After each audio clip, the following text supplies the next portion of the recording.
All right, so what we're going to be doing right now is the friction zone. This is going to be what's needed to get going from a stop. Okay, and you're also going to be doing that a lot when it comes to slow speed maneuvers.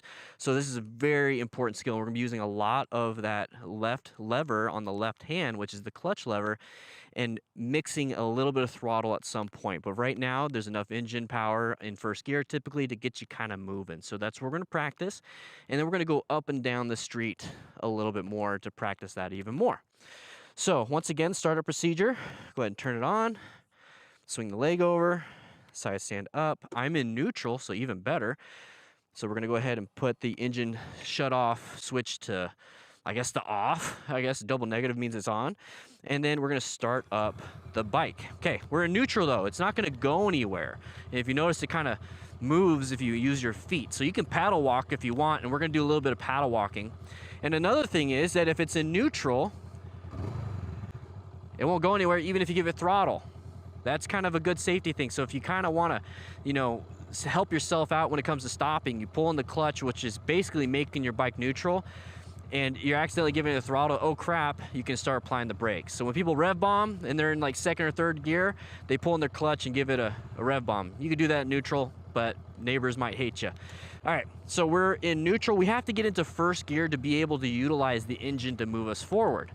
So how do we get into first gear? Once again, both hands on the handlebars, my feet are here. I'm gonna pull in the clutch lever right here, and I'm gonna press down once on the bike, okay, on the shift lever. Now, this is where it can get scary. So quick tip right here, if you accidentally let go of the clutch lever while you're in first gear and not giving it that friction zone, this is what happens. It's gonna stall. But the cool thing is that since it's in gear, if you notice when I was in neutral, I was able to move it back and forth. In gear, it's stuck. It doesn't want to go anywhere. So even if you stall, you're not going to be ripping down the street, okay? It's going to do that, and it might be scary if you have the handlebars turned and you do that. It might jostle you, might fall down, and that's why we have a helmet, gloves, and at least basic gear. So how do we solve this problem now that we stalled? We're in first gear. What do? We pull in the clutch lever. We push the electric start. Simple. Simple as that. Okay, but we're in first gear. How do we get into friction zone? That's the term used, but it's basically you're putting the clutch lever about halfway out. About, think of it as 5, okay? So this is 0. 5 is all the way out, okay? So about halfway is about 2 to 3 to 4. Make sense? Okay. So about 1, nothing's gonna happen. About 2, hey, the bike's starting to move a little bit. It's not going crazy. 3, a little bit more. 4, it's starting to take off, okay? So when it comes to that, friction zone is both hands on the handlebars, no throttle yet, no throttle. Just get out to 2 or 3, and you start moving. Now squeeze it back in, and it'll shut off the power. You see how my legs are? Pay attention to my legs. I'm gonna go ahead and put my legs back here into the front, and I'm gonna go ahead and slowly release it to about 3. And you see my legs, see my legs, see my legs, see my legs? I'm just holding it, and about here I stop. I pull in the clutch, and I just use my legs to bring me back. So about 3, stop, bring me back. And one thing now, if you do that a couple times, I want you to do it, let's say 10 times, count them out. I want you to get good at this. So let's say I do 10 times. Now I want you to do at least 5 times, adding in the brake. So when we come to a stop up here, squeeze both. Squeeze the front brake and squeeze the clutch. Release the front brake, bring yourself back, friction zone, friction zone, friction zone, friction zone, and about here, both. Front brake and the clutch. Do that about 5 times, because now we're practicing friction zone and squeezing both in an emergency to stop, okay? And when I say squeeze, let's go ahead and shut this off. When I say squeeze, I mean squeeze, not slam the front brakes, okay? So I'm gonna put this left hand here to show you, because it's gonna hard to do that. When I say squeeze, I don't mean smack and slam. I mean, you grab a little bit to get that tension out. You see how there's a little bit of play? Get that play out, and then gently squeeze. That's all it takes. And then when it comes to higher speed stuff, you gently squeeze, and you gently squeeze, and you gently squeeze, and you should come to a stop. You don't need to slam it all the way back here, because that's almost impossible unless you have squishy brakes. You should be able to only squeeze it like that much, okay? So we're gonna practice more of that. But the goal here is to now get to the other side of the road, and I am sweating. It's hot. That's fine. So that's another thing, is that if you start getting too hot, take a break, drink some water, because if you're not all there because you're getting dehydrated, you're going to start making mistakes. You want to be in a good position. So take some breaks here and there. I have water. I'm going to drink some water, and then we're going to go ahead and we're going to do some stuff in the road. Okay?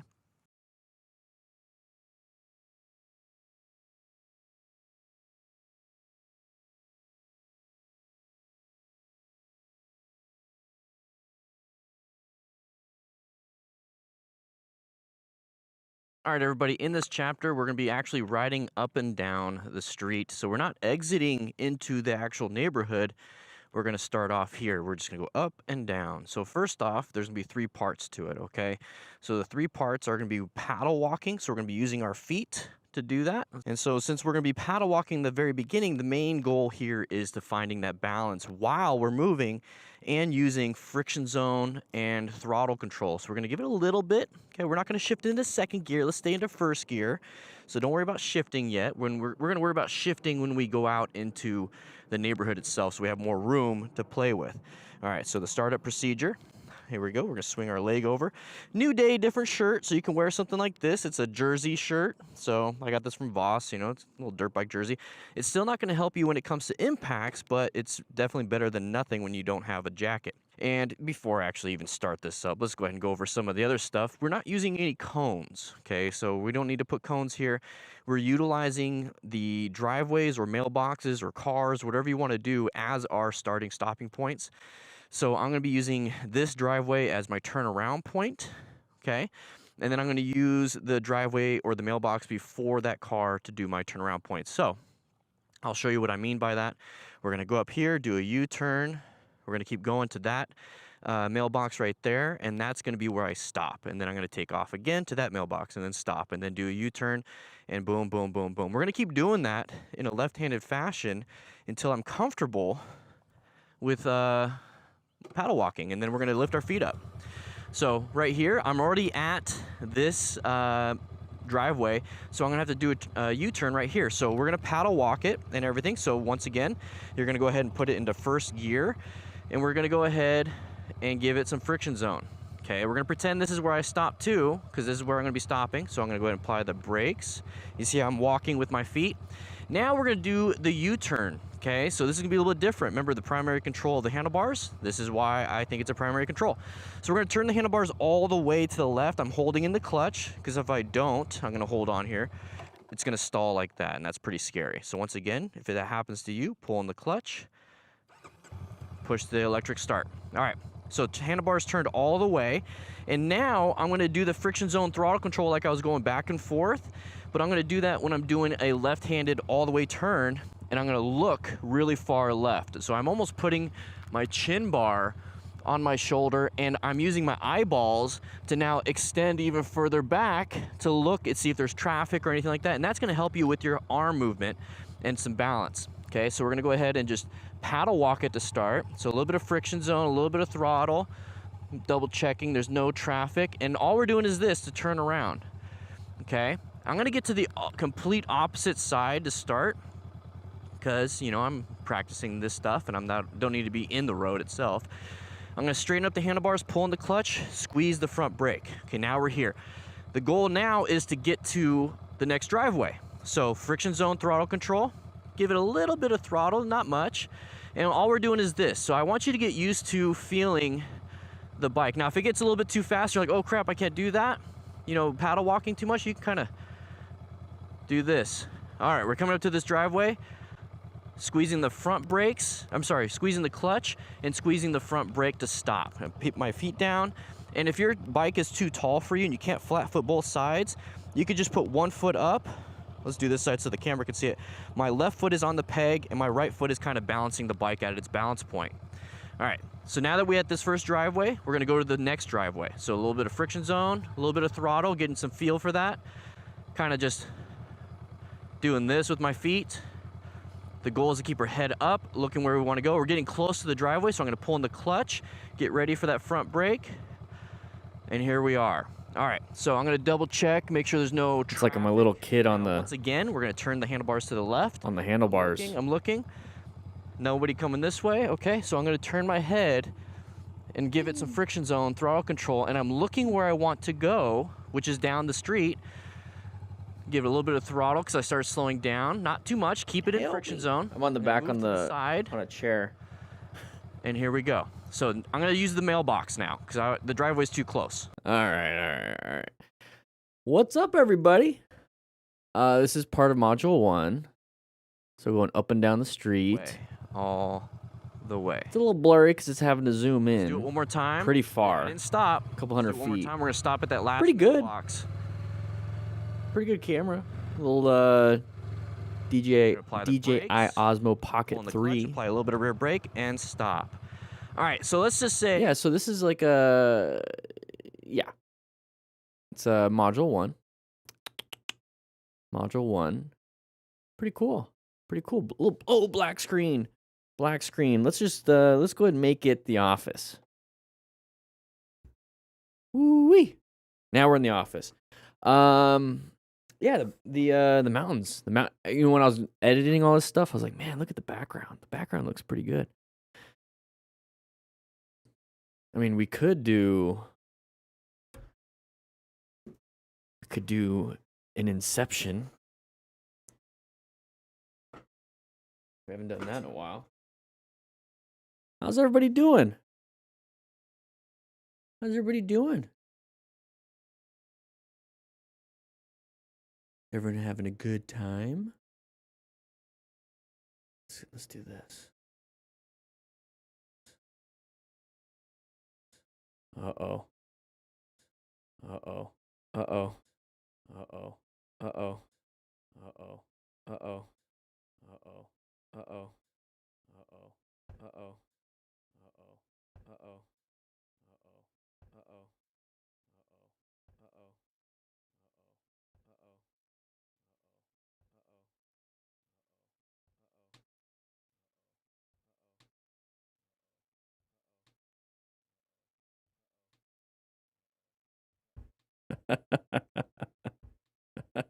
Okay, stop.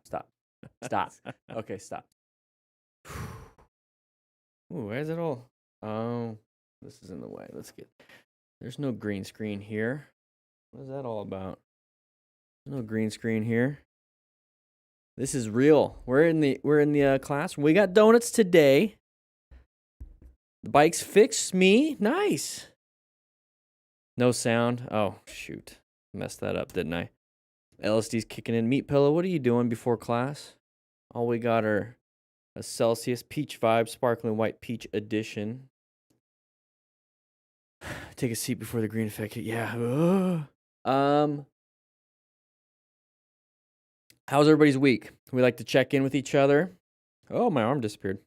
Check in with each other. How's everybody's week gone? Let's go ahead and look at my schedule. Got my schedule here. What did I do this week? Oh, I got to email my bookkeeper. It's the 1st today. Happy October 1st. It is spooky season. Ooh, that'd be kind of cool if we can decorate the classroom. I think that'd be kind of cool to decorate the classroom. I wonder if we can get some rookies to decorate. I don't have a budget for it. But maybe I'm able to do that. Maybe sometime next year I'll have the budget for it. If you guys buy the Smart Rider Drill booklet, available now for 20% off. My week is good. So since last week, I went and played some.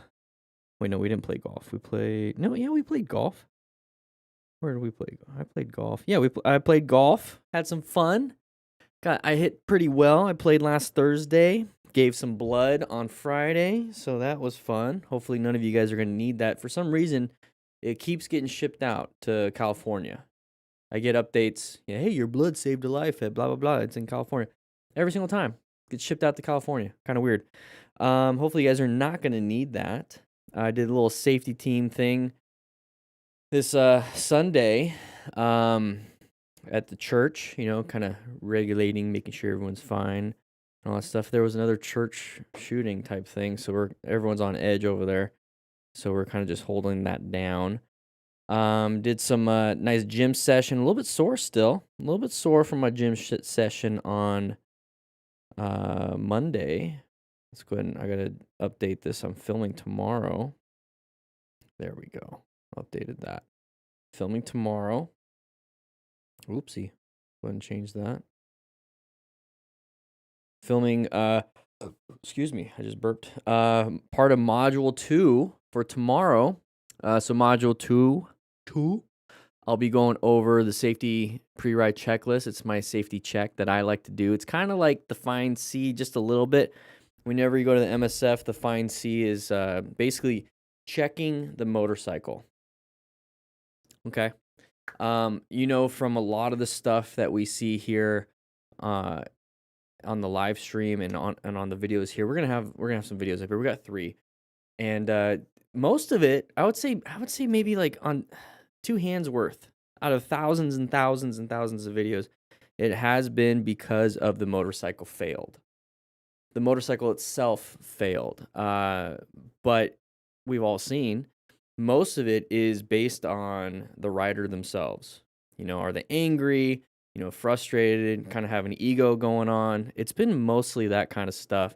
So that's where, and then like weather and nighttime and all these other things. So I created this safety checklist, the safety pre-ride checklist. Let's go ahead and bring that back up. Let's go ahead and bring it back up. I haven't even brought it up yet. Let's go ahead and bring it up. So the safety pre-ride checklist, state of mind. Are you assuming the risks? So we're talking about weather. 1 second. I'll fix it later. The lighting is kind of terrible in here. Checking the weather, you know, what are the road conditions? I like to have the GPS on my phone to kind of get me through all that stuff. Fitness for the ride. So like a lot of people might be physically exhausted, you know, might be a little bit exhausted, a little bit dehydrated after a nice little ride. Any aches and pains, you know, if you have hip flexor problems or your back is starting to hurt, why go for a 2-hour ride? So it's kind of like giving you a check. Is your equipment okay? So the bike and the gear, you know, how's your gear? Are you actually wearing gear? That's a big thing. Are the zippers working well? Are they falling apart? The reflectors and everything, your helmet and gloves. And then, yeah, I'd like to check the tires for the most part. A lot of people start riding off and they have like the wires showing or like a nail in their tire. You know, check the PSI on your tires. That's kind of a big thing there. That's really important. And then, yeah, just build the habit. Just build the habit. So I created the safety checklist. That's going to be part of module 2. That's going to be one of the first ones outside of actually getting the gear. And then we're going to go over the neighborhood stuff. Yeah, are you talking about like getting dehydrated and like overheated from the ride, Moto Gaga? Because like, yeah, if you don't rehydrate after getting a little dehydrated, your whole next day, you're just low energy. That's how I feel. I live here in Tucson. In Yuma, when I was fighting fires, it's like we'd have a fire, be out on MVAs all the time, motor vehicle accidents all the time. I would drink a gallon or 2 of water. And then the days that I didn't, the next day I was just zonked, just gone. And it kind of sucked. It ruined my day off for the most part. And your workout is worse. You start craving like, you know, carbs and like you just want to eat a lot of food when in reality you're just kind of dehydrated. Yeah, it kind of messes you up a little bit. But yeah, I'm gonna do the gear, the safety pre-ride checklist, and going back into the neighborhood. So when we watched just recently, let's go ahead and bring this one back up. That's part of. I uploaded some like very brief parts of the training manual on YouTube, so I can take a look and see how like the rendering did. But here, like we were going through the neighborhood, Turn right. I'm gonna and just try to avoid you know this cruising gravel, but let's say through. I can't, so I'm gonna go ahead and straighten up the handlebars. And so like that part right there, we're going over the actual skill set of how to ride in the neighborhood. I didn't talk about any of the road strategy stuff that we talk about here on the live stream. I just wanted you to be able to maneuver the bike, the skill set of actually maneuvering the bike. So we're going over, let's see right here. So we're going over emergency swerving, emergency braking, emergency acceleration, shifting. So just like you and the bike itself. But what we talk about here on the live stream and what we see quite a bit is a lot of road strategy stuff. So figuring out the different patterns, using the plan method. I didn't use the plan method in this video. This is part module 1, just to get you riding around.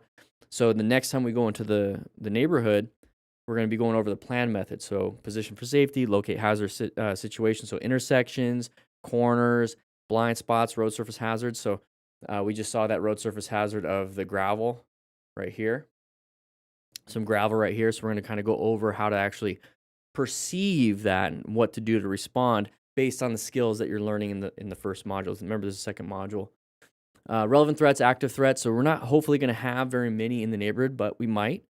And then I'm going to try to find some parked cars. So let's see if we can find one even in here. Let's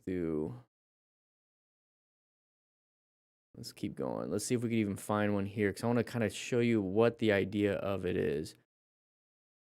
Okay, so the car's not parked on the right side of the road. Ooh, right here. Go 5, 10. So this is actually like a good point of view here, is that I'm going to talk about side of the vehicle, open lane patterns, blind spots. So if we're talking about positioning for safety, let's get my pen out here. I'm just giving you an idea of what module 2, when it comes to planning your ride, we're going to start off in the neighborhood, because that's going to be lower risk. Remember, we talked about skill versus risk. The more skill you have, the lower your risk starts to become. So if you have like no skill, just even starting the motorcycle is a little bit risky, because you don't know what you're doing, right? So then you start to learn more. Your risk level is still low. Now you increase speed, increase, traffic. You start increasing so your skill level has to keep climbing. So the more skill you have, the better. So right here, this is a good thing for line of sight. You see how you can't see around the vehicle? We're still in the middle of the turn, so that's perfectly fine. You can't see around the vehicle. So when it comes to riding around, 5, 10 miles an hour. now you can see around the vehicle. See how it's a different position for line of sight. So I'm going to talk about that. Hopefully they slow down. So we're going to get up to like this point real quick. Out. So right here, I want to point out, emergency accelerator. What kind of pattern do you see? Right in the chat. This is just, it's a very simple. Obviously, these vehicles are parked. They're parked. But what pattern do you see if we're like in a 2-lane road? Right here. Because remember, like, this is part of module 2 that I'm going to be pointing out. And we're going to be utilizing parked cars to train you to recognize patterns, even with just parked cars. Line of sight issue, can't see intersections. Okay. Open lane, Colin Clark. There it is. Open lane pattern. There it is. Side of the vehicle. Okay, yes, side of the vehicle right there. Open lane pattern. Yeah, so an open lane pattern. This is when you're riding through a neighborhood. Let's imagine, because I know a lot of you guys, kids and dogs, you're doing assessing relevant threats. I love that. I love you guys just keep throwing things out, because you're thinking critically. So when it comes to this right here, so side of the vehicle, yeah, you see side of the vehicle right here. Perfect. You have an open lane pattern right here. Like this vehicle and this vehicle, right? Right? So let's pretend that this car is, driving that way, right? It's a 2-lane road. So imagine, like, you're a brand new rider, you don't know how to ride. I know a lot of you guys already know how to ride. Moto Gaga, Colin, everybody here. Harry, how you doing? Checking in, very nice.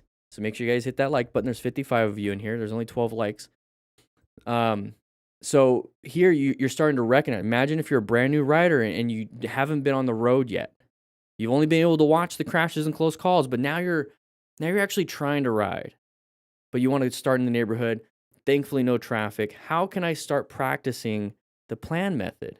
How can I start practicing, how to see like the patterns that Dan, the fireman, keeps talking about with these crashes and close calls? Well, when we're out in the neighborhood and you see, cars parked, right? These cars are parked. This one's parked the wrong way, but it is what it is.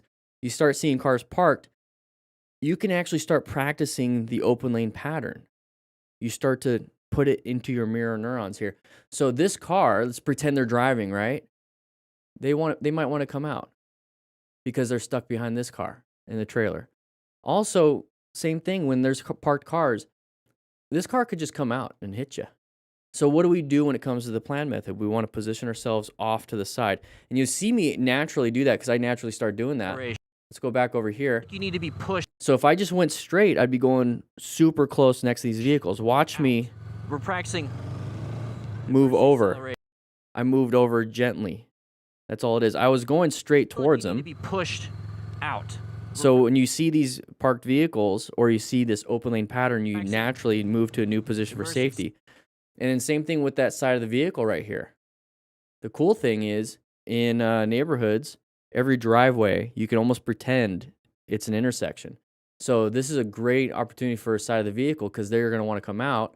Now, why are they parked like that? Well, we have driveways. And don't accelerate to, hey, I'm going 50 now. No, Another side of the vehicle up there. But if there's a vehicle right here, they might want to come out. So you can practice your intersections. You can practice your open lane patterns, your sides of the vehicles, and you can even practice your blind spots. Because if I was acceleration right here, am I in the blind spot of that car? Imagine if like that car and I were kind of doing that. I'm in the blind spot of the car.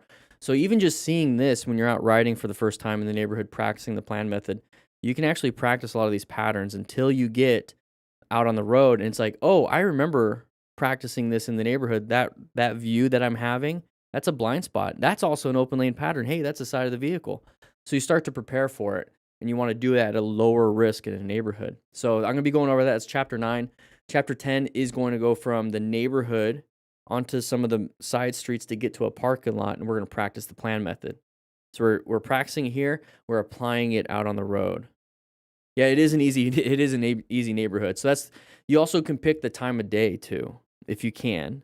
You know, you might only have time after work or before work, right? Maybe the weekends. So if you pick a weekend, let's say, you know, Saturday at 8 a.m., most people are going to want to sleep in, right?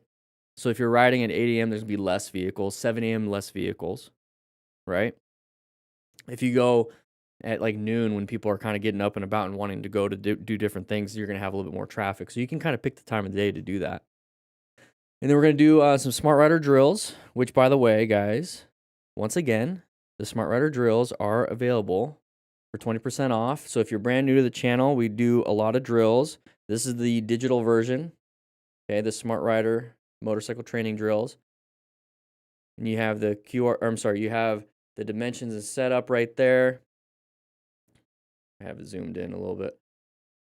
You have all the designs that you need. And once again, you just click the QR code. All right, guys, next one is the orbit. It's just a bunch of loops. And it'll take you to the video of me actually doing it. So it shows you how to do it. So you want to check it out. That's linked in the description. Yeah, in the chat it says Cardo. I might change that actually. So you might want to grab that. There's also the physical version of it right here. And it also has QR codes. Let's go ahead and put that in the chat. And then chapter 12 is going to be how to pass the DMV motorcycle skills test. So it's emergency brake, emergency swerving, U-turn, straight line weave, and a turn from a stop. So the whole point is module 1. This is module 1. Is that you get your endorsement, you have a motorcycle, right? You want to learn how to ride. Boom, I can teach you exactly how to ride in your neighborhood. Got you going. Module 2, we're practicing all the road strategy, and then we're getting to a parking lot because you have your permit. You can ride to the parking lot. Depending on the legalities, you can't ride with a passenger, you can't ride at night. There's like a few things you can't ride on the highway. There's a few things you can't do for certain states, so check your states or your laws, your local laws. But then we're going to go to a parking lot. We're going to practice some Smart Rider drills to get you ready. And then we're going to practice the DMV skills test.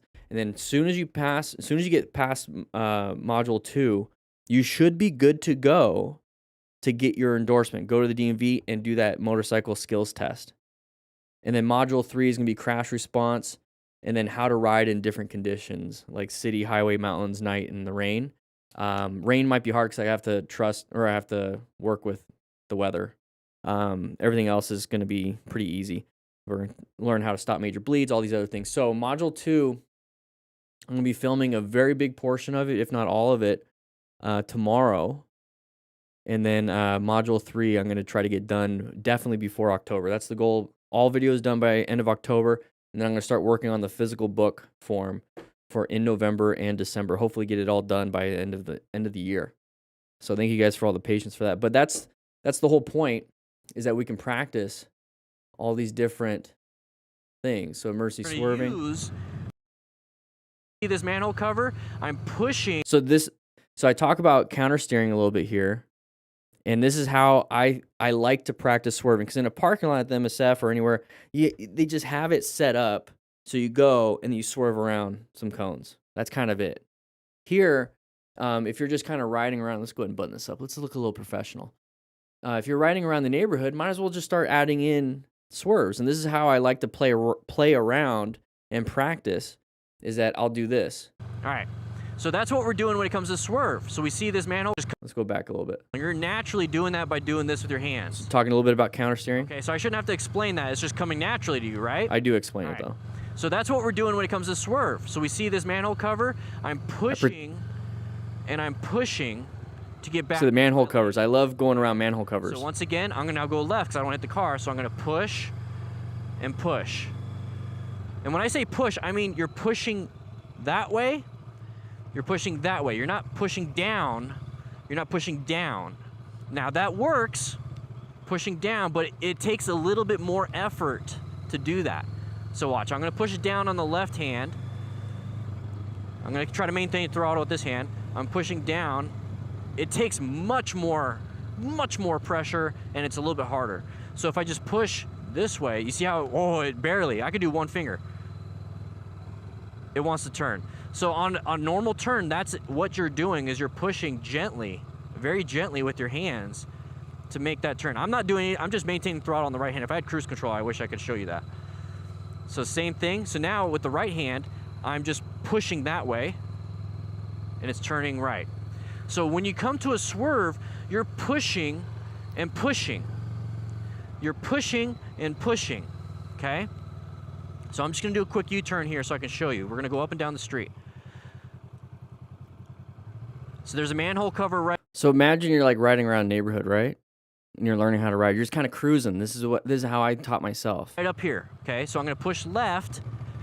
See, that's what it looks like when you're in second gear sometimes. So I'm gonna push left, I'm gonna push right.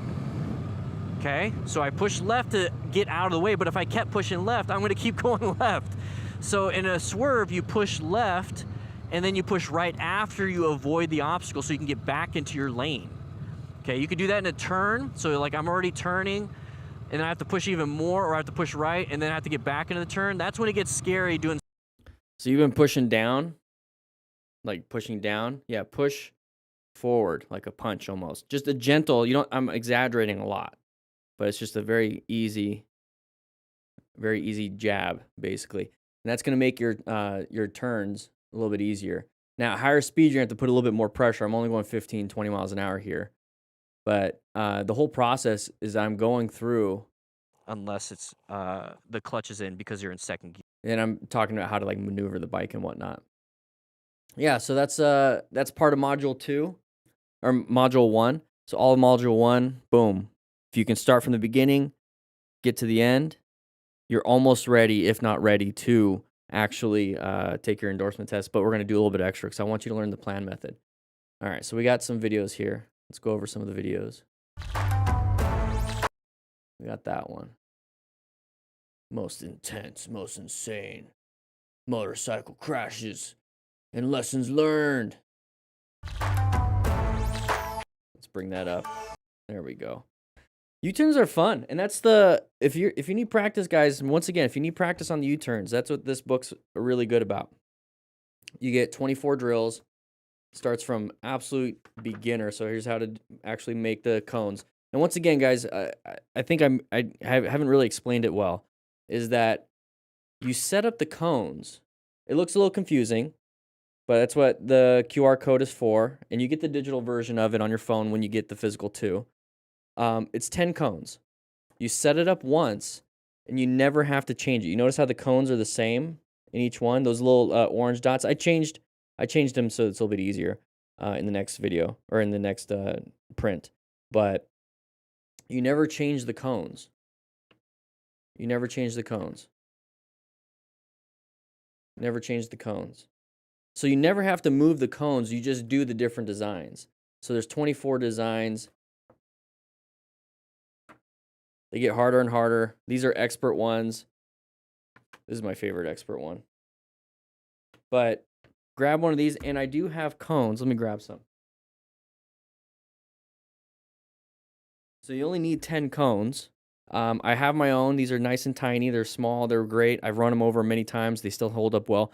But if you don't want to get the cones, guys, 5 tennis balls cut in half. 5 tennis balls cut in half. You got 10 cones. There it is. In fact, I got those too.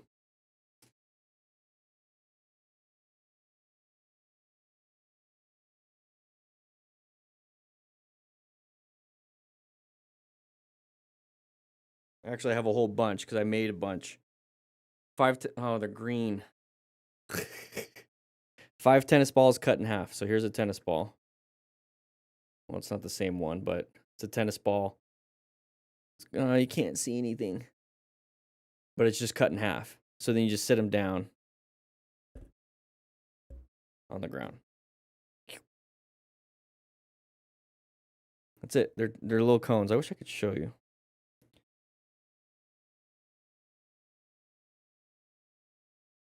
But tennis balls.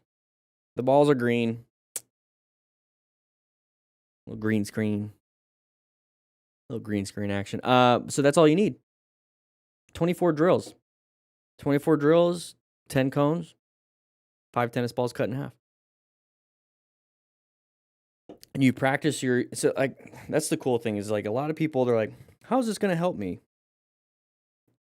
Just even on the easy, the lefty loosey. On this one, I really want to point out. So you're having fun, right? So you start here. You're having fun. You're gonna do some U-turns and then you kind of exit out. So you do and exit out where you started, right? What a lot of people don't realize, because these are spaced, let's go back to the dimensions. 10 feet, 10 feet. So 20 feet total for across from this cone to this cone is 20 feet, okay? So if you go around the first one, if you do it exactly on the cone, that's 20 feet, right? So you're doing like 25 feet, right? A 25-foot left-handed U-turn. You come here, and you go around that last cone, in between these two cones, right? So let's say it's closer to 20, 23, 22 feet, right? You did another left-handed U-turn, let's say 22 feet. Now you're doing another left-handed U-turn between the two cones. So this is 20 feet. So if you can do a left-handed U-turn between this one right here, this left-handed U-turn, and you exit out. If you can do that one right there, that U-turn, that last one, that's the DMV U-turn. If you have a sub 500cc motorcycle, you have to do a left-handed U-turn for the DMV test under 20 feet. If you have above a 500cc motorcycle, it's 24 feet, which is that top one. So if you have a big bike that's above 500cc and you can do this left-handed U-turn, or even this one, you can pass the left-handed U-turn in the DMV test. If you have a sub 500cc motorcycle and you complete this last U-turn, you can do the DMV test for your motorcycle for the left-handed U-turn. But what people don't realize is that they'll do this. Cool. Each time you do it, you're doing 3 left-handed U-turns. You're practicing your left-handed U-turns 3 times. Just on the easy. And then you start doing a U-turn, 3 U-turns here. Nice little U-turn, nice wide. Another U-turn here, and then a swerve. I mean, you don't realize it, and that's the whole point of games like this one. That's the whole point of just doing something fun, is that you don't realize you're actually training. And that was the whole point of developing this, is that you don't even know you're training, is when you do these drills. That's why I designed it. It's fun, and it's simple. 10 cones, 5 tennis balls cut in half. You get to a parking lot. Within 20 minutes, you've done probably like 50, 60, 70 U-turns, figure eights, tight turns, and you don't even realize it.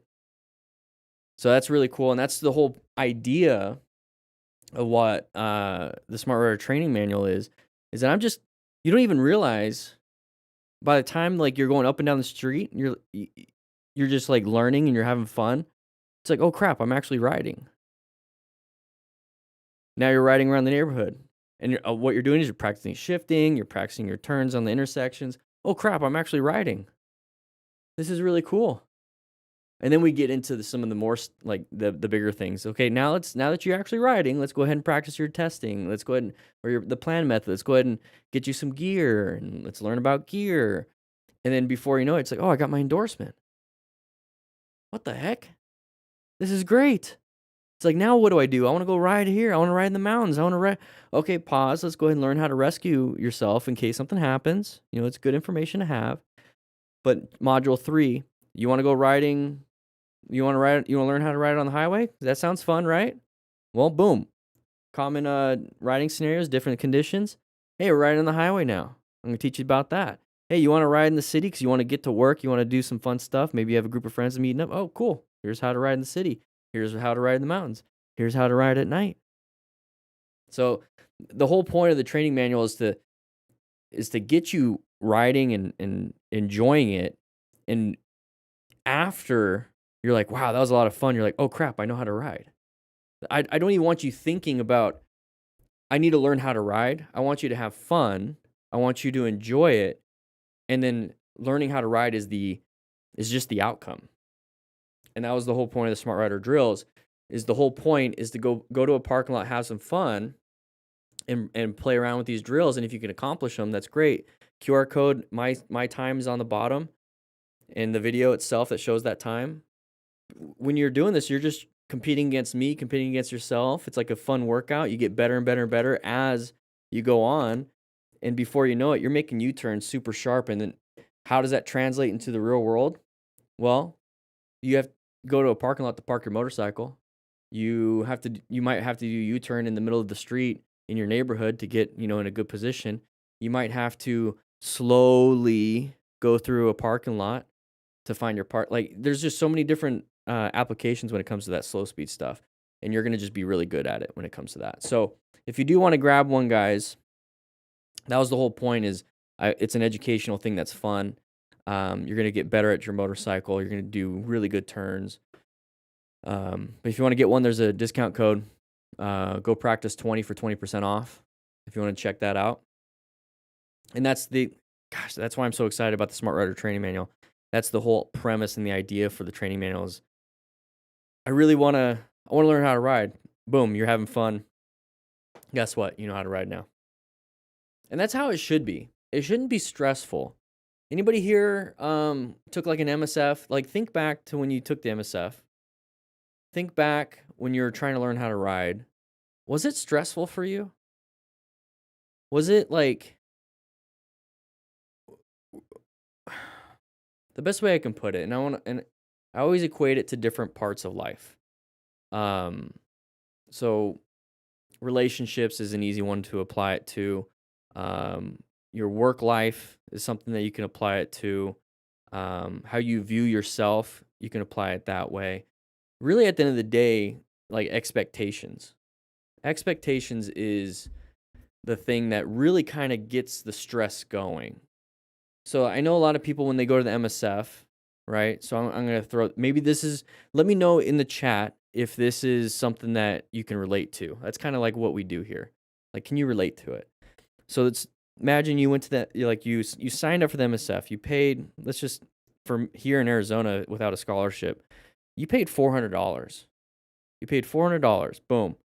Now that you paid $400, you have to show up on that Saturday, Sunday. Okay, cool. But you show up to the class on Saturday, you're signing all this paperwork and you're going through the class. There's like this stress almost, this feeling of I have to pass. I have to pass. Because I spent $400. I'm here dedicating my time and energy to this. Yeah, you just paid $425, yeah. I have to pass.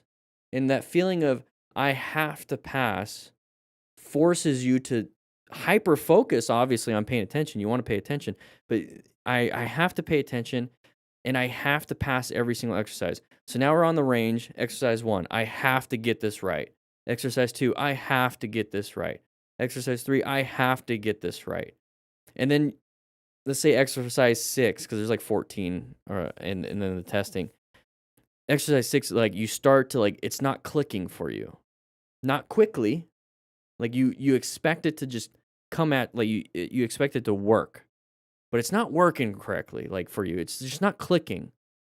And now you get stressed because it's like there's this expectation of I spent this money, I'm here, I've gotten this far, I have to pass, I have to pass, I have to. And that kind of, for me as for students, as an educator, and then as a student, it kind of it harms the learning process. of like, I have to. I I we only have 30, 45 minutes for this exercise, and if I don't pass this exercise, I don't make it to the next one. And it's very stressful. It's like boom, boom, boom, boom, boom, boom, boom. And then you get to, let's say you make it to the very end, and then you have, okay, guys, we're doing the real testing process. Everyone line up, and one at a time, one at a time, one at a time. 12 people, 11 other people are looking at you. 11 other people are watching you do it. And depending on where you are in the line, it's like 9 people passed, but one person didn't. And you're like, "Oh my gosh, that can't be me. I don't want to I don't want to fail there. I don't want to do that. Oh man, oh man, oh man." And then you go through the testing process, and it's kind of freaky. It as an MSF When I was an MSF rider coach, and I've taken a lot of these beginner classes because I just like doing refreshers, and I like to see what students have and like what questions they have and whatnot for this. There's students that make it through the whole 2 days, and they're doing great, great, great, great, great, great, great. They're confident. They get to the test and they fail. Like, and then they just are demoralized, absolutely demoralized. And it's because of that expectation, that stress, that expectation of like, it should be like this. I should get it completely. I paid for this. I dedicated time. I'm here. I should get it. And it's not working out as exactly as I expected. And now I'm stressing out. And oh crap. That's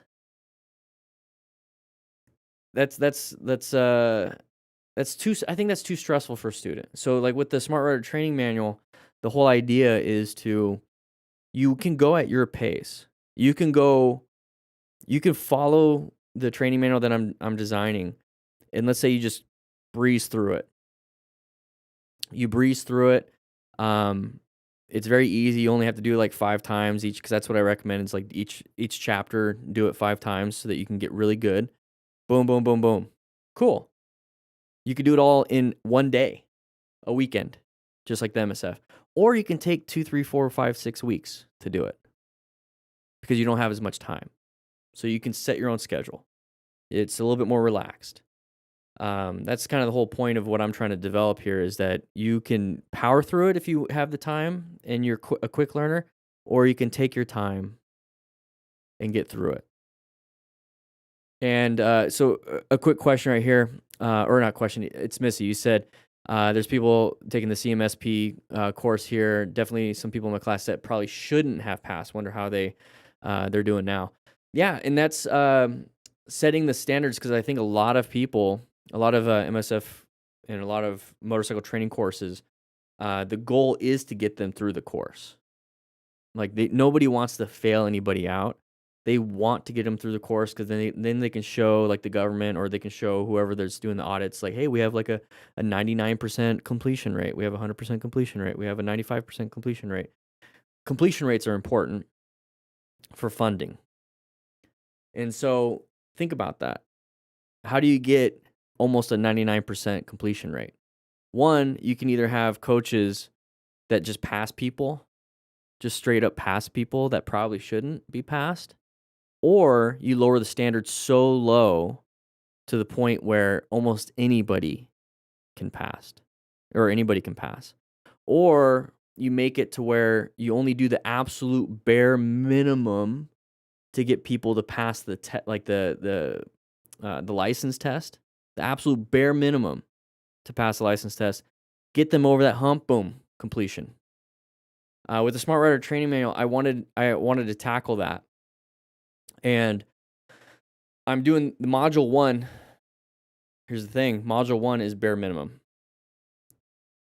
Module 1 is absolute bare minimum. How to start the motorcycle, how to turn it on, what are the primary controls, secondary controls, how to mount the bike, how to do friction zone, how to do a little bit of braking, how to go up and down the street in first gear. That's pretty much it. There's no shifting, because guess what?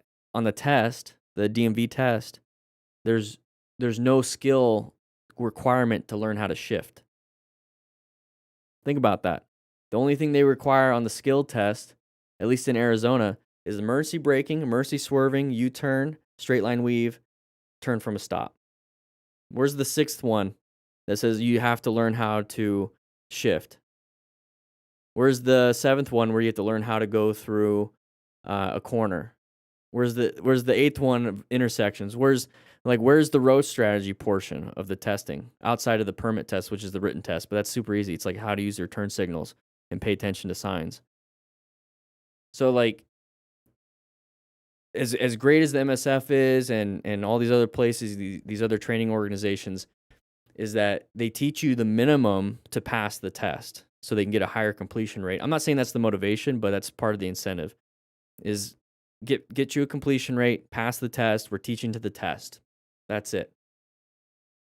Well, I'm trying with what I'm doing with the training manual is module 1 and module 2, but mainly module 1 is literally if you can pass module 1, you can pass the test. Okay? Boom. Module 2, I'm integrating the plan method. And we all like the plan method here on this channel. We use it all the time. You guys are telling me in the chat, you guys are telling me in the comments, hey, I hear your voice, open lane pattern, that saved me from a close call. You know, I saw the car wanting to come out, I saw the side of the vehicle, I saw this. And so I'm adding that to module 2. And we're going from the park or from the neighborhood to a parking lot, practicing 6 of these drills to get you ready, get you warmed up. And then we're actually going to practice the DMV skill test. And you're still going to have to go to the DMV or the ADOT, or not ADOT, because that's Arizona Department of Transportation. But so the Department of Transportation or the Department of Motor Vehicles, whatever it is in your state, and you're still going to have to pass the test. But it means you're going to have to ride from home to that place. So by the time you get to that part of the book, you've already ridden around the neighborhood a bunch of times. You've ridden from the neighborhood to the parking lot a few times maybe, and you're able to now ride on the street. And then that's usually where it ends in the MSF and everywhere else, right? You do the bare minimum and you get your endorsement or you get your license. That's it, right? Well, module 3, because remember we're talking about a lot of people when they pass the CMSP and MSF, it's like maybe they shouldn't be riding. Well, module 3, we're going over how to rescue somebody. So higher standards, right? Higher standards, using the Smart Rider principles. Higher standards, plan method, rescue. And then also teaching you how to ride in different conditions. Because at the MSF, I know they just briefly talk about it. It's part of the PowerPoint slides. That's it. Here's what you do in this situation. Let's look at the PowerPoint slide. Boom, done. But with chapter 14, maybe it's going to change different chapter number, but that chapter, how to ride in different conditions, we're talking about how to ride in the city, how to ride in the highway, how to ride in the mountains, how to ride at night. Hopefully we'll be able to show how to ride in the rain, if it rains, by the time I get to that point. And then I'll even tell you what next steps are, because they, at the end of the MSF and stuff, they just tell you next steps is like, hey, take this card to the DMV, get your license. Next steps would be to complete all the drills, take a stop the bleed course, maybe even take an advanced rider course. If they allow you, you might have to do a prereq of the beginner, but still, you'll pass that. And join like a charity group ride, because now you're doing a group ride. And charity ones are pretty calm for the most part. So that's the whole point of not the whole point. That's a big point of the Smart Rider training manual, is that, yeah, I want to be able to get you starting to ride or learn how to ride a motorcycle, having some fun on your own, right? Get you past the permit and the licensing test. And you can stop. You can end it right there if you want. But if you want to learn more and you want to become a better rider, well, here's the plan method. Here's the rescue. Here's how to ride in different conditions. Here's the Smart Rider drills. You're going to be able to get really good and have a really good foundation, because then after you complete the Smart Rider training manual, let's say you complete it all and you did all the drills. Imagine if you completed all of it, all the drills, you took a stop the bleed course, you took an advanced rider course, and that's your foundation. In the first 6 months of you riding, you did all that. That's your foundation. Now, how many riders would we I'm hoping to put MotoStars out of business, not in like a mean way, but like if most people are riding safely and know how to rescue and like do the plan method, we're not going to see very many of these videos anymore. So in reality, I'm probably putting part of this live stream out of business. And that's kind of the goal. That's kind of the goal. As much as this is kind of like part of the channel, I'm hoping to switch more towards the Smart Rider training manual for the channel content and whatnot. But if it gets to a point where I can't find videos to do, that's kind of a good thing. That's a good thing. And that's what I was as a firefighter.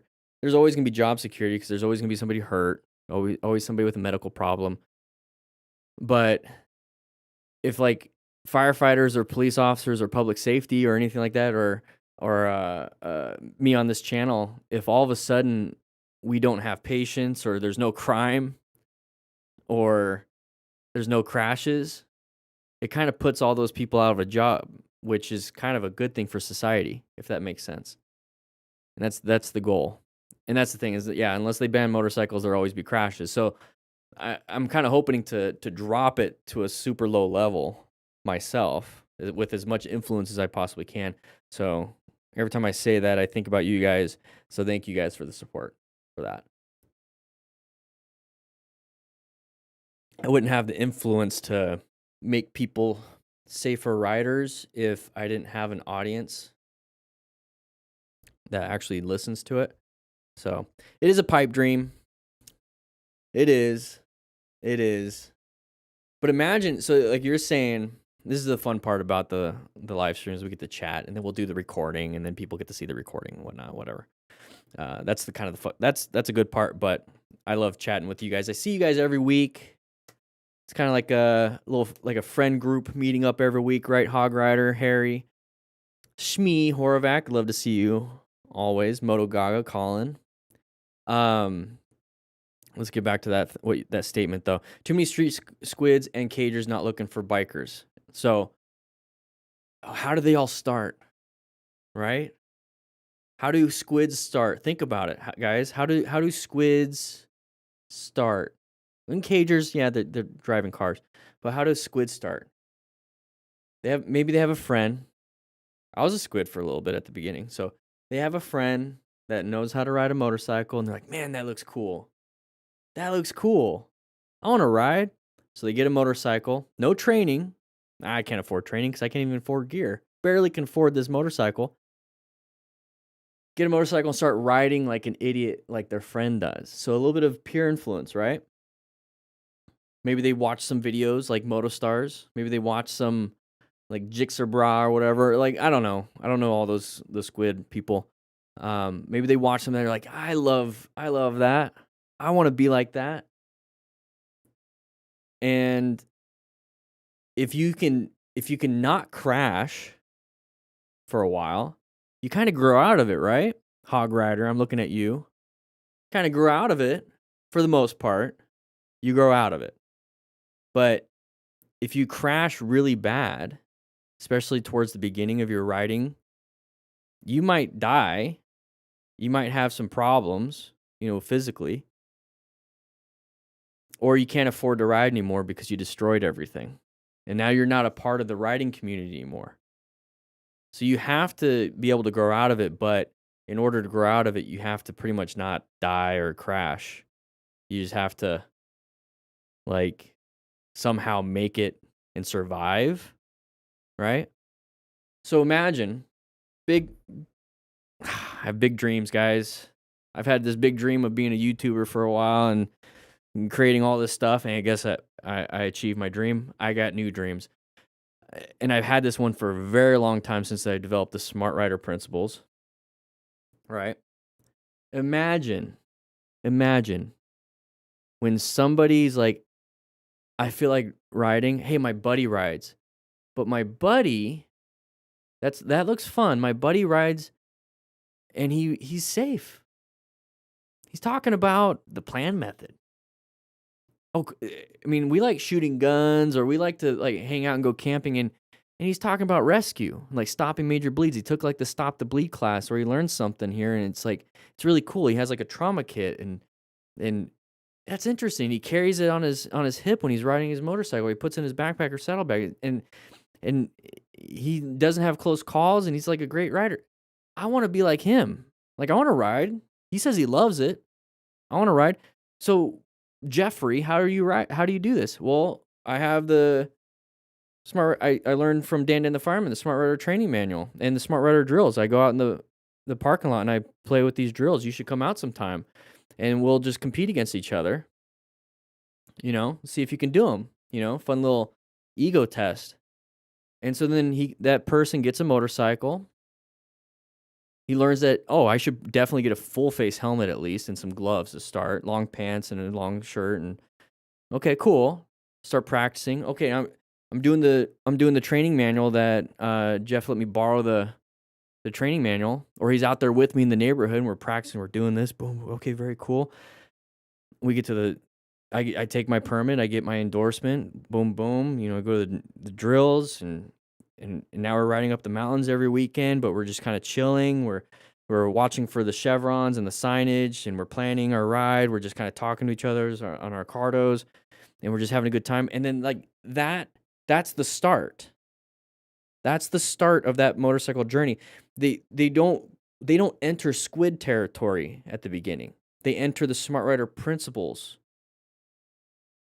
at the beginning. So when we talk about, in order for you to survive out through the squidding to do a longer term motorcycle journey, and so you can do it for as long as you possibly can because you love it, or until you find a new hobby, right? But we might have more people make it through. We might have more people not crashing in that first few years or first year. And that's the big dream that I have, is that I can make it fun enough, I can make it simple enough, I can make it easy enough with good standards that it's a no-brainer to take the Smart Rider training manual. It's a no-brainer to be able to make the content, because teaching and mentoring, right there, teaching and mentoring, it's a no-brainer that maybe somebody can be like, hey, I have this book, the training manual and the drill booklet, and all we have to do is watch the videos. And Dan the fireman, that's the guy that made this, he explains it really well. And it's easy to follow. And he has this really great community on the live streams and in the Discord. It's Missy on the chat is really nice, and Colin's pretty cool. Borovac, he has some great opinions, but it's kind of wacky and out there, but we all like him. And Hog Rider, he's old and stuff, but he used to be a squid, so he'll tell you what's up. So I mean, like, imagine if like that's kind of somebody's start. Maybe like imagine that's somebody's start versus we don't know what we're doing. Let's just go crazy. You know what I mean? That's my wild idea. And then the second idea after that is that once that takes off, I just kind of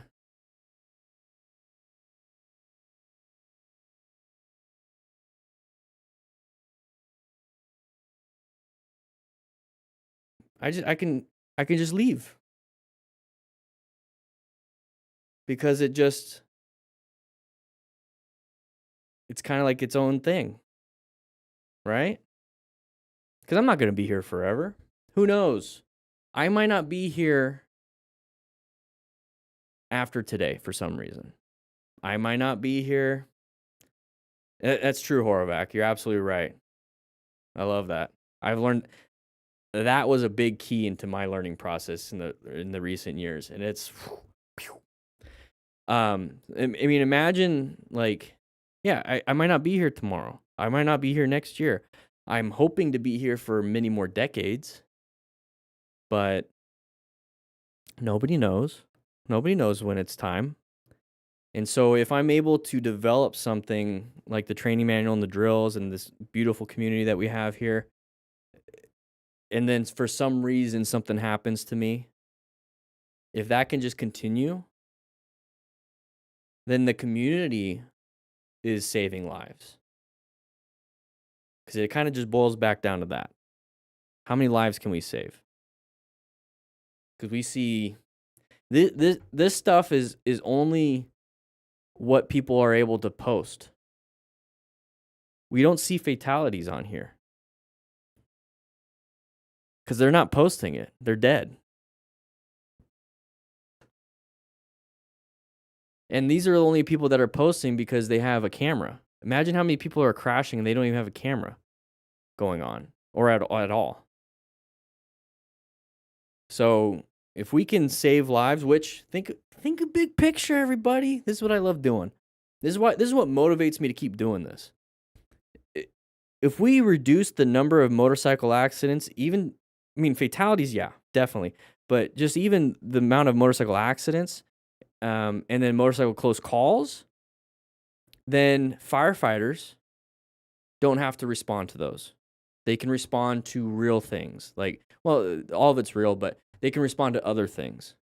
Let's say less crashes, close calls, all this other, or crashes basically, and fatalities. Then police officers don't have to respond to do a crime scene investigation or a traffic investigation. Now, think of the mental health of these firefighters and public safety people. Seeing a body mangled, that's PTSD and a bunch of other stuff. Now, imagine a 26-year-old male speeding through an intersection, T-bones a car, dies on the road. He has parents. He has friends. He has siblings. He has all these things. So now we're caught, think of bigger picture stuff. And if we can prevent a lot of that by proper foundational training and a great community,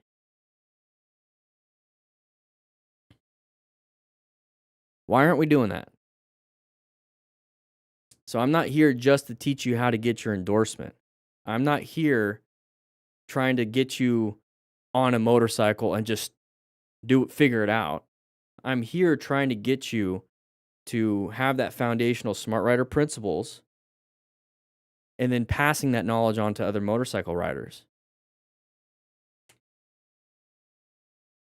So I'm hoping it's going to be a self-sustaining thing sometime in the future. But that is a huge motivator for me. And a lot of people, I say this, I don't know. Whenever I hear somebody talk like that, I'm like, heck yeah, dude, I'll support that. Heck yeah, man, I love that for you. What are you doing? What's the process? It's an idea, but what are you doing to make it a reality? And I could just see the motivation on their face. And for me, some people and they say that, but then some people are like, I want to make YouTube videos so I can make a lot of money. I want to have a bunch of subscribers. I want to have a ton of views. I want a big following and blah blah. I want to have the plaques, and I don't care about that. It is what it is. It does fund everything. I do promote the book so you can buy it, but that's so I can afford electricity and rent. I don't buy anything crazy. My main thing that keeps me going, I've been doing this, it's 2025. I've been taking this serious. I've been doing this since 2016. And so every day this is all I think about. And so and then the actions I'm taking towards is making the Smart Rider training manual. I show up every week for this, and it's what get it. Yeah. I don't know. It's my mission. It's my calling. I would love to make merch. I should probably get a business partner. Dave, I'm not burned out. Hi, Jennifer. Some days I do feel it, and that's I did feel that when I was working. I was doing this 80 hours a week, nonstop. You guys remember? You remember the beard? Gosh, I want to see if I can find some fat photos of me. You guys want to see a fatty? Me. Let's see if I can find some. Because there's one when I first moved into the office.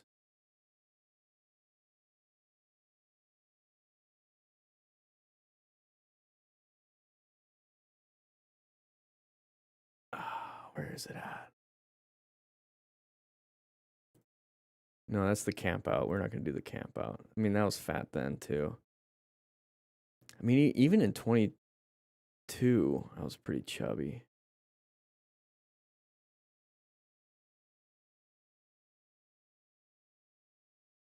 Where could it be? Where could it be? I mean, even my old booklet, I was a little chubby. I was a chubster. Yeah, go ahead and take us. I'll probably start in about 10, 15 minutes. Moto Gaga. Good to go. Good to go.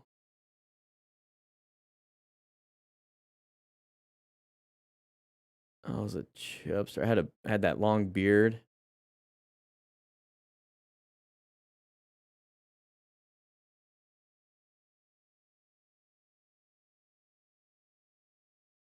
I mean, I guess I could show the camp out photo. I was not.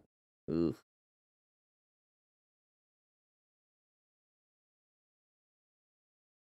How do I zoom in? No, it's not zooming in. I still have that.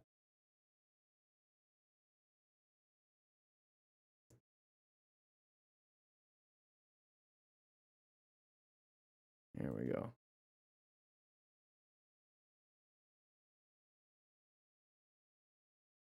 I still have that, by the way. Look at that dude. I mean, that was after camping, so I didn't get to comb the beard. No, I wasn't 200. Damn, I looked 240.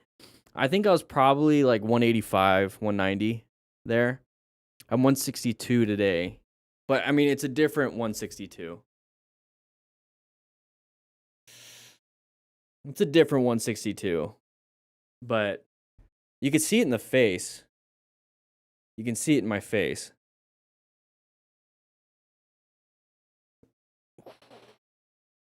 Oh yeah. Yeah, boy. It's a different look. But I was burnt out there. I'm like 5'5.5". Let's round it up to 5'6". I was burnt out there.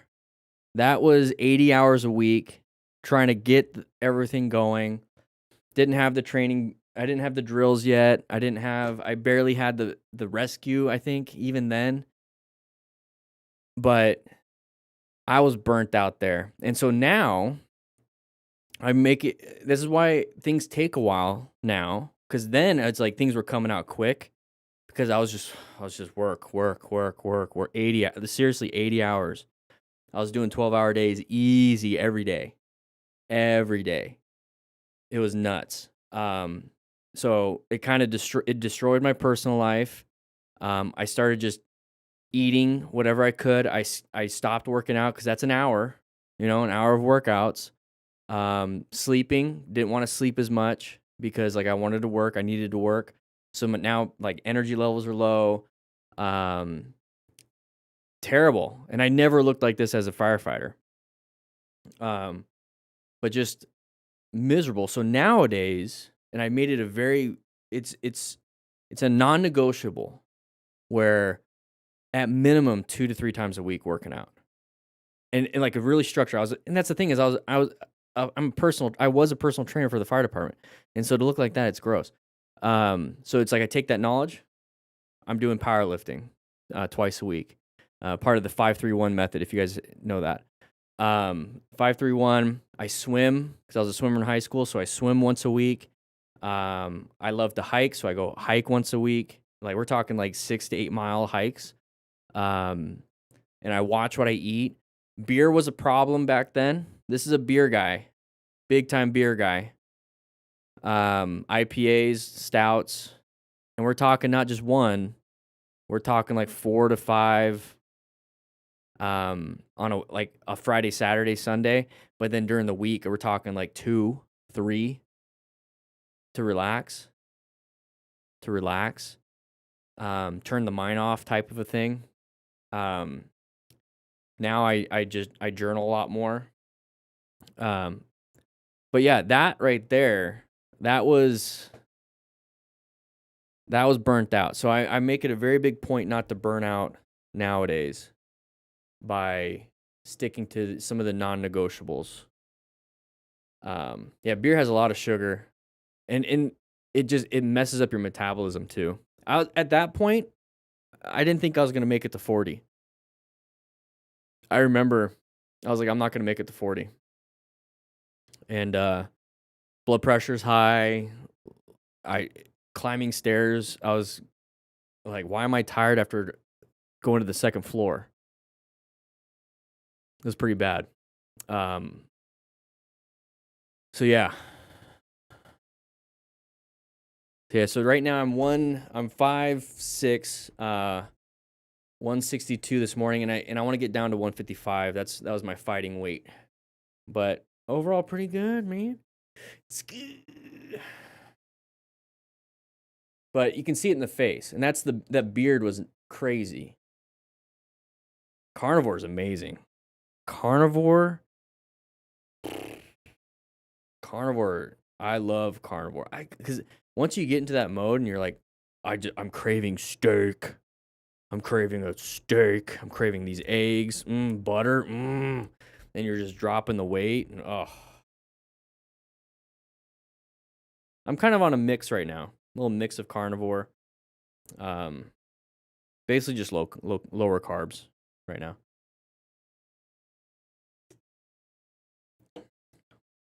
Yeah, I'll have a drink every now and then. That's kind of like my one of my vices. Zins,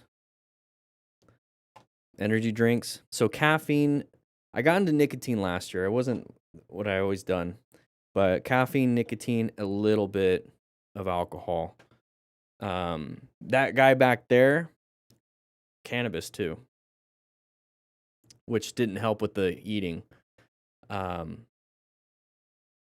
But it was tough.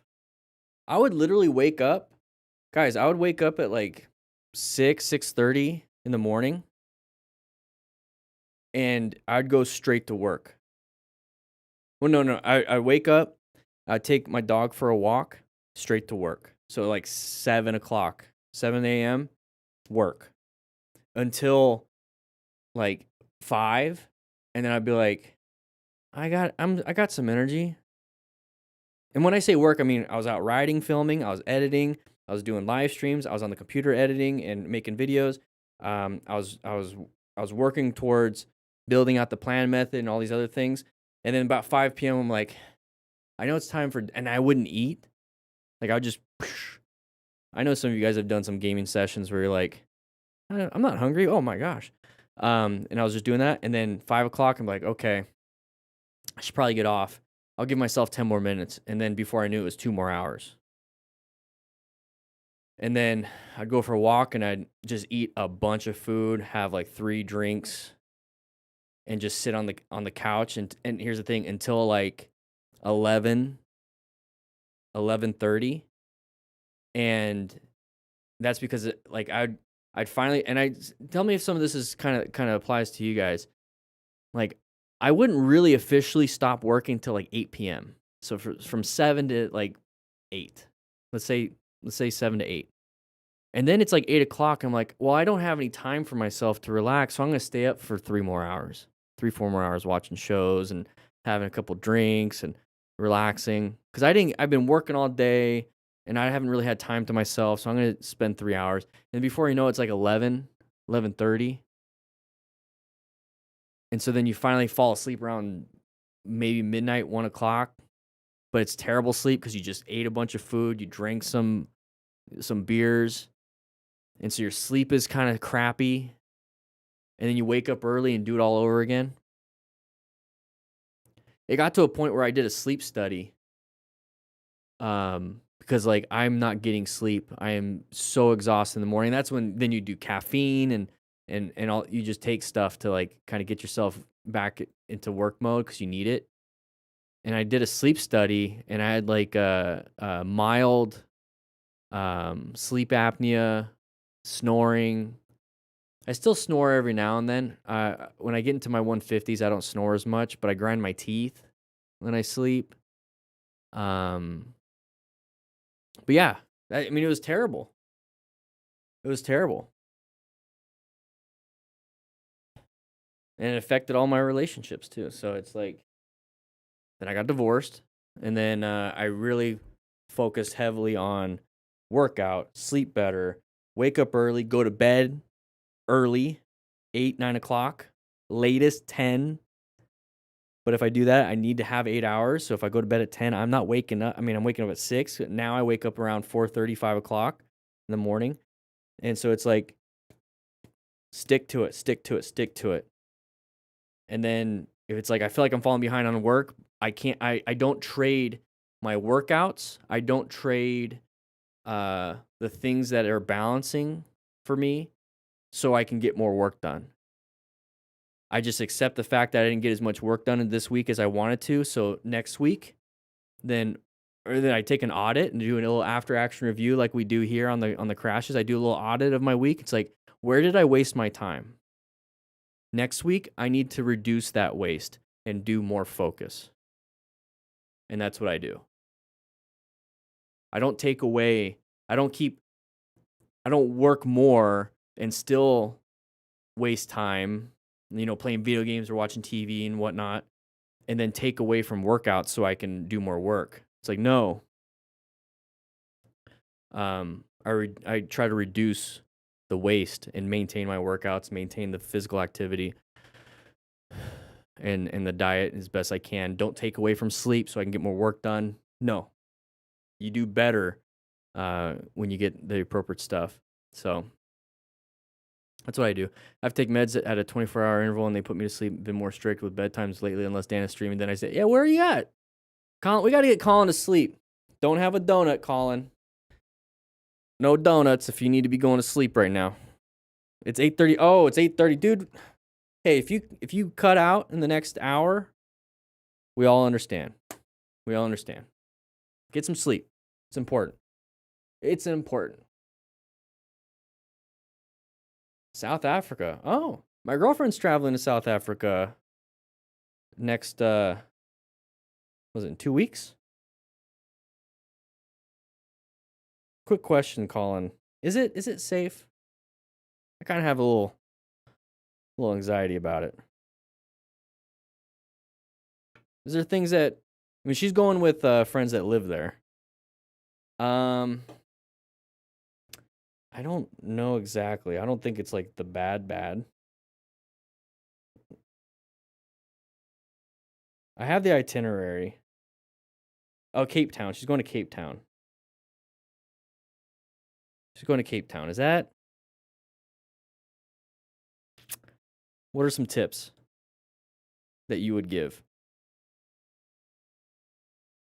How you doing, Peregrinus? How you doing?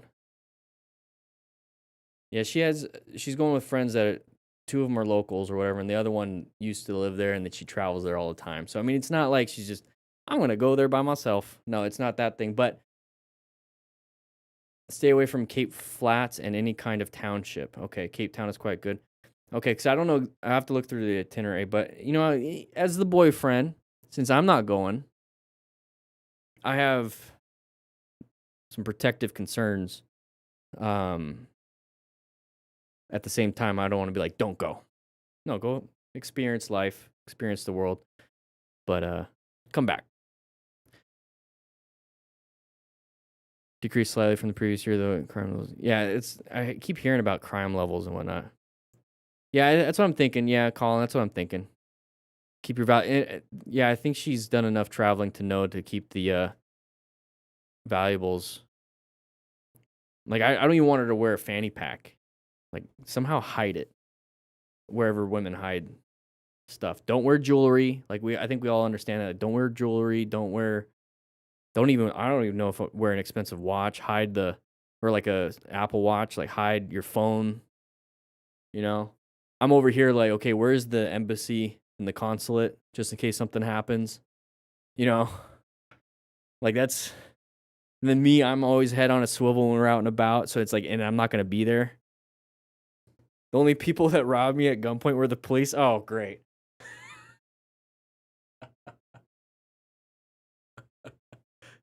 Yeah, never lose the passport. That's a scary thing that I'm worried about. That's why I was like, where's the consulate? So you can, like, do what you need to do. I'm in the state above you. So you're Utah? You're in Utah?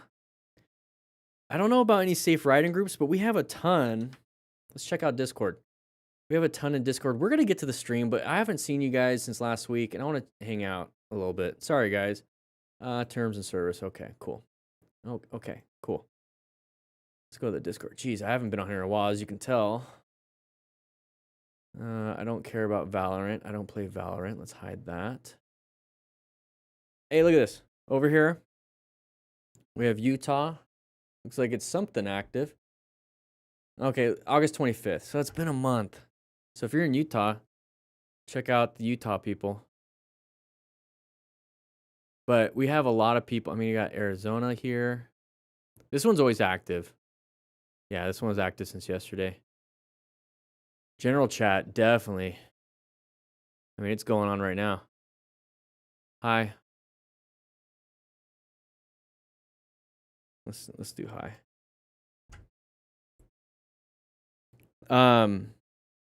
We have a lot. Yeah, we have a lot of people in the Discord. Just kind of hanging out and doing stuff.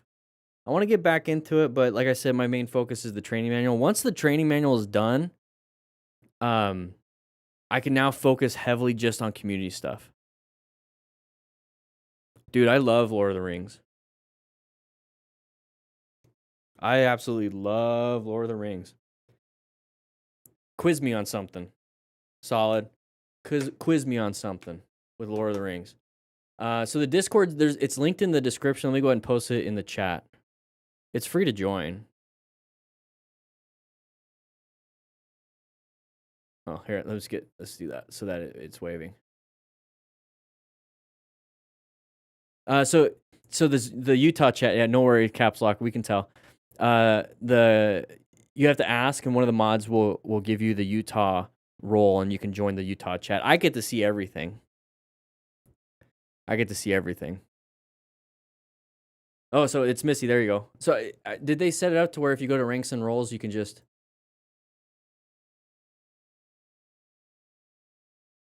Oh, it says right here. Cool.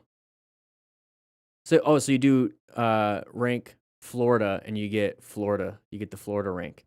Nice. I'm glad they set it up that way. We have a smart rider drills section.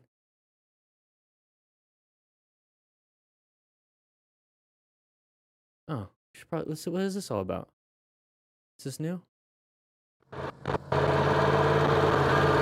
7 months ago? What we'd like to do and what we'd like to change in your practice, Chris, is to ride in an oval. Ride in an oval or a figure eight. And the problem... Yeah, because circles, you only maintain one throttle position, one handlebar position. In ovals, you have to go straight, turn.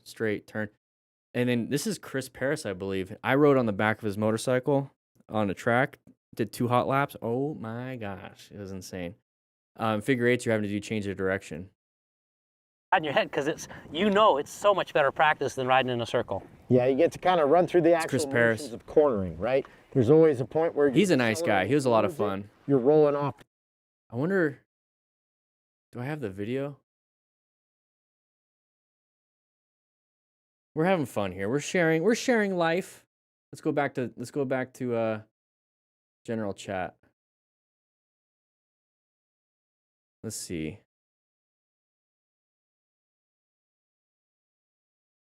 Yep.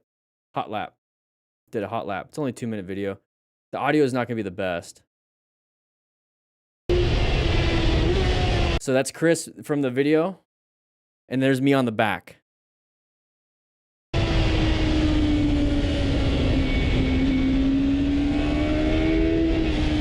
So he purposely went fast.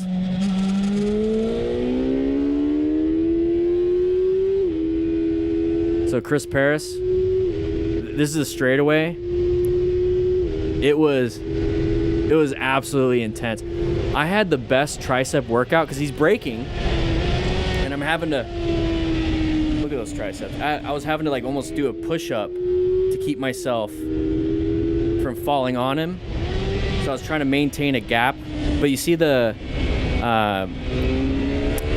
passenger handlebar thing that they put on gas tanks? That's what I was using. I wasn't grabbing him. I was grabbing that. It was intense.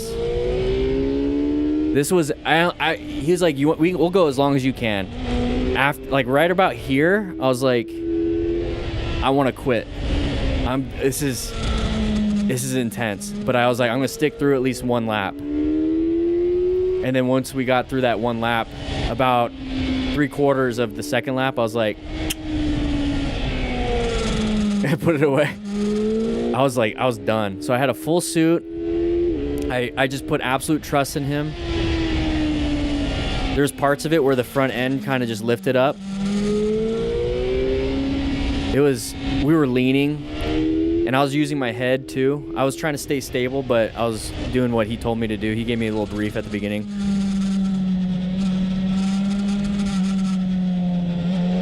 I think he's doing an MT10. No, he's not doing it. My buddy had an MT10. I don't know what bike he was using. I was never a fast boy. I mean, I've gone 100 plus, but it's all straight line stuff. I never did track day stuff. This is the first time being on a track, to be quite honest. But we were going, and I love it. I love the idea of it. I think it'd be, I'm very much like, where can I improve? What direction do I want to go? And I decided a while ago, the direction I'm going to go into my motorcycle journey isn't to be the best motorcycle athlete, but it's to be a pretty good motorcycle athlete, but focus heavily on being a better educator. How can I be a better educator and teach the fundamental stuff while also kind of still increasing my learning ability? Like, I still take classes of stuff, but still like focus on that. And then it's like, where do I want to excel? And so the parts where I want to excel is, we don't talk a lot about spirituality and whatnot, but I want to excel in my Christianity. I want to excel in my physical fitness again. I want to excel in my relationships. Those are the things that I want to excel at. And then I want to keep things being hobbies. Other stuff just be hobbies. So physical fitness, spiritual fitness, relationship fitness, which includes my mental health. That's where it's like I just really want to excel. Motorcycles, cool. Like Spartan races, I love doing those. I'm doing one in November. I'm doing the Spartan trifecta. So it's like, yeah, I'll do challenges for things, but there's nothing here that I'm like, I need to be the best. I was a firefighter for 11 years. I wanted to be the best there. I did my best there. There's just a bunch of stuff. But that was, yeah. So when it comes to track day, maybe not. Not even motorcycle parking lot stuff. Like, I want to be good. I want to be good at everything. I don't want to be bad. But, yeah. Yeah, so this is Discord. Join the Discord. It's free. Hey, Colin, you're in here. Yeah. Let's see. Let me see if I can add a role to you, so I can. Let's give you something. Let's give you something.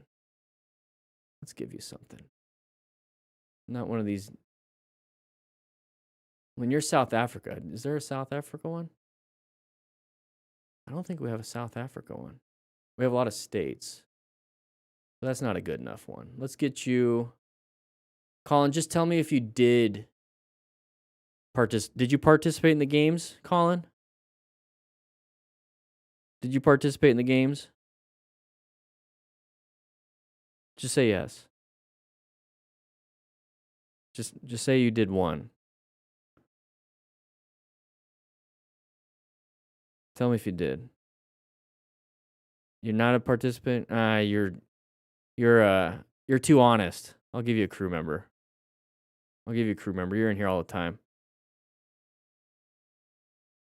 There, you're a crew member now. You're a crew member. Hog Rider, you're in here, Hog Rider, right?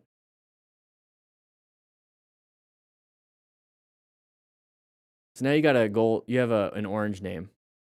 You have an orange name. So I want to get back into doing this. This is the Academy update. So it does let you know when all the videos come out. So it'll let you know about the live. But I want to get back to the Smart Rider games. Moto Gaga, you're back. Moto Gaga, you're a crew member. I don't know why I didn't give that to you. There you go. You got Hog Rider, you're in here. I'll give you that too. Screw it. Let's just do that. Boom. You got a cool name too. Harry, you're in there.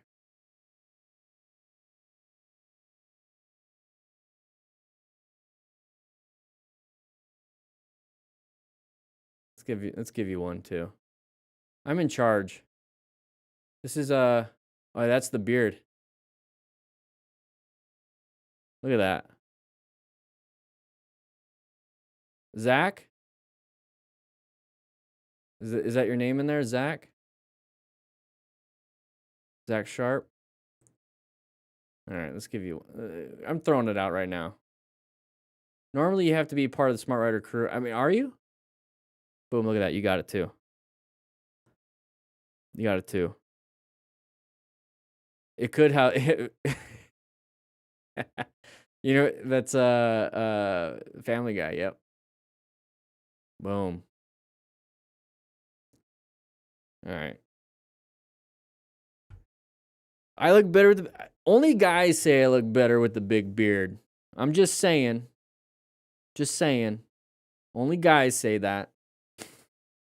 I don't think I'm gonna give Zaraza. He's a staff member, but I'm gonna give him one. I'm gonna give him that.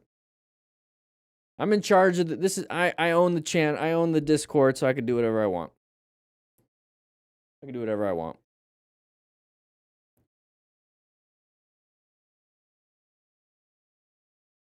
Yeah, ladies have no clue. All right. Let's get out of that. We gotta do work. All right, we're having too much fun. We have to do work. And we gotta do work. All right. All right. We gotta do some work. I have both booklets. What do I need to do to become a Smart Rider role? You know, that's a good idea, Buff. Nathan. There's gotta be. I think that might be part of the Smart Rider Games competitor. Or there was something I saw. So, anybody know powerlifting? Anybody know anything about powerlifting? No? Like, anybody heard about the 1,000 pound club? The 1,000 pound club? Buff Nathan, you should know about this. The 1,000 pound club. So 3 lifts, squat, bench, deadlift.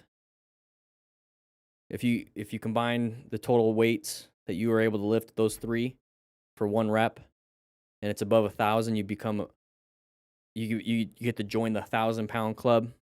I think I might do something. I'm in the 1,000 pound club. I think I might do something that if you Thor, he's a 1,000 pound club just with the deadlift. I might do something with this. Like the Smart Rider drill club or something like that, where in order to be part of the 1,000 pound club, normally you would have to compete in a powerlifting meet, and so it's recorded that you made it above 1,000 pounds for all 3 lifts combined. But I was watching somebody on Instagram, and he takes in, it's his Instagram. It's like the 1,000 pound club, something like that, and he takes in video submissions of people doing the squat, bench, deadlift, and he grades it so below parallel on the squat, all these other things, and then he just like he posts their thing, and he's like, "You're welcome to the 1,000 pound club," or "You're not," type of thing. I think that'd be kind of fun to do something with this, the 1 minute club for 3. Ooh, I might pick like 4 drills, like a maybe no, not even the beginner. So 3 drills. Hey, look at that. I might pick like a beginner or an easy drill. I might pick an easy one. So let's say, Lefty Lucy. lefty loosey, because that's 11. I did it in 12 seconds. So lefty loosey, and then maybe the zigzag,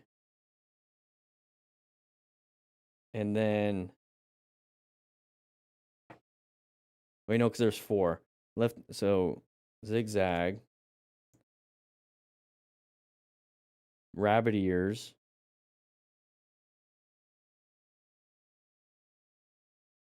and the roller coaster. Yeah, because maybe the expert. Well, no, because maybe not an easy. Maybe it has to be an intermediate, hard, and expert. Because it's a club. It's a legit like we're like doing really well type stuff club. So maybe zigzag, rabbit ears,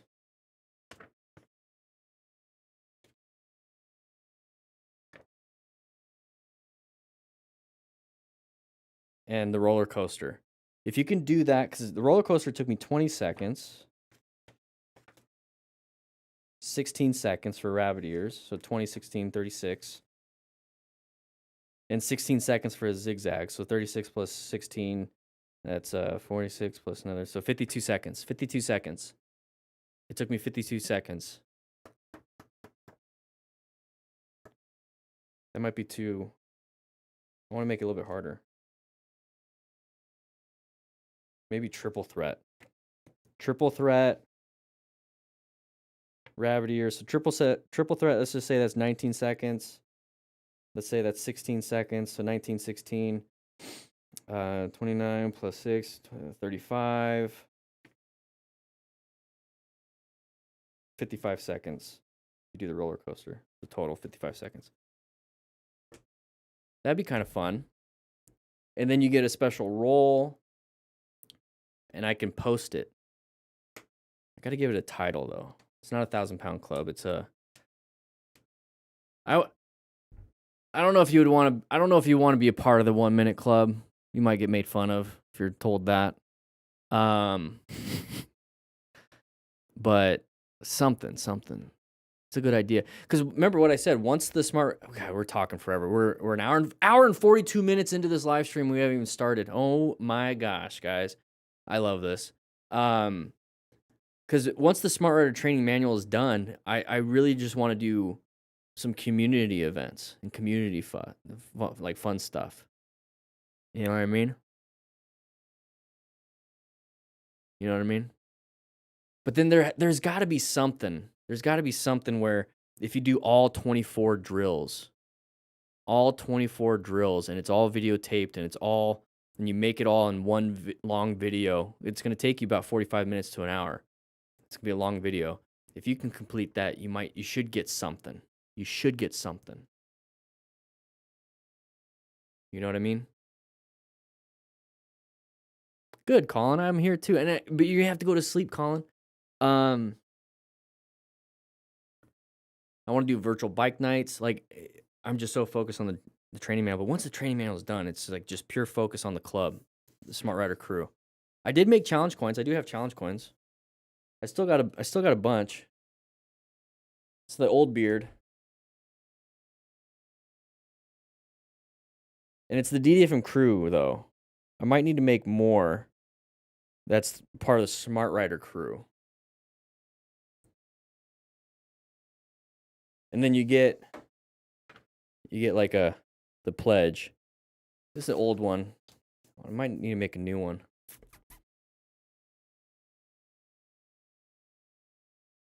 You have to dry your hair. Do you put it in like my girlfriend puts it in like a special wrapped towel thing. Yeah. All right, guys. Let's go to Dave. Stop yelling. It's wrong for some 16-year-old kid to get a 200 horsepower mower. So, yeah. Yeah. Exactly. Headphones over it. Nice. Microfiber hair towel. Yeah. Let's start the video. Okay, Buff Nathan. All right. Here we go. We'll do at least one. Let's see what we're getting into before I hit the record button. Let's see what we're getting into. Okay. It's Missy, been a member for 17 months. All right, what's the first video? Let's take a look at the first video. Combined with a panicked reaction from one of them ends in a pretty unpleasant fall. No gloves. Ooh. 17-month club, boy. Sorry, Harry.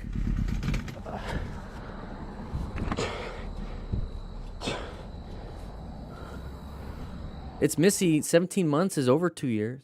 No, never mind. I'm an idiot. Yeah, you're right. Almost 2 years. I was thinking 18 months for some reason is like 2.5 years. I'm an idiot. My brain's already going bad. So yeah, he went a little too fast and slammed the rear brake. Look, there's no front brake. Look, watch his front brake. Watch his front brake. There's like no front brake. It's all rear brake, locked it up. I wonder if we could see the skid mark. No. No. What's another one? What's this one? Same thing, corner.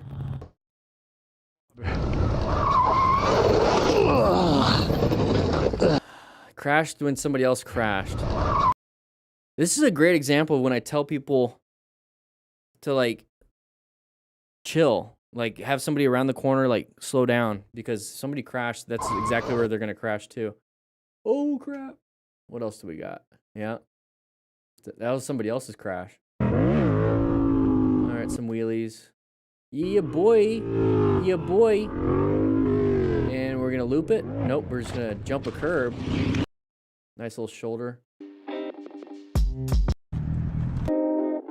Cyclist hit him. What a dummy. Honestly, that guy's bike is probably... That guy's bike probably costs as much as that motorcycle. Look, he just cuts out in front of a truck. The truck has to slam its brakes. Dude's an idiot. The cyclist is an idiot. What else we got? How even a small miscommunication during group riding and a moment of inattention can lead to serious consequences. Oh, I think this is the thumbnail. This is the thumbnail. Oh, snap. Ooh, that head hit right at the end. Watch, not this person. Actually, yeah, the guy in the jacket, track jacket. Right here. Watch the head. Watch the head hit right here. Yoink. Concussion. Concussion. All right, here we go. Some fatal... Oh, snap.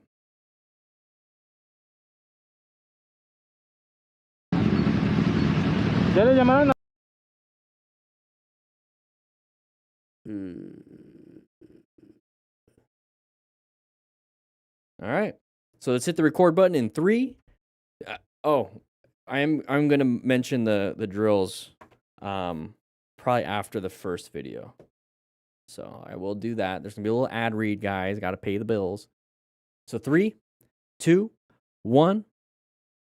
All right, everybody, we have a MotoStars video today. We're going to be going over the plan method so we can understand what happened, how it happened, because this is a motorcycle educational video.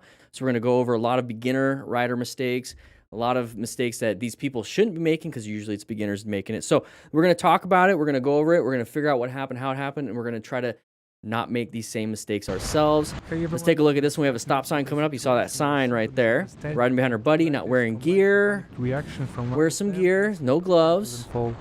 That's the stop sign that the sign was indicating. There's the crash into a mailbox. You hear the squealing of the tire. So that means we locked up one of the tires. Either ABS didn't kick on, or this bike does not have anti-lock brakes. Doesn't have that system involved, which it should, but it seems like it didn't work. No way. So there's the crash. Good, he's checking up on him. That's good. Okay, good. I blacked out a little bit. I think you're good. I don't know if he blacked out. He could. Working. Brakes did not stop working. They were working. I do like that this guy right here with the sweater checked on his friend first before the bike. We don't see that a lot. So kudos to this guy for checking on his friend. But let's figure out what happened. So we're going to go over a little bit. We're going to spend a little bit of time on this one. Yes, don't do anything. This is illegal racing probably. I don't know.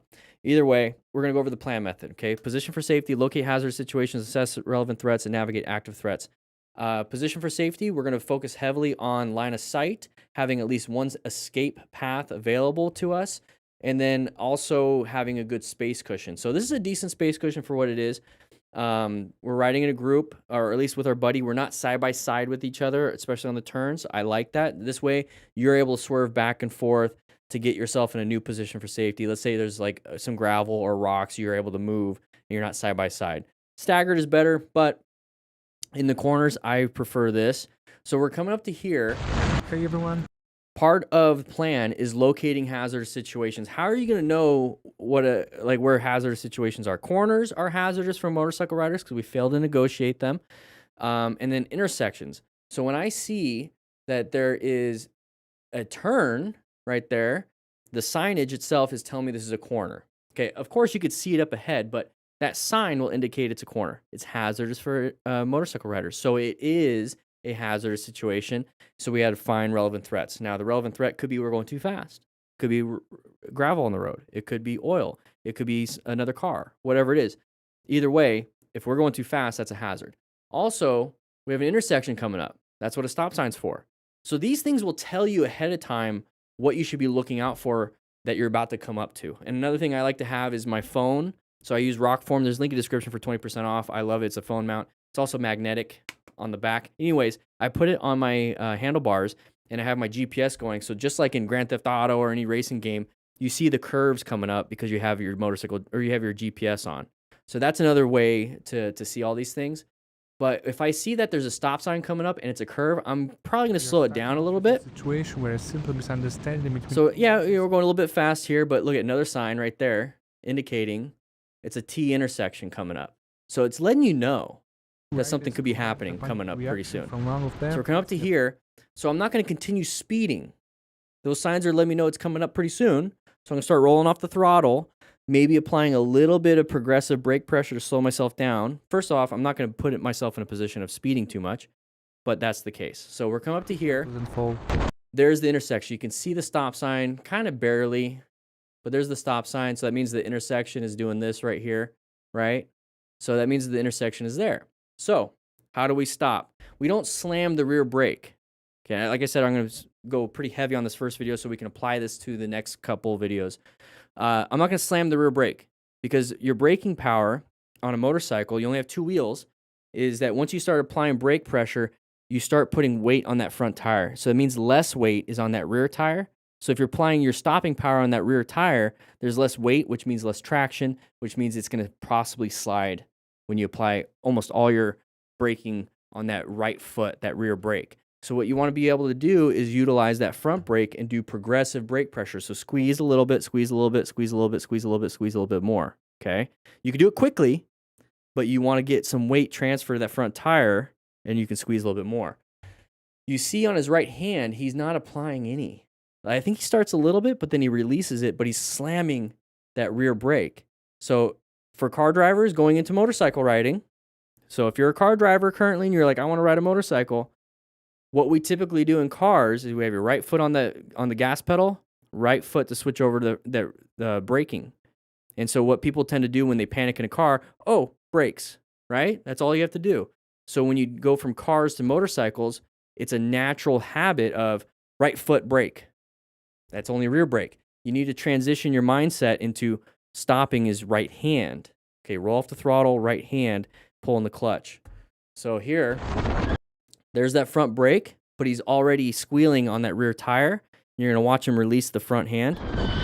There's the release of the front hand. The rear tire is sliding because now we have less traction on that rear tire and it's sliding across. If that's happening to you, release the rear brake. So lift your toes up off the brake, start squeezing that front brake. But we're already in a bad position. We got ourselves here. There's not much we're going to do here. We're kind of screwed. We should have not been speeding in the first place, right? So as smart riders here, we acquire and use personal protective equipment just in case something bad happens and we crash. Not wearing any gloves, road rash. He's got a helmet. That's good. Boots, pants, jackets, all that stuff. There's the impact in the mailbox. That's really hard to break. So the amount of force to break that 4x4 piece of wood, it's a lot of power. Thankfully, it didn't hit his leg. It just hit the back end probably. Up and over. Probably has a little concussion. So if you want to give yourself the minorest of minor feelings of what a concussion can be like, shake your head really violently. Just real quick like that. You're going to feel a little bit of pain in your brain.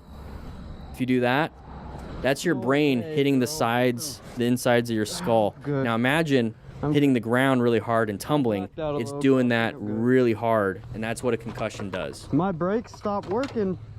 No, his brakes were working. It's that he used too much rear brake, and it's not going to give him the stopping power. You usually have about 80% in the front, 20% in the back. So if you even slam full 100% power to that rear brake, you're only getting 20% stopping power. You need to utilize your front brake too. All right, so we have a corner. Once again, corners are hazardous situations. Are we the relevant threat?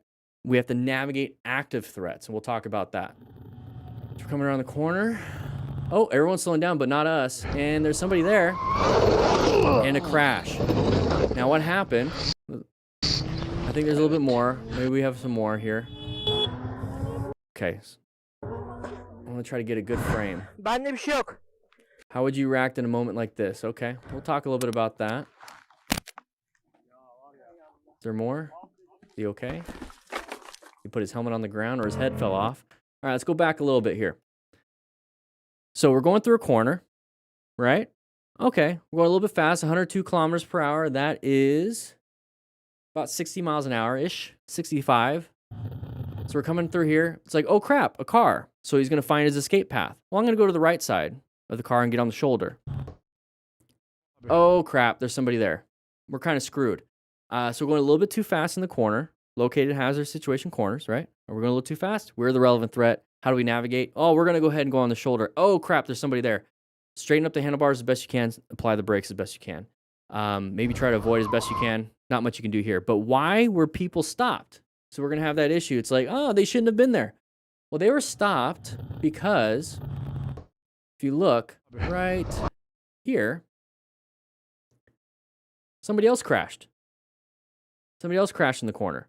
So they did the same exact thing that we were doing on this motorcycle, and we went off-road and crashed. And these people are here to help.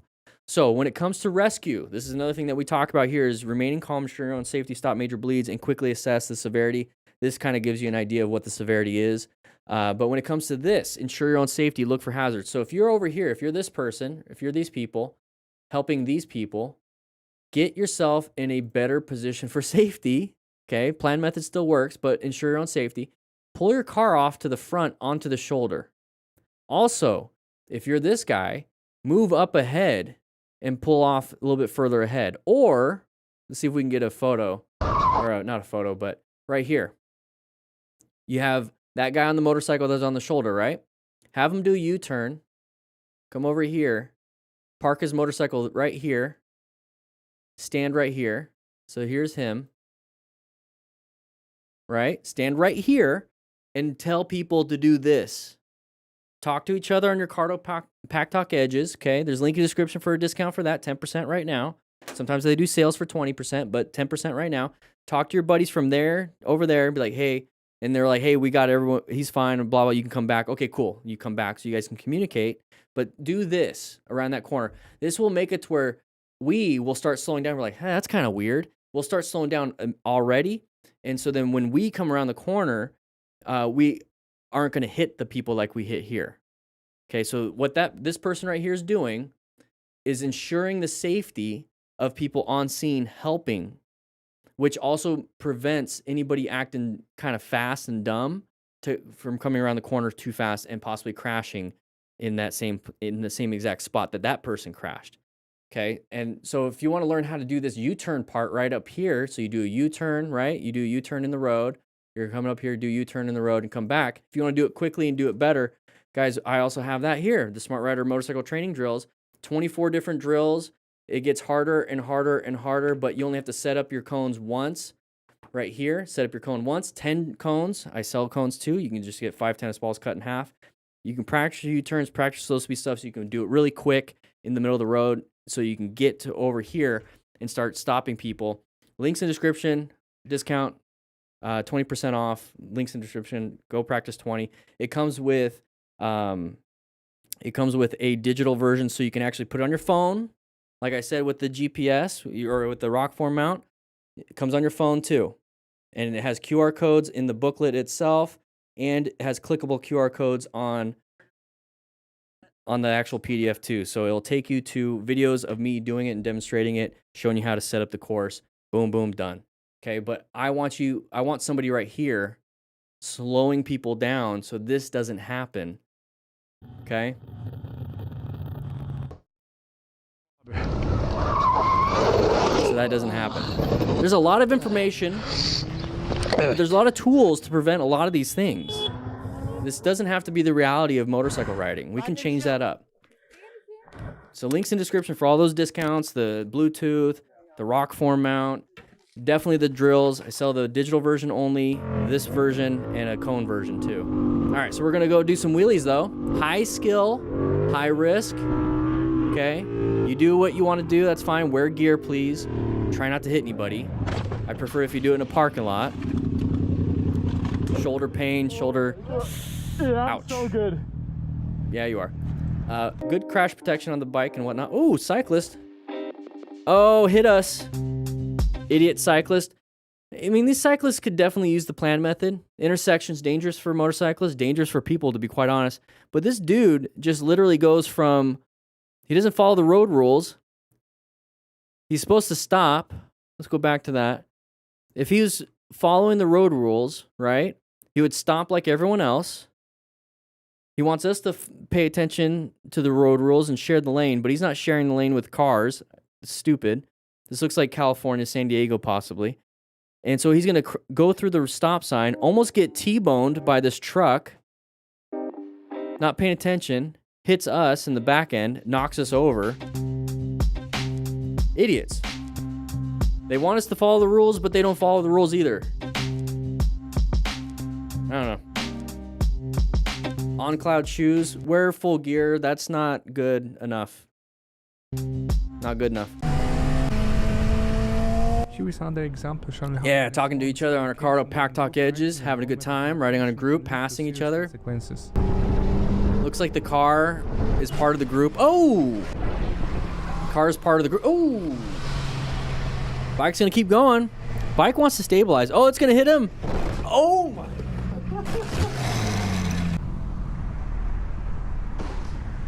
Bike wants to stabilize. It's pretty balanced. What the heck? All right, there's a few things we want to point out here. I'm going to try to go through this one as quick as possible, but this is a pretty intense. Okay, so injury to the left leg. Oh, there's the limping. Okay, so we have a structural issue with the musculoskeletal system. A little bit of fluids coming out. Multiple camera angles. That's the guy that was limping because it did hit him in the left leg. Not much you could do for the tib fib, right where he's indicating his pain. There's not much gear for that part of the body. There's no impact protection for there. It's just road. Oh, another one. What the heck? All right, let's go back just a little bit. So this car is a part of the group. They had a camera on the back. I was hoping to see it, but that's what the camera is here. So they're all just kind of chilling, wanting some good footage, having a nice, easy ride. Can lead to serious. Now, one of the things, though, I want to point out is that when you're doing stuff for the camera, your focus is the camera. Your focus isn't the riding. So that when people want to start riding, they want to start recording, they want to do motovlogs, they want to do fun stuff like this, it can take your focus away from actually riding. As a content creator myself and somebody that rides with a camera, so I'm developing the Smart Rider Training Manual, I'm on the camera. My focus isn't the camera. The camera is documenting what I'm doing. So I'm focusing on what I'm doing. The camera just happens to be there. I'm not trying to perform for the camera. I'm just performing and the camera's capturing. That's it. So a lot of people tend to focus on, I want to look good, so they're performing for the camera. And I think a lot of stuff happens here because this person's, like, these people are riding, right? The only way you're going to run into somebody is if you're not paying attention. That's the big thing. I wonder if do we get another view? No, we don't get another view. So these people, the person that ran into the back of this person was paying attention to the cameras and doing all that stuff. there's the lack of focus. They weren't locating hazardous situations here. So rear-ended this motorcyclist. You see how violent that force is. Knocks the motorcyclist himself or herself off the bike and dumps on the ground. Okay, so we talk a little bit about mechanism of injury on this channel. So basically, when you see a type of accident or situation, it can kind of tell you what kind of injuries might happen. So when I'm looking at this person right here on the left, immediately we have possible shoulder and elbow injuries. This person, you're going to notice when they hit the ground, the back of the head gets hit on the ground itself. And that we're talking a little bit about that concussion, right? He's got motorcycle jacket, and so hopefully we have back protection so it's going to protect the spine. But that's what I'm trying to get at here, is that that's the kind of injuries that we have. So right here, I want you to pay attention to this right here. I'm going to just go one frame at a time. So back protection, hopefully you kept the back protection in here, and then immediately smack the back of the head. That, without a helmet, skull fracture, possibly dead. You know, that's not a good thing. Okay, so we do need to have a thumbnail.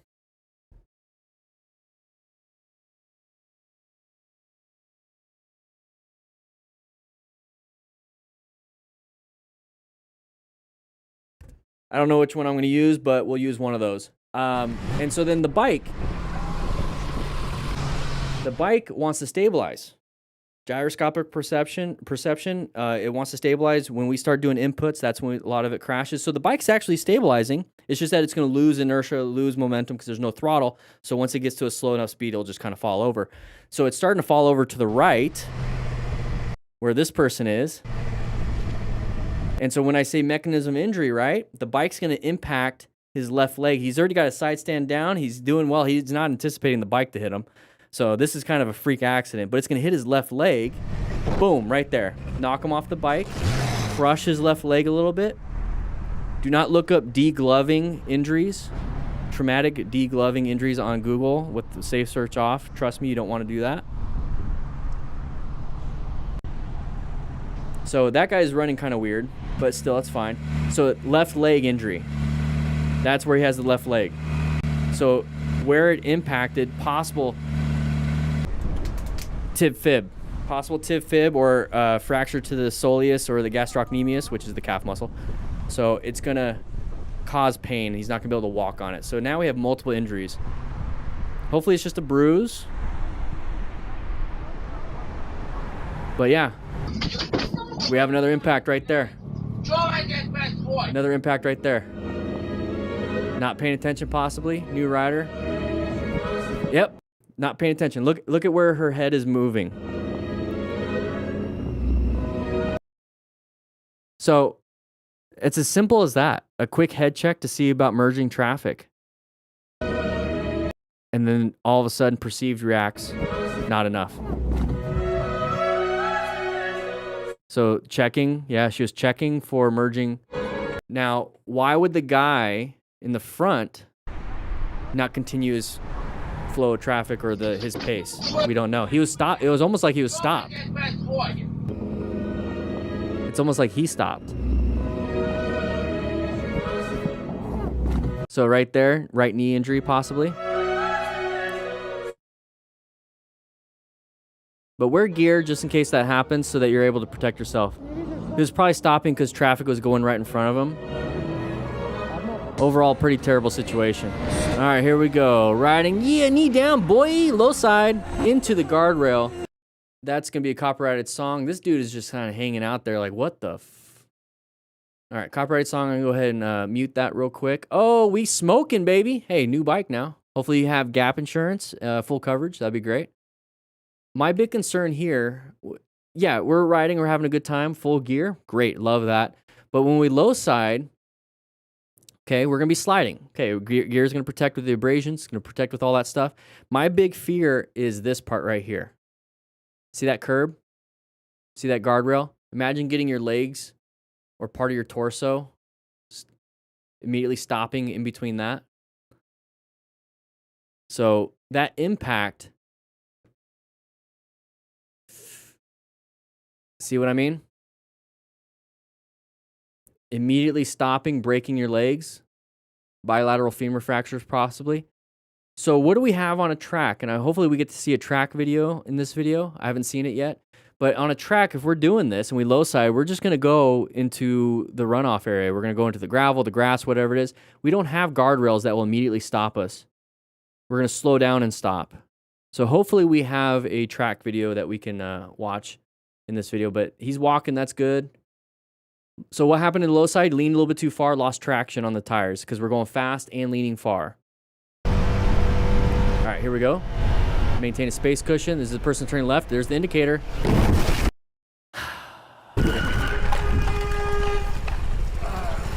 Hopefully the legs are fine. You see how we're going to start having issues, burning hot parts, start ripping flesh. All right, let's go back just a little bit here. Let's go ahead and point out, this is going to be a good plan, okay? Position for safety. Our space cushion is pretty good right here.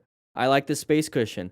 We have decent line of sight. We can see around the vehicle. We have an escape to the left or the right of the vehicle in front of us.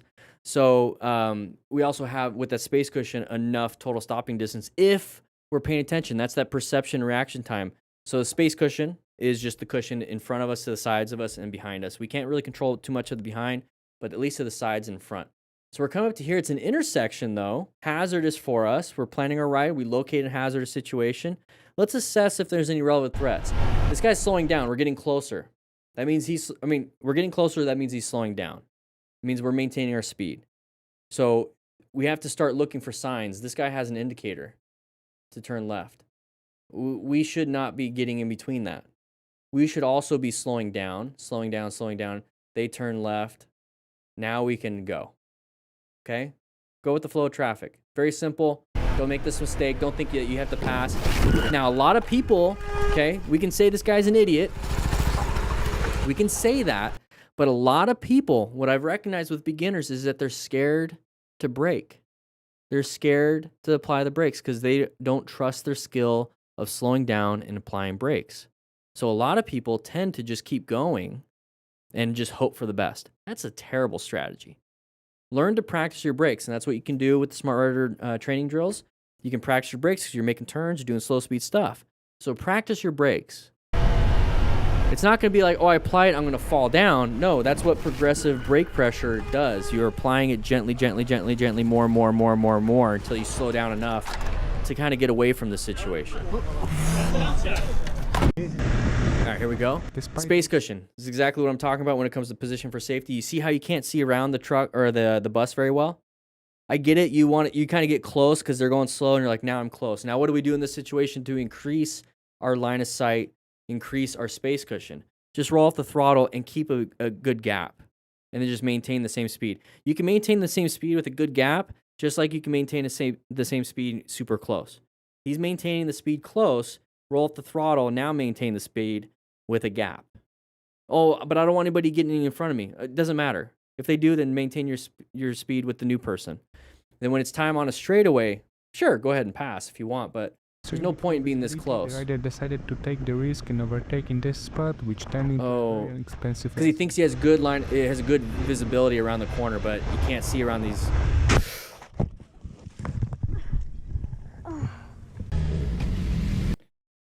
So he made a judgment call. He's like, I can see, because it's a big bend, so I can see around the bend. He can't. Decided to take the grass is going to evolve. So he's like, oh, I could see. No cars. But it's the tall grass. Everything kind of blends in together. Just wait for a straightaway. So you can see down the road. In this situation, he tries to do a swerve to the right. It's not good enough. It's not quick enough. And there's the impact of the left leg. So are you starting to realize that a lot of these crashes are because of rider error? It's very easy to blame the cyclist, the car, the person stopped, this person, the bus. It's very easy to blame, but you're starting to recognize poor decision making. I'm trying to get you guys to make better decisions. Just better decisions. Okay, so we're all stopped. Very cool. Oh, don't do that. I get it. It's kind of funny. It's like a little love tap, boop, boop, boop. But if they're not balanced, That was on purpose. It was a little love tap, but oh, tram tracks. Here we go. Let's see what happens. For no reason, the oncoming driver completely Tram tracks. approaching rider while making a turn and drove straight into him. Oh, it's a left turner. Oh, sorry. It's that jet blue thing is copyrighted. I've gotten copyrighted on that one. So let's go back just a little bit. So it's a left turner. They probably weren't supposed to do that. But you see how hard it is to see at night? See how all the lights kind of blend together? So when we talk about hazardous situations, corners, intersections, but also nighttime, raining, you know, like what's the weather, the time of day? That could be a problem. And I was mentioning tram lines, yeah, tram tracks and everything. If you get your tire can get stuck in that too. So if you're going to be doing this, yeah, right in the center. But if you're going to be like, I have to cross over the tram tracks right in the center, cross over as quick as you possibly can. Don't just kind of cruise, and then get your tires stuck. But yeah, you can't see. Like, what is this? What is that? It's hard. I hate riding at night too. It's messy. Sometimes I just choose not to ride at night because it's not worth the hazard for me. If I'm stuck out at night, I know how to do it, but I'm not going to choose to. So what do we do in this situation? Not much. Wear full gear, guys, just in case something like this happens. He's up and over the hood. Not good, not good. I have an X3. It's a 360. Oh, weren't paying attention. Oh, hopefully not fast. This is a pretty intense video, to be honest. Motostarts, you're right. It's the most insane motorcycle crashes and lessons we're learning, right? All right, so looking left, the road was probably turning, and we were still going straight. So then we just get closer and closer and closer to the curb. Pay attention up front. That's all you have to do. He's already using a Cardo Packtalk edge. That's what this is right here. Just use that. Talk to each other and stay focused on the front. Talk to each other, stay focused on the front. That's all you have to do. You don't have to look back unless you're doing head checks. So impact, sure. That's scary. We're talking ribs. Possible ribs, spinal injury, lumbar. So if the rib punctures a lung or punctures an organ, that's a bad situation off of a pretty simple crash, right? All right, here we go. Going a little fast, but we're cruising through a pretty narrow road. For him to hold the line. Lots of little intersections. Protected him entirely from Driveways, I consider intersections. So riding in a neighborhood is a great start to practice your intersection perception. What's this corner? We don't know. A wet curve. Okay. Nice little turn. Lost traction. Off into the edge. How can we have prevented this? Just kind of cruising and enjoying the scenery. Don't have to go fast. Just enjoy the scenery. Is this another view of it? No, it's a different road. Same thing, another corner. Oh, we're going to pick gravel out of our skin for a while. All right, another Cardo Packtalk. I love to see that. Great. Oh, going a little round. Oh. Okay, around the corner. Nice, easy corner. Going maybe a little too fast for our skill level. I know some of you guys will say, this is not fast at all. Skill level applies to it. 20 miles an hour might be too fast for a brand new first hour rider. 45 miles an hour might be so slow for a 10-year veteran that practices and has done track days. You know what I mean? So it all depends. So let's take a look, though, and see what happens here. So we're probably trying to avoid this discoloration. Very good. Okay. But we went a little bit too wide. See how far we're leaning down? A little bit too wide. Not turning much. We're just leaning the body and the bike. We need to do some counter steering. Okay. Counter steer through the turn. Lost some traction. Here's a big thing when it comes to helmets, though. Watch the head.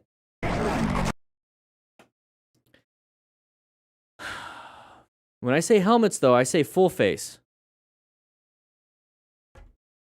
Full face helmet. Chin bar, right there. Boom. If you didn't have that chin bar, guess what's hitting the ground? What's hitting the ground, everybody? Your face, this beautiful beard. Full armor, full gear, so left shoulder hit first, right arm starting to hit, so you have armor protection there, abrasion resistance there, so it's going to hopefully absorb and remove the ability to get road rash. But that looks like motorcycle leggings, so they have Kevlar. They look a little thick, the leggings, not the You see how it looks thick? I'm not pointing at the butt, but the motorcycle leggings are pretty thick because they have Kevlar. If this was regular like leggings, they'd be like super stuck to the skin. You see how? Yeah, I think that's motorcycle leggings. So very good for her. I think it's a her. Maybe not. I don't know. Oh, maybe they aren't leggings. Either way, they have motorcycle leggings, girls. Wear the leggings. Good boots. Those look like regular pants. Beep, beep. Stop for them. I hate it when people do that. If you're going to honk, at least roll down your window and say, you can't park there. At least do that. Come on. Make it fun. Good job lifting. It's a dude. That's a dude, I think. Yeah. Put the side stand down. It might sink in the grass a little bit, but it's better than just kind of holding it up the whole time. And at this point, check your body. Make sure you're not bleeding anywhere. Okay, moving on. All right, intersections, guys. Watch out. Anybody want to pull out? Real quick, for those of you that are veteran DDFM crew, smart riders, I think we're just switching it to smart rider crew. Veteran crew members, grab yourself a donut, answer the question, what pattern is this? And they're parked on the side of the road, but imagine if it's a 2-lane road and you're passing a bunch of people on the 2-lane road, they're kind of backed up. What pattern is this? 3, 2, 1. Captain Slow, you got the first one. Starla, thank you. Open lane pattern. An open lane pattern. So imagine we're traveling, it's not parked cars, but still you want to watch out for the parked cars. We have a big open lane. This is a great example, guys. So if you're a brand new rider, pay attention. This is a big open lane. We are in the open lane. We love it. We absolutely love it. Well, guess what? If this was traffic, it's a 2-lane road, right? This person wants it. This person wants it. This person wants it. This person wants it. Now, why would these people want it? Because they're stuck behind, this person is stuck behind this person. This person is stuck behind that person, behind that person. Oh, there's a nice open lane. They're going to go for it, and they're going to shoot out quick so they can get into the open lane before someone else does, right? It's basically passing. They're passing. Now you're traveling and then boom, collide. So when you see this for parked vehicles, I'm concerned anybody's going to pull out. Okay. For traffic, I'm afraid anybody's going to pull out. Hey, look at that. You notice how it's the same thing? Okay. So when I see this, when it comes to positioning for safety, I'm going to be off to the left side as much as I can. And I'm going to reduce my speed a little bit and kind of prepare and keep an eye. I'm looking up here, no traffic. I'm looking here, then I'm looking back, then I'm looking here, I'm looking back, I'm looking here, I'm looking back. I'm constantly scanning my eyes just in case. And one of the first things that you can tell if somebody's going to pull out is if their front tire is turned that way. They're ready to go. Because if it's straight like this, that means they're going straight. So I'm over here, slowing it down a little bit, and if anybody sneaks out, thankfully, there's nothing in this lane. I'm going to do a quick swerve and get around. So pay attention. Now, I don't know what's going to happen in this video, but that's a great open lane pattern. So pay attention to that. Despite having clear visibility, the driver suddenly turned directly in front of the incoming driver for no obvious reason. Oh. Good progressive brake pressure. Good job. I want to point this out too when it comes to total stopping distance. It's very important. Perception, reaction, braking distance equals from the moment you see it to the moment you stop. So if you never see it, you're never going to stop. If you see it too late, you're not going to stop in time. Okay? So you need to be quick on your vision of seeing these things. So we come up to here. The incoming driver as soon as they do that, you see how they're turning their tires towards us? He's already squeezing the brakes. Very good. Great perception, great reaction time, and not smashing the brakes. Remember I told you guys not to be scared of the front brake. Good progressive brake pressure. And once he starts slowing down more, he's squeezing more. It's scary, but you got to be quick on it. Quick on the perception, quick on the reaction, and then you do have to be quick on the braking, but not smash the brake and slam it. Give it a little bit, give it more. Good job. Good job. Amazing. Now, what can we do also? We come up to here, we're applying the brakes. Applying the brakes. There's not much we could have done. I was going to say we could have swerved left, but we were already pretty much doing so well on the brakes. It's fine. So good job. I want everybody to pay attention. I don't know who this person is, but they can take a seat and have a whole tray of donuts. They did a great job. It's a close call. It's a good reminder, though, of what we should be practicing. Yeah, the driver's an idiot. I agree. Driver's an idiot. But good job on the rider. Get around. Good slow speed maneuvers. Practicing his smart rider drills. So now that we passed that, I want to make this a point. You don't have to get angry. You don't have to have that stuck in your mind. I want you once you get past that, I want you to tell yourself, I did a good job. I had a close call. I did a good job with my braking. My braking's on point. I am proud of myself. Let's move on to the next thing. And that's pay attention. Exactly, Captain. So back to focus. Back to the open lane pattern. Back to those side of the vehicle patterns. Get back into the mode of, let's take care of this. Let's have a safe ride. Let's not stay on the thinking about the car back there, because then you're not going to pay attention and perceive something else coming up pretty soon. So as quick as you possibly can. And if you can't do that and you're just like super freaking pissed off, like you just, I can't get out of my head, park right here. Calm yourself. Do some deep breaths, some box breathing. Just pull over, relax, get yourself back into a good state of mind. It's part of the safety checklist. Get yourself back in a state of mind so that you're focused on the ride. Get back on the ride. Don't ride angry, because you're going to start making a ton of mistakes. Anybody ever talk to their girlfriend or boyfriend or whatever, their partner, angry? Make some mistakes? Or have you compare that to talking to them when you're in a good mood? So ride in a good mood. Don't ride angry. And don't talk to your girlfriend angry, because you start making mistakes. Calm down first. Low side. Yep. Going a little too fast. Lean the bike over. Maybe was going too fast. Slammed the brakes and it fell over. Oh, maybe it's maybe this is a thumbnail. We'll see. Let's take a look.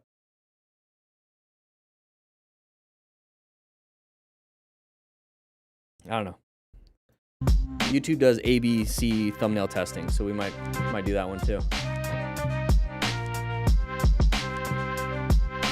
That's right, Horovac. If you're pissed off and there's no good spots to stop, just slow it down.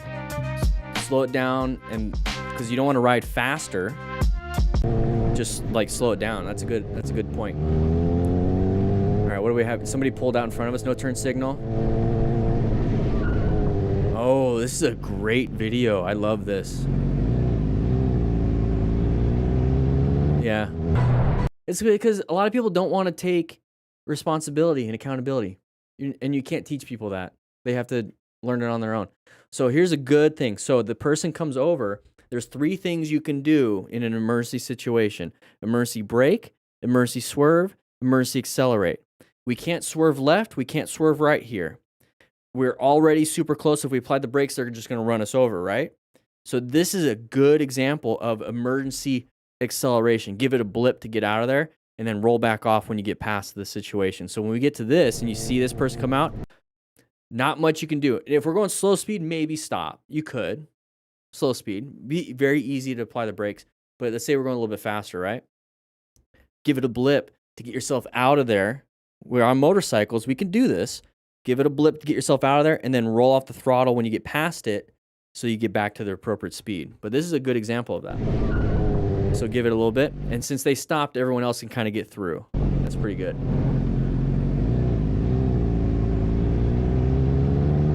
Lots of different situations. Nighttime riding, no gear. Oh, what is this guy doing? Oh, high side. That was a high side.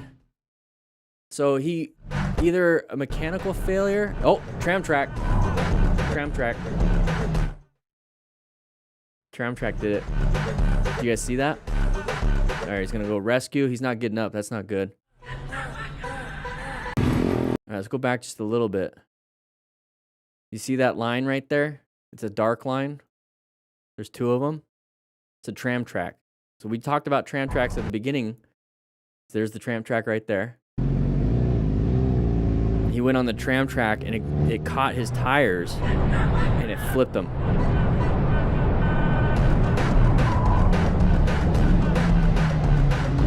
So that's a high side. So he started falling down and it caught traction and flipped him over. So flipped him over. It's a really dangerous type of crash. Because all the forces are transmitted into your body to hit the ground hard versus just kind of falling down and sliding. Still painful either way, but the high side is terrible. All right, green light. Intersections, watch out. Okay, good job perceiving it. That's a great view. It's a line of sight issue. Where's the truck? Or where's the car behind him? Can't see it. It's a line of sight issue. So we're coming up to an intersection. We can't see everything. We don't know what's around this corner. I don't know. So we're going through an intersection with caution. Part of planning our ride, locating hazardous situation. Is there any like relevant threats? Not really. No active ones yet. But we don't know because we can't see. And then we get up to here. Oh, what's that? Oh, they're turning. So now it's an active threat. So now we need to apply progressive brake pressure. They stopped, turned black. But they stopped. So now that they stopped, we can see that they stopped. Now we can continue going. So good job on that rider. Oh, don't pass on the right. Not a good idea to pass on the right. Yeah, they shouldn't have turned really wide like that, but it is what it is. Good job with your brakes. Oh, snap. Oh, I'm so worried about his coccyx, his tailbone, when somebody does that. Breaking your tailbone. Oh, yeah. So it's an e-bike. Those are fun. I have a couple. Practicing, though, on a pretty open road, so I'm not upset by that. Oh, good job with the brakes. Now, hey, open lane pattern. Look at that. Look at that. All right, so we're coming here. We have a nice open lane, right? They're all stuck on the side. He wants to come over into our open lane. That's an open lane pattern right there. And look at the position that we're in. Remember when I said I want to be over here on the left, away from all of them? We're all the way on the right. So if that person even comes out a little bit, they're going to hit us. If they come out a little bit and we're on this side, we have a little bit more time to react. So he applied the brakes really hard. Thankfully, he was able to stop. Now imagine if we were speeding. Imagine if we're speeding through here because we have this nice open lane. Might as well speed. No. Do an appropriate speed. This is a good speed. That person does not want to be stuck behind everybody on the right side, decides to come over. Now we perceive they're starting to come over. We're going to respond with applying the brakes or swerving to the left. So good job. But that's an open lane pattern. Look at, they didn't want to be stuck behind everybody. So watch out. If one person is going to do it, someone else is going to do it. Somebody else is going to do it. Somebody else is going to do it. All right, here we go. Going around the corner, not too fast. I mean, it's a pretty easy corner. But we're increasing our speed. That person switches over. Good job. Good job with the swerve. But slow it down here because we have this other corner. Good job. You see what I mean by... Well, does he crash? Let me see if he crashed. No, he doesn't. Okay. The other person, when they went around and they solved the problem with the good progressive braking, I'm telling you guys, hey, get back in the state of mind, pay attention up front. So in this situation, we're going around a corner. We're doing pretty good. Person comes out. So we're going to move over. We're going to swerve around him. But we have a new corner here. So if we were focused on that person, we look back to flip them off or do whatever, and we're increasing our speed because we're pissed off, we're not set up for this next corner. So you have another corner coming up. So get back into your good state of mind, go through the corner. So good job on this rider. All right, so nice slow speed stuff. Practice it with the drills, everybody. Link in the description for 20%. Oh, my Lanta. We have a tire in the road. We have some scrape marks on asphalt, so somebody's down. The guy's up front, down. Save a life, everybody. Rescue this rider if you can. Rescue this rider. I don't care about the tire. What about the dude on the ground? Nobody's taking care of him. Everyone's moving stuff away. You see what I mean? Focus the person. Ah, please wear gear. So more than likely, it was a 3/4 helmet. Because you see a lot of people with 3/4 helmets in this type of area, or no helmet, or it's a modular helmet with the front end up. So you see all the facial trauma, the left leg trauma. So he hit something, definitely hit his face. So when that one person in the corner and they fell down and they hit the chin bar, that's why you wear a full face, everybody. Hopefully there's no broken bones there. It's just flesh. Just a little bit of blood. Oh my gosh. So that sucks. But with that said, grab yourself a donut. I'll see you guys on the next live stream. Hopefully you guys learned something. And ride safe, everybody. Don't be an idiot. All right, we got that one done. Yeah. We got more. We got a couple more, actually. Yoink. We got this one. Let's get it on the board. There we go. Whew. See you later, Peregrinus. Colin, did you fall asleep? Yeah, make sure you guys sign into class. One more like and it's 69 likes. Nice, boy. Putting in a roast. Ooh, that sounds good. I got some steak.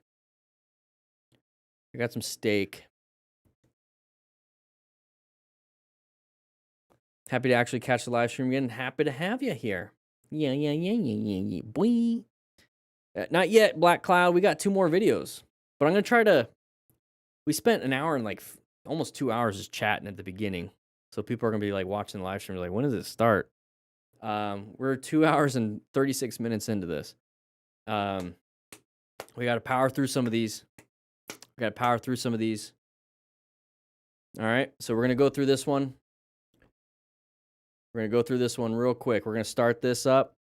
Let's just see. The third one is an older video, so we might just...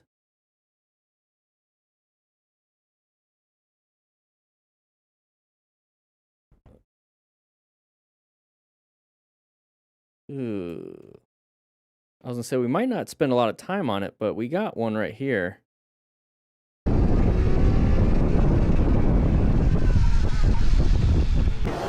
We could have swerved. He's walking, though. That's good. Could have swerved.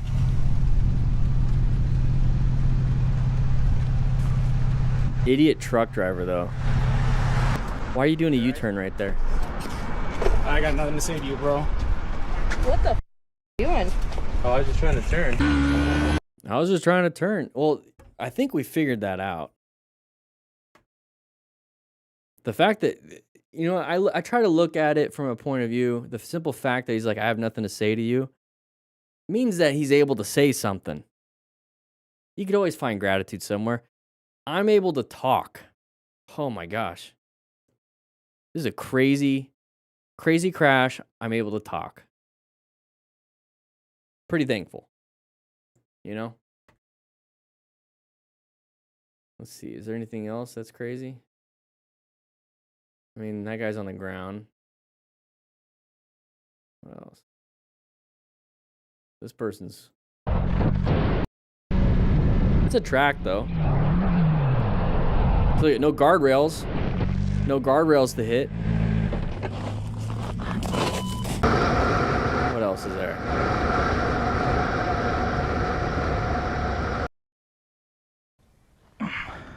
And we got end screens covering everything. All right. Yeah, Crockett, yeah, he is upset. I'd be upset too. But you know what's the easiest thing to get you out of being upset a lot is being grateful as best you can. It's tough. It's a skill that you got to practice. Just like with anything, it's a skill. All right, so we're gonna hit the record button in 3, 2, and once again, we're gonna be doing that. 3, 2, 1, boink. What is up, everybody? Dan the Fireman here. We're going to be going over some crashes and close calls. Let's take a look. And the whole point is an educational video. So we're going to be going over the plan method and a few other things, diagnosing what's happening. So this person a little bit too fast. Oh, hit a tree. That's not good.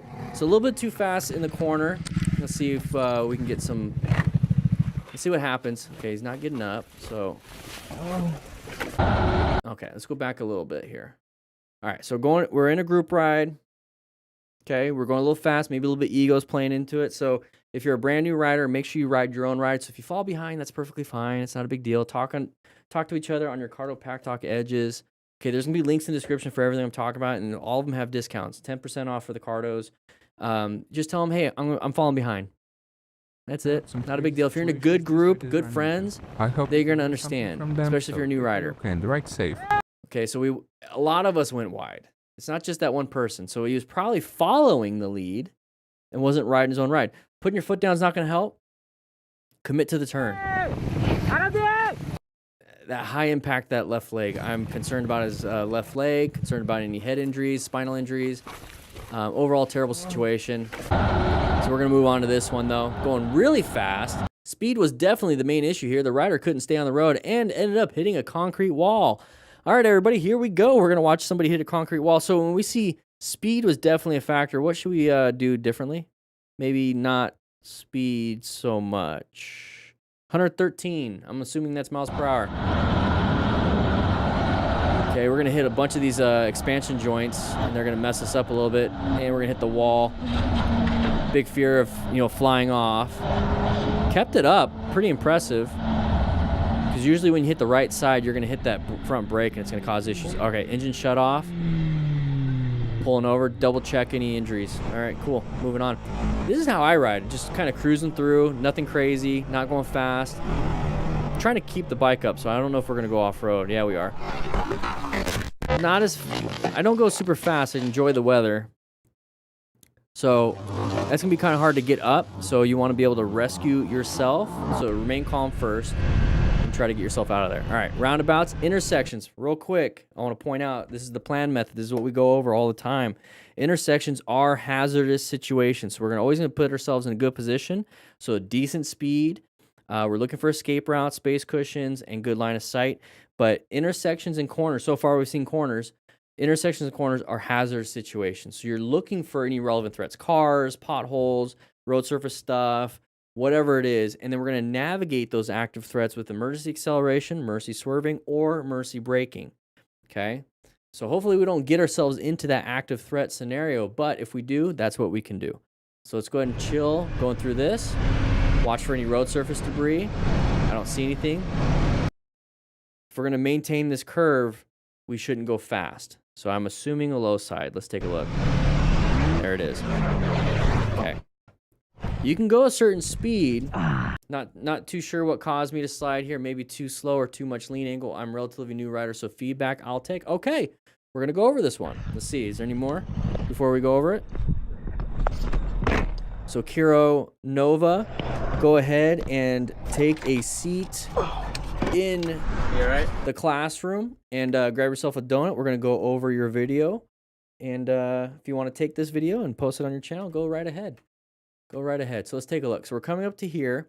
We're not going super fast. It doesn't show much on the speedometer. I don't know why. Maybe he's pulling in the clutch.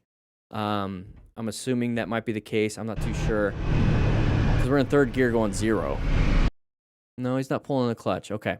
So we're going through here. Wear some gear. Get a jacket. Okay. So this is a good speed if you are going to just exit out. Okay. That's a good speed. Okay. So let's go back just a little bit more. So let's say we're going to exit out. This looks fine. But if we're continuing and you know you're going to be exiting out over here, then when we enter, you don't need to go this fast. Slow it down right here. Slow it down right here and just kind of cruise around. And so when you're saying, I don't know what caused me to slip and fall, why did we all of a sudden fall down? Typically, when we see people smashing the brakes, at this point, their fingers are still on the brake. So you didn't slam that front brake, okay? So you didn't do that. I'm looking at the light where it's shining, and I don't see any discoloration. It looks all like the same gray road.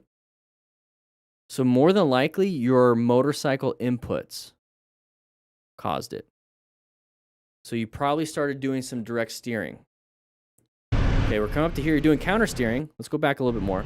You're going to you're counter steering to turn, right? And then probably right here, when you're like, oh, I need to make this sharper turn, you probably direct steered into it.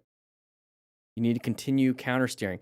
Now, you can practice your direct steering and doing all that fun stuff with the Smart Rider drills. Link in the description for 20% off.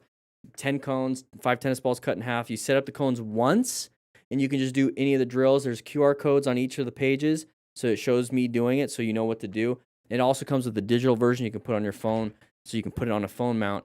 And inside the digital version, the QR codes are clickable, so you can still watch me. So there's a digital version, there's a booklet version, and a booklet version with the cones. Any one you get the digital version no matter what. So here, I think you direct steered, because you're thinking, I'm assuming that, oh, it's a sharp turn. I need to direct steer a little bit harder. I need to actually turn the handlebars towards where I need to go instead of counter steering.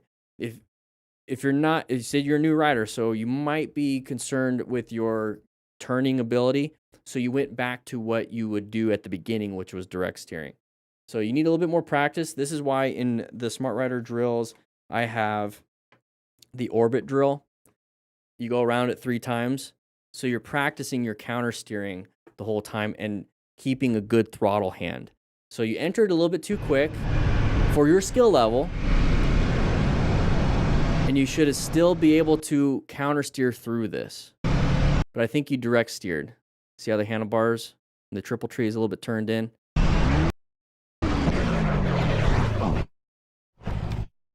I didn't see anything on the road. I didn't see you slam the front brakes, so the only thing I can think of is that you direct steered and probably leaned at the same time. So it's a turning skill issue. Turning skill issue. You all right? A little bit more practice. I got nothing to say to you, bro. Okay. What the doing? A very dangerous situation when the driver ignored the solid yellow line. Luckily, the rider managed to slow down a bit and... Okay, here we go. To him. Oh, side of the vehicle. Okay. Yeah, we crashed. Good job talking to each other.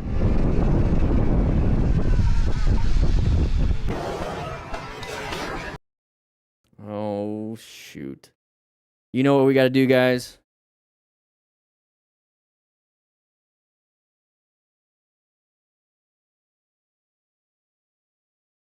Need a thumbnail. All right. So, crashed in the back. Now, who's at fault? All right, let's get that over with. Who's at fault? Truck. Truck's at fault. Okay, cool. Truck's at fault.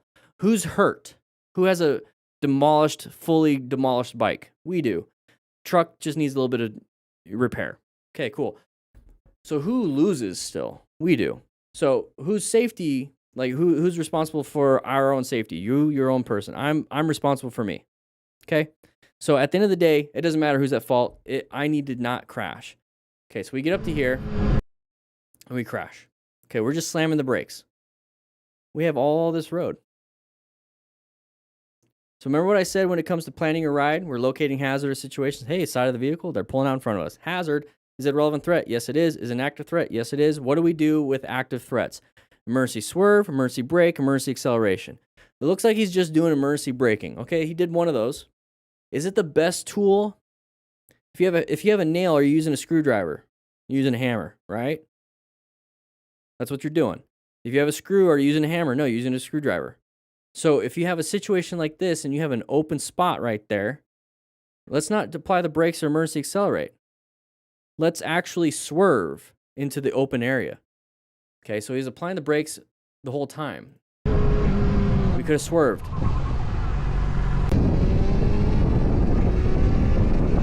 We're speeding around all these corners. Could have swerved. So he's applying the brakes. Remember when I was telling you about total stopping distance? If you've been watching this for a while, we talk about that all the time anyways. Perception, reaction, braking distance. The braking distance, watch him apply the brakes, probably really good progressive brake pressure, really good. But you see how he's speeding up and going fast? The faster you go, the longer it takes to stop because the braking needs road to slow down from, let's say, 70 to 0. You need a lot of space to actually stop. So watch. Let's go back a little bit. Okay, watch him speed up and then just take a note in your head when he starts applying the brakes and see how far it takes.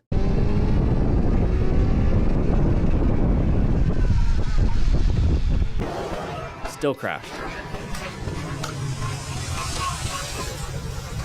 So if it takes you that long, you're speeding up, slowing down. At this point, oh, I'm not stopping in time. You have to make that split-second decision. At this point, I'm not stopping in time. So I need to switch up from trying to brake to swerving. I need to switch it up. I'm not going to stop in time. Now, if he never slowed down, this would have been a completely different accident. He would be jelly. And all his body parts would be just kept inside the suit, but jelly. So the fact that he's able to walk away from this is because he applied the brakes, but I would rather ride away from this because I swerved. I'd rather have a close call than a crash. So halfway through it, you're going to have to switch it up and maybe swerve. Okay? Or don't speed with all these parked cars. Don't speed with all these parked cars because that's what they do.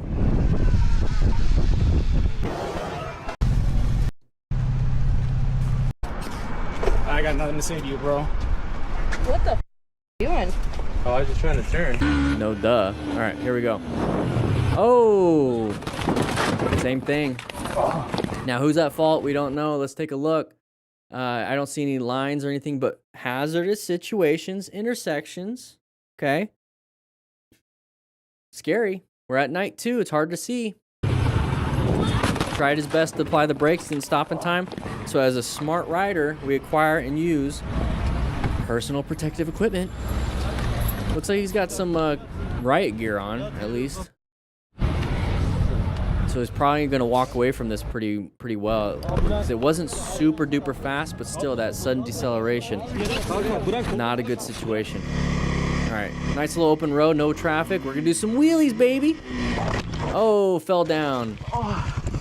Your butt. Oh. Okay, moving on. So he got sideswiped. Oh, open lane pattern.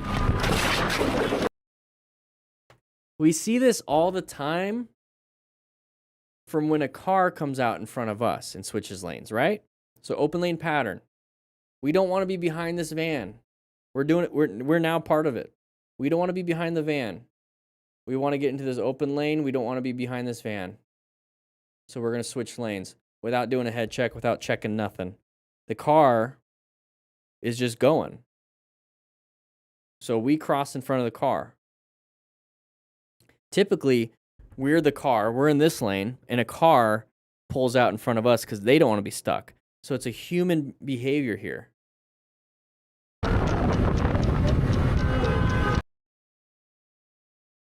Yep. So we did that. We did that.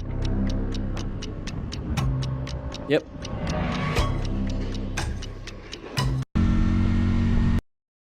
What did it say at the end? Let's see if I can pause it right at the moment. Ah, almost got it. New rider crash. Here we go, everybody. Eee. This is a good thumbnail. Let's see. Maybe we'll use this as a thumbnail. Eee. Here we have a rider's very first accident, and he admitted Very that first he wanted accident. to turn too fast. He got caught by target Okay, fixation. he's in and the then turn got lane. He's lesson going to about turn after intersections. steering. Look at the road. It looks like crap. Yeah, the road messed him up. You notice how the speed never changed. You notice how the speed never changed? So a new rider. Admittedly, a new rider. Okay. We always wait till the very end. Is there more? Good job. I love Samaritans. Good Samaritans. Yeah, roll off the throttle a little bit. Looks like he's stiffened up. Yep, Horovac. Yep. Try not to move. Try not to move. Very. Somebody's saying call 911. Very good. Part of rescue. Remain calm. Call 911 or tell someone to call 911. Usually people don't do that. You got to get the chain of survival. Google chain of survival, and you'll know what I mean. You have to start EMS services on the way. All right, let's go back a little bit. Let's go ahead and point out what happened here so we don't make the same mistake. That's all it is. Too fast. He got caught by target fixation. So new rider. Then a tough lesson. So what I recognize here, throttle stayed the same. Never slowed down. Entry speed stayed in the turning speed. Once the bumpiness starts happening, what typically happens with new riders is that we're going through a corner. Oh, it's bumpy. Oh, crap. That happens. oh crap, we straighten up. So like Horvath said, stiffened up. So we're stiffening up because we're scared. But with the throttle staying the same, we're just going to go straight. We're going to go straight at the same speed instead of, oh crap, roll off the, if you're going to do the oh crap, okay, cool. You did the oh crap. So we're turning, oh crap. Roll off the throttle, pull in the clutch, pull the front, squeeze the front brake. Don't slam it. Squeeze the front brake. So you're straightened up and you're squeezing it. Then you can reset. It's going to look goofy, but you're going to have to reset because you're stopped in the road. But it's better than a crash. Now, what can you do instead? Going through the corner. Oh, crap. Go through the corner. Keep the oh, crap going on. Like, oh, this is scary, but I know what I need to do is go through the corner because I'm in the turn. Commit. You have to commit to it because you're in it. And then after you commit to it and you finish it off and you did the whole thing, you're like, man, maybe next time I should probably slow it down when I see the road looking like crap like that. So we're coming up to here. It's about counter steering. So we're going to watch it like 2 more times. First time, pay attention to what the throttle's doing. It never slowed down until about here. Now on this one, now that you know the throttle stay the same, watch how the handlebars will go from a turn to starting to straighten up. So now watch the handlebars. About counter steering. Straightening it up. Steering. See right there. It's hard to perceive. You have to watch a lot of these. So I'm gonna pause it. So right here, he's turning. He's gonna turn. So counter steering, turning. Right there.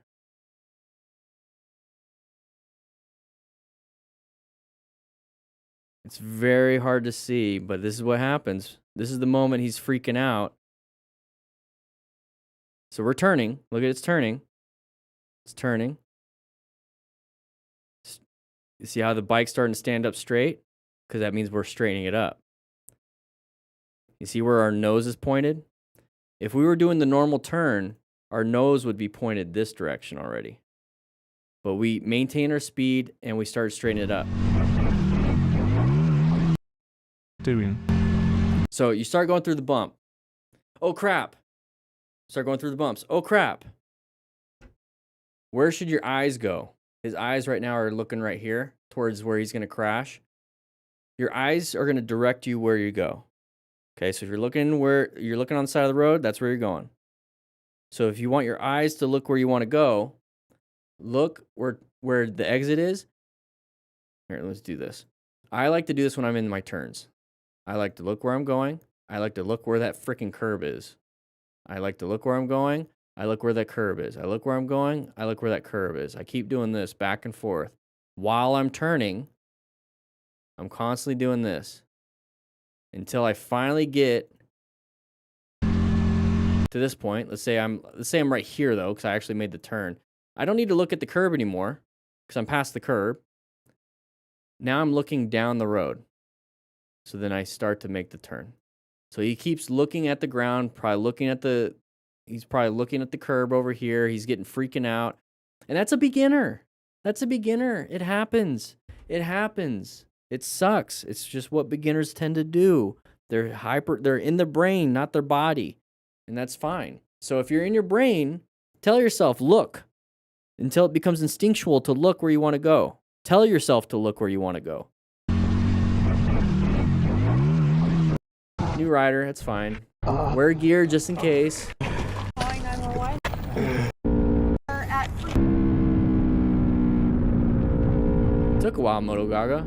Here we go. All right, so somebody's coming into our group ride, big truck, not a big deal. Talk to each other on your Cardo Pack Talk edges. Be like, hey, there's a dumb truck guy kind of inside of our stuff. Give him a lane so he doesn't act like an idiot. He seems to be upset. He probably has to go home really quick because he has to take a dump. He's had a long day. We're going to lose if we crash with them. Rev bombing doesn't do anything. It's just going to escalate the situation. Just talk to each other on the Cardos, make fun of them, and here it is. The rev bombing's escalating. He's pissed off. And now we have an issue. You guys can do whatever you want to do, but since you got it on camera and you possibly have his license plate on camera, obviously the make and model and what it looks like, that's going to be pretty unique. Give it to the police. Let them handle that. It's up to you. do whatever you want. Oh, Jeebus. Check your bike, because I think you hit something. All right. So we have a car. Was it a Mazda Miata? I don't know. Write in the comments if you know exactly what kind of car this is. Going around the corner, lost a little control. Probably rear tire, like rear wheel drive. Think about it. Lost control. And then that's what I was saying right there. I think he hit that. Not much you can do in this situation. This is a freak accident. So double check your tire.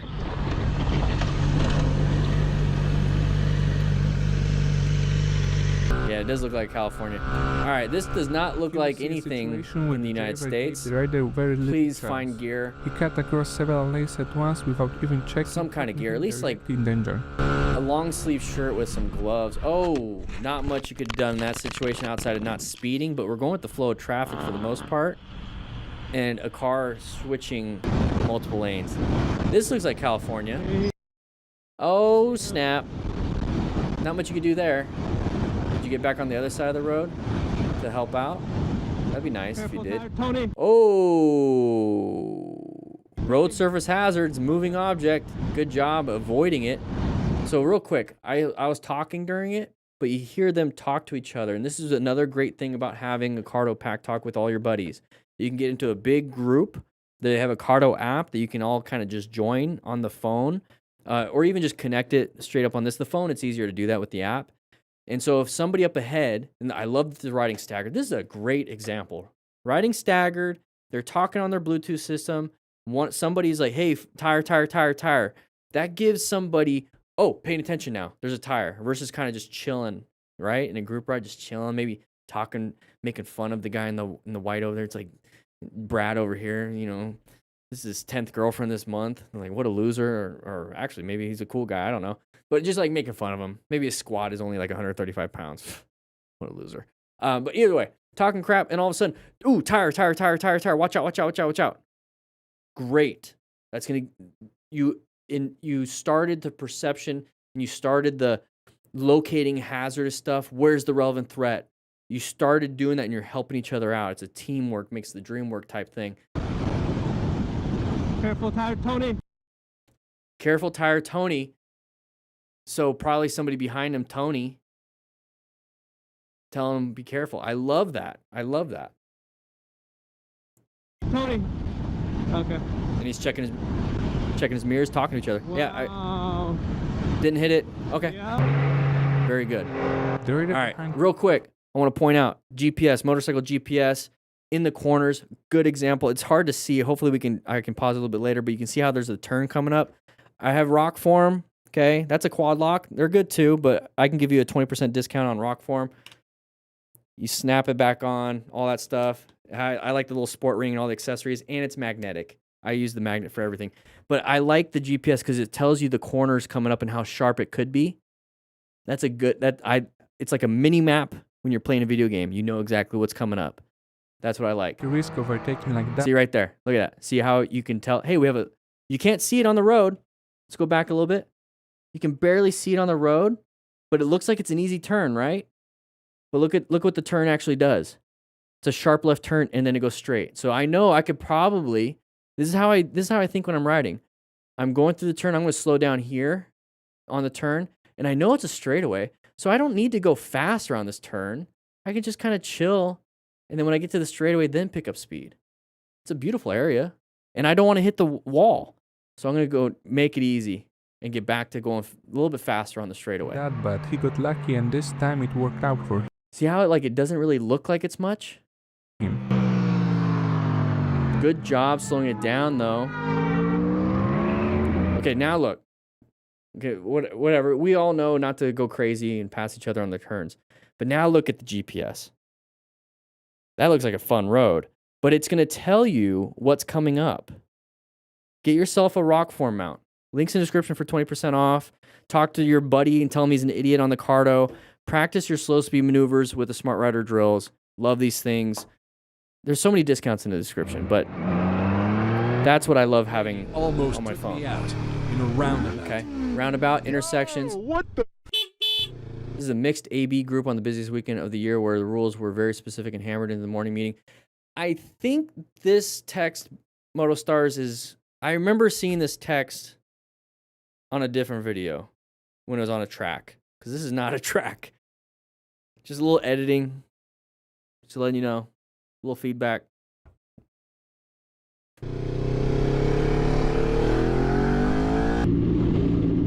How do magnets work? Yeah. Oh my god. Oh, yeah, it's a little bit scary. Kind of peeking out on you. Prius drivers. We haven't seen much of that, but watch out for the gaps. So when you're in lane splitting, there's not much you can do. I'm glad he's only going 20. Can't swerve left. You can only apply the brakes. And you can only escape. Exactly, Captain Slow. You've been paying attention in class, haven't you? You've been paying attention. Grab yourself a donut, man, Captain Slow. You've been paying attention. We're doing this live on the live stream, so we got the chat going. So he's coming here. There's a gap. Okay? You see how all the cars are kind of stuck next to each other on this side? And there's like this gap. What's this weird gap? Hey, it's an opportunity for a car to kind of sneak in there. There it is. So we're going 20. What do? I'm not going to accelerate into this. I can't swerve left. I can't swerve right. Good progressive brake pressure. So if you're lane splitting, get really good with your brakes. Get really good with your brakes. Oh my god. Here we go, going around the corner. Sun to our back. Good swerve. Scary. Applied the brakes a little bit to hopefully nothing happens. Hey, we got an ambulance there just in case. That would have sucked. I've been on a few calls on scene where all of a sudden you hear, and we're already working with the patient, so it's not like we can do much. So then we start triaging. Either I'm staying with the patient, and then the paramedics going to the other person, but they're still calling it on the radio. We need more personnel on scene. We have a new accident, blah, blah, blah. Dispatch will send more people. But that's pretty scary. So good job, though. Let's go back. Sun to our back. That's what I was trying to indicate here. So you see the shadow? See our shadow? So that if the sun's to our back and the other people are looking towards us, that means sun's in their eyes, possibly. They're in the shadow, but I just want you guys to be aware of that. So they start to sneak out. Now, this is part of that planning your ride. Is it a relevant threat? Yes. Is it an active threat? Yes, because they're in our lane. They crossed that line. They're in our lane. So what can we do? Right? 3 things.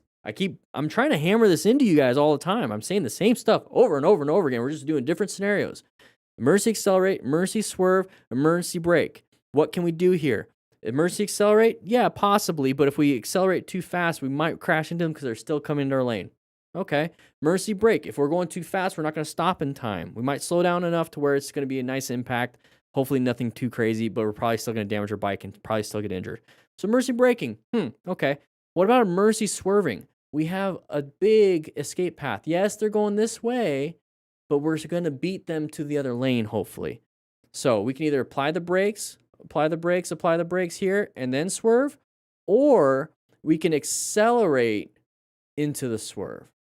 So you can combine emergency braking and swerving, not at the same time, brake, then swerve, or we can emergency accelerate into the swerve, or we can maintain our speed into the swerve. Practice these skills. Have some fun with it. Go to a parking lot. Or go into a neighborhood when there's no traffic and practice your emergency swerves, emergency braking. But good job on this rider. Didn't crash. We're out on a track, low side. There it is. So when we're out on a track, look at the runoff. Look at all this. There's no guardrail, no cliff, no nothing. So if you're going to be practicing your high-speed skills, your high-speed turning, high-speed braking, high-speed acceleration, take it to a track. Take it to a track. In case something happens, there's a failure point because you're testing your skills. This is what happens. If you want to practice your low-speed turning, your low-speed braking, your low-speed acceleration, go to a parking lot and practice these drills. You see how if you practice the low-speed stuff and you get really good at it, it can translate into the higher speed stuff. But if you don't have access to that, at least do this. 20% off. There's a link in the description for it with a coupon code.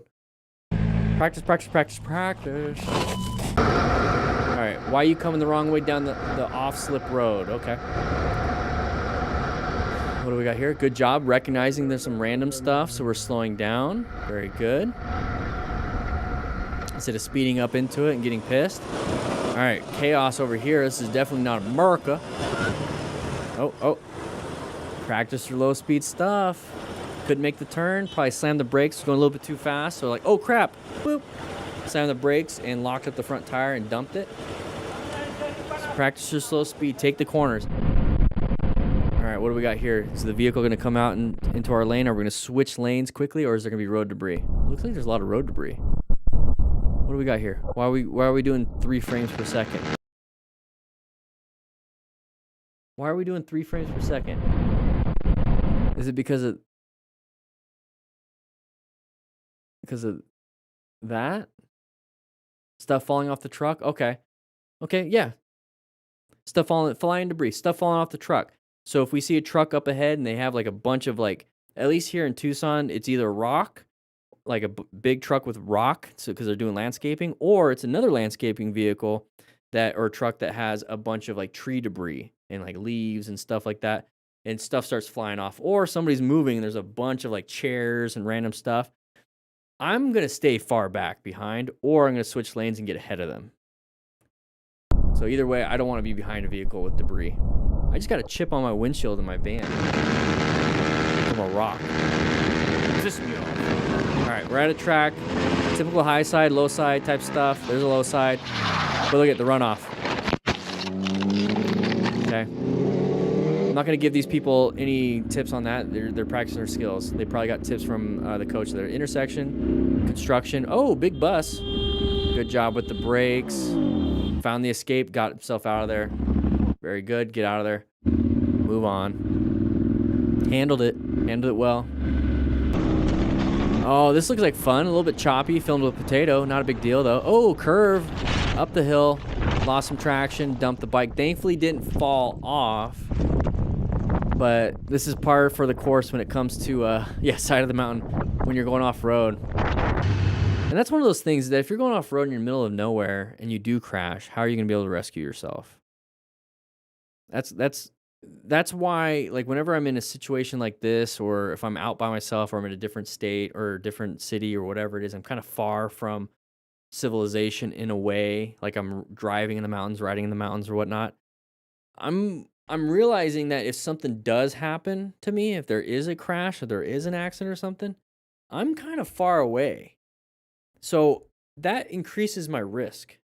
So I make sure my skill is good, but since it increases my risk, I'm going to lower any other parts of my risk, which means I'm not going to speed. I don't do it either way, but I'm going to be a little bit extra cautious. I'm going to make sure I definitely stay away from other vehicles. I'm going to make sure I'm paying attention fully and not getting distracted. If I notice myself getting distracted, get back into it. Get back to what I'm trying to do because I'm far away from things. All right, intersection, screen for us. Let's see what happens. Oh, random person. Nice little swerve. Good swerve. Side of the vehicle. Slowed it down. Nice little new position. And that's the thing, is that we're going into a hazardous situation. We located an intersection. It's a hazardous situation. Is it a relevant threat coming out? Yeah. Then it turns into an active threat? Yes. We just move ourselves into a new position for safety. That's all it does. So we're on the left side of the lane, right? As soon as we see that, that's the side of the vehicle pattern. As soon as we see that, we move to the right side of the lane. That's it. Instead of getting pissed off, rev bombing, and freezing up, you just move over. So good job. Imagine if he was speeding. All right, another person, relevant threat. We're not speeding. We can slow down easy. Apply some good front progressive brake pressure.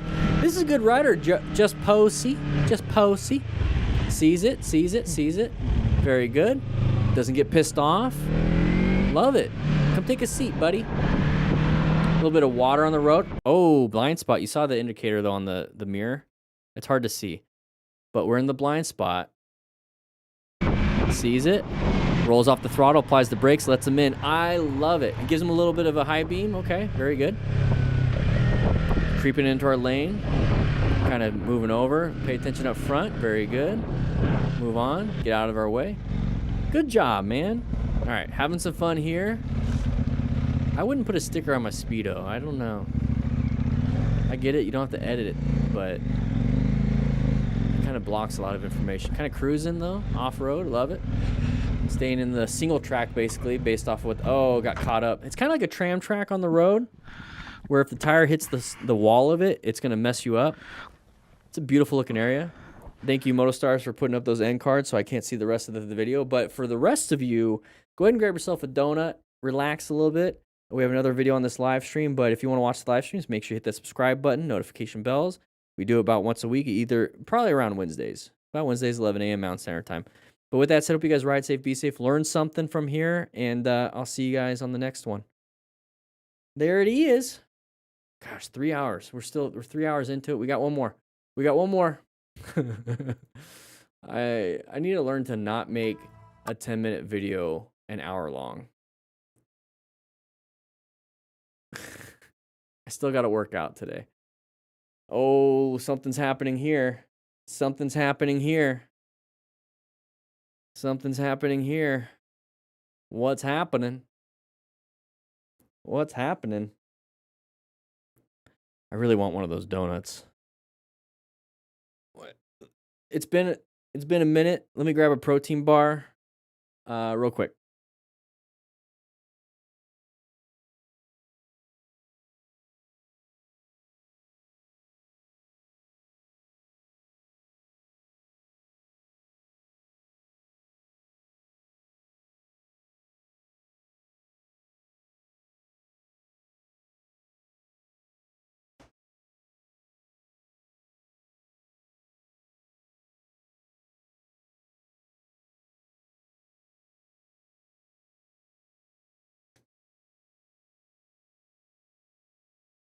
Oh yeah.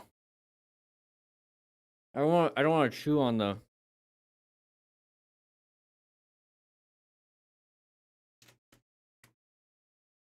course it's green.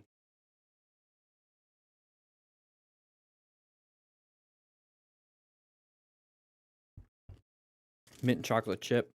Tasty.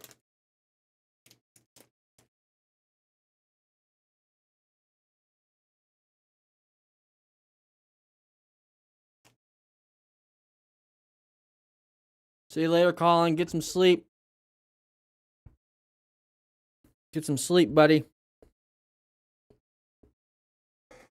See you on the next one. We're at 3 hours and 17 minutes. So if when the video goes out or the live stream, just scroll it to 3 hours and 17 minutes.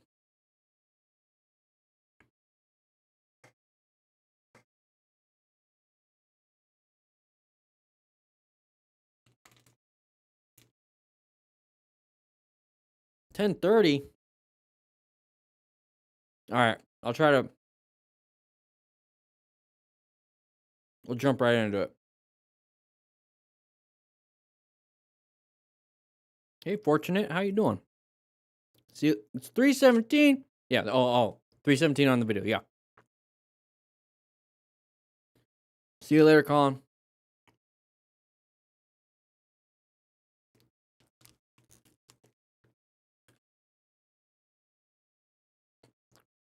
Fruit juice. Get some watermelon. There's a lot of European time, people. It's 1:33 p.m. here in Arizona. Almost done. I just realized it's like 1:30 and I haven't even I had breakfast at like 6 a.m. So it's been like another 7. It's been 7 hours. I was like, why am I hungry? I'm gonna have this real quick and then I'll have some steak after the live stream.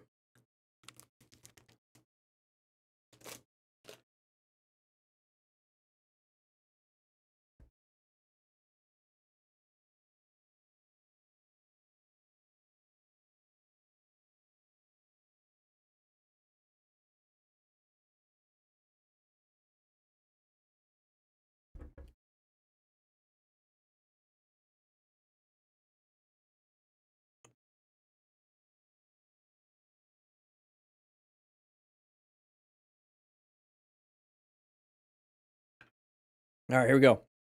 I told Colin 317. It's 319, almost 320. So I don't have to like watch 3 minutes of video. So Colin, if you are watching 3 minutes, we're about to start right now. Yeah, they're very chewy. The Fit Crunch ones, I already threw it away. They're actually pretty good. They give you a little bit of the sweetness too. A little bit of extra sugar, I'm sure, but I've tried just the pure protein bars, and it's like I can barely get through half. This is just too much chewing. See you later, Harry. Thank you guys for being here again. I'll see you guys next week, definitely. I want more caffeine.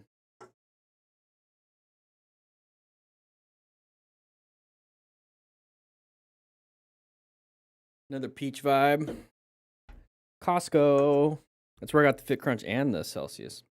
All right, we're going to jump into it. 321 now for Colin. All right, sorry about that, Colin. Here we go. 3, 2, 1. Here we go. All right, everybody, we have it's an older Motor Stars video. It's about 3 years old. We're going to be going over it, utilizing the plan method, seeing if it applies to these older videos, which, by the way, it does, because it's all based on first principles, the OODA loop, and a bunch of other stuff. So if you are a brand new rider, we're going over some road strategy. I'll try to give you a little bit of some of that skill-based stuff, but while I'm working on the Smart Rider training manual, which is pure skill-based, you might want to check out the Smart Rider drills. This is going to be the physical booklet that we have, and you set up 10 cones, and you got 24 drills. It's pretty easy, and it has QR codes on the bottom, so if you are confused about how to do these things, it's got the QR codes and has my best time on it. But lots of fun drills. You're going to be practicing your U-turns, figure eights, your slow speed maneuvers, your slow speed turning, slow speed braking, slow speed acceleration. And the cool thing about it is that if you get the digital version, you obviously get the digital version. But if you get the booklet and the booklet with the cones, you automatically still get the digital version. So you can put it on your phone. You can put it on your handlebars just like that right there. And so when you're practicing, that's a great view. So when you're practicing in the parking lot, you can have the design right there. And if you're still confused, you click the QR code, and it'll take you. Ghost is a little bit more fun. It'll take you to the video of me doing it, so you can still practice and show, and understand everything. So check it out. Links in the description. 20% off. Go practice 20. Grab one now, or today, or tomorrow. I don't know. Either way, here we go. So we're going to get into this, some road strategy. It really doesn't take much to cause. Okay, obviously a vehicle stalled. I'm scared about behind me because I'm stopped here. Oh, are you going to back up? Oh, honk, honk, honk. Okay, at that point, it's okay to honk. What? I didn't know he was reversing. No point of arguing. Just go ahead and get around, get it into safe mode. Not a big deal. The truck should have had his hazards and whatnot. I don't like getting between vehicles. Anyways, here we go. We're going to go pretty fast. So right away, guys, part of the plan method is locating hazardous situations. We're obviously in a corner, so corners are hazardous. Intersections are hazardous. But are we the hazardous situation? Are we the relevant threat? Because we're speeding too fast? So if you're a beginner rider and you're like, I love the feel of speed, just realize you're taking this risk that's probably going to happen right now. Okay? So you're not very good at navigating corners and you went too fast in the corner, you went off-road. Thankfully, nothing bad happened, just a little pucker factor. But what we have here, just recognize that signage, sharp right turn coming up. Pay attention. And like I said, for the Smart Rider drills, you can put your phone on the handlebars. This is a rock form mount. You can put your phone on the handlebars, so when you're doing stuff like this, you can, well, first off, you can practice the drills. But if you're doing stuff like this, you can have the motorcycle, your Google Maps or whatever it is that you use, and it'll show like a mini map that you have a turn coming up. So highly recommend getting a phone mount. I use rock form. I love them. But yeah, Easy. Slow it down. That's why I tell you, you gotta learn how to stop before you go fast. Love it. R1 Outlaw. Come take a seat in class. Oh, side of the vehicle. You gotta either swerve or apply the brakes. Progressive braking. Okay. We practiced that in the parking lot. That's where it comes in handy. All right, a little bit too close. Open lane pattern. Oh, you guys saw that? But it's not really open, is it? Because you couldn't see that. Good job with the brakes. Yeah, we fell. I'd rather do that than smash into the back. Okay, we talk about open lane patterns. We talk about side of the vehicle. So real quick, let's go back to this one. That's a side of the vehicle pattern. That means they're in your lane. You're gonna T-bone, right? You see that on intersections, people coming across, right? This is a U-turn. So that's one pattern. That's a side of the vehicle pattern. This is an open lane pattern right here. We are stuck behind this person and we want to get to the open lane. Okay, this is from our point of view. Now, imagine this is the car driver. So we're not a motorcyclist anymore. We're a car driver. So a car driver is stuck behind this vehicle and they want to switch over. Same thing, right?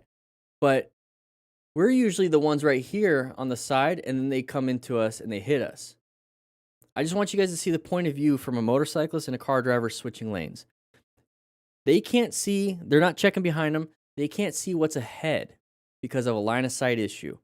They can't see what's ahead of this person. This is why there's so much packed in this one video, guys, or this one clip. Line of sight issue, can't see ahead. Space cushion is creating that problem. Look at the tiny space cushion. Okay, what's the space cushion? The space between you and other things. Specifically in this situation, you and the vehicle in front.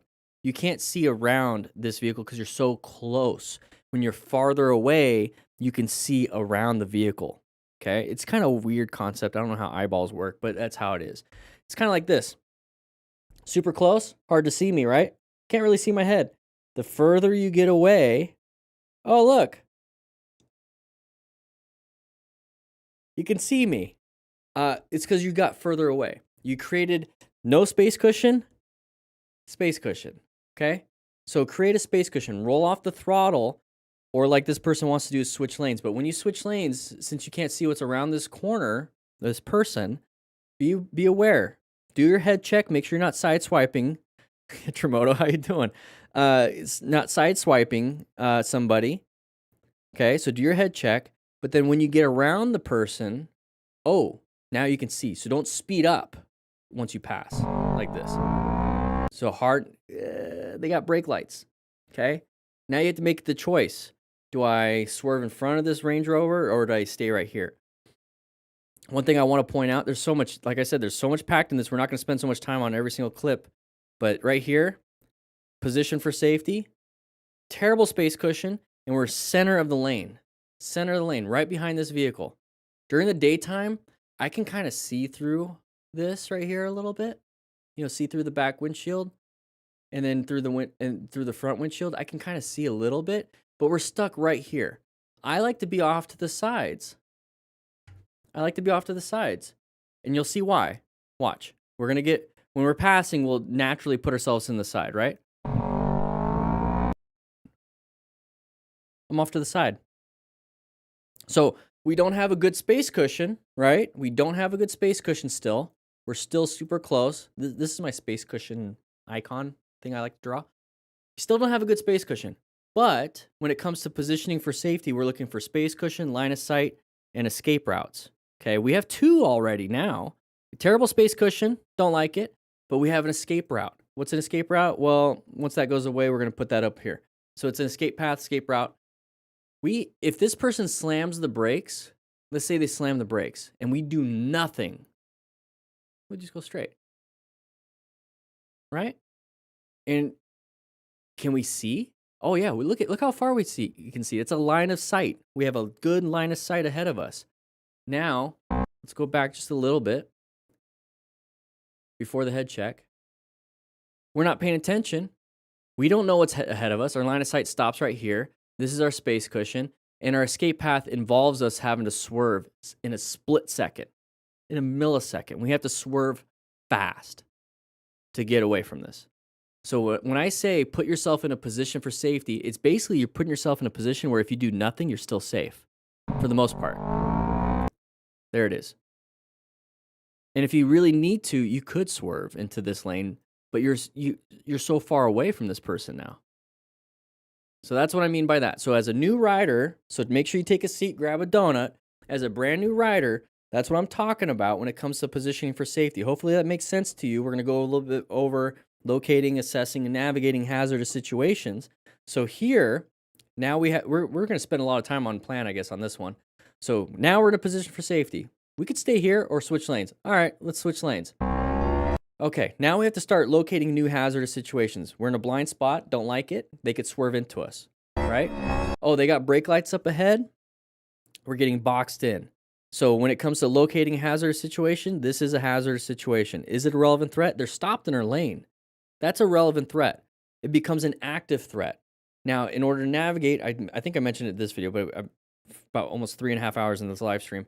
Make sure you hit that subscribe button, notification bell button, so when I do live streams, you can join the chat, which the chat is pretty fun. Love seeing you guys in here. It's an active threat. So what can we do? Mercy swerve, mercy brake, mercy accelerate. What can we do here?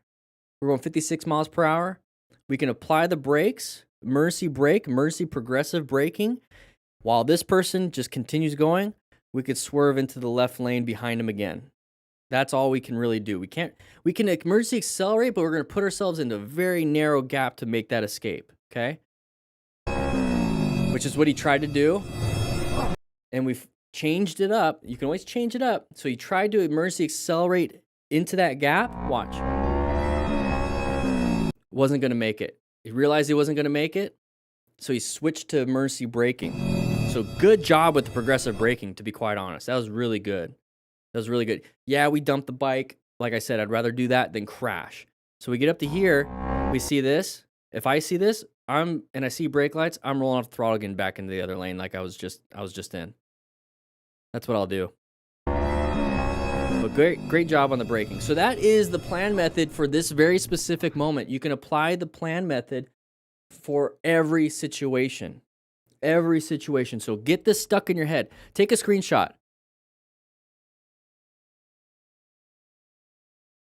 Okay.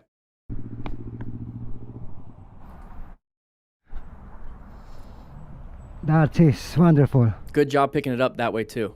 It's the appropriate way of picking it up so you don't hurt your back. It's all low back and twist. No, don't do that. But that was good. That was good.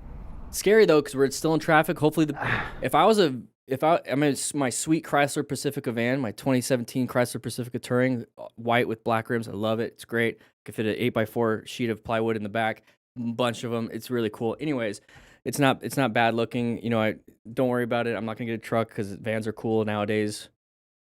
If I saw this happen, I'm gonna park.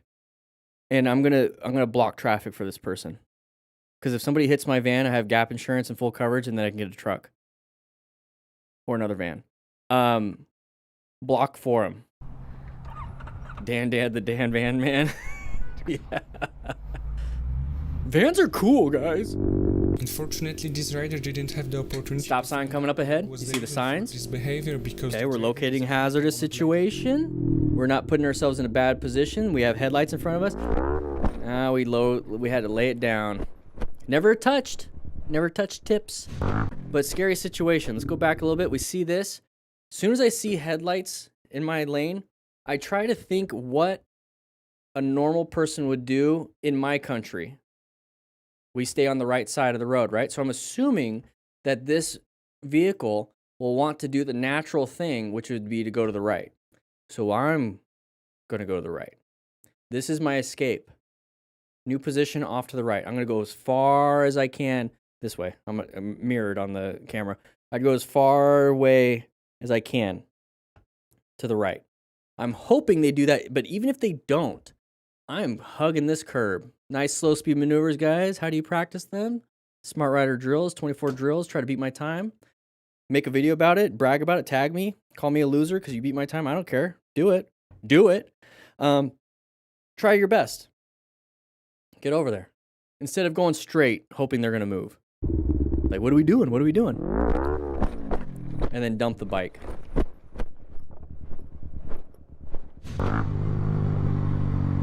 Here we go. Intersection, hazardous. Okay, we have pedestrians. The driver apparently didn't like the driving style of these bikers. So okay, a little stoppy, having fun. Whatever, it's a little Z125 or Grom, whatever. They're behind you now. They want us. I get it. You're allowed to take up both lanes, kind of cruising slow. We're going 25. It's probably a 35. Just kind of hang out in the same lane. You know, talk to each other on your Cardo Pack Talk Edges. Link in the description for 10% off. I love my Bluetooth. Try not to be a bully of lanes. You know what I mean? I get it. We're coming up to an intersection, so we're stopping, but you can What? you can share the lane for the most part, to be honest. Wow, look at that. And then don't speed up because they did that. It looks like Dallas Medical District. I love it when we have like investigators in the chat, like, "Where's this at?" Oh, So I keep asking you guys, and now you guys are just saying it. Does this look like Dallas? Go in front of you. Thank you. So if you're watching this after the live stream, start telling me where things are at. And oh, see, you're gonna lose. You're gonna lose. What is? You're gonna lose. Yo. I don't even care about this, guys. I think as new riders, we know not to do this. Okay, these guys are not gonna be able to get donuts because they're not smart riders. Don't be doing this stuff. L896. Yeah, they're being jerks. Bro, he hit you. One wheel, bro. Stop. Oh, Nate's point of view. All right, let's find out Nate's point of... Just kidding. Hey, look at this. We're in a group ride now all of a sudden. Nice little big group ride. You notice how they're sharing one lane? Run, kid, run! He's gonna take photos. Very cool. Oh! Oh my gosh. Yo. That guy This Arizona. hit that kid. Like, I love a QT though. They have good pizza and donuts.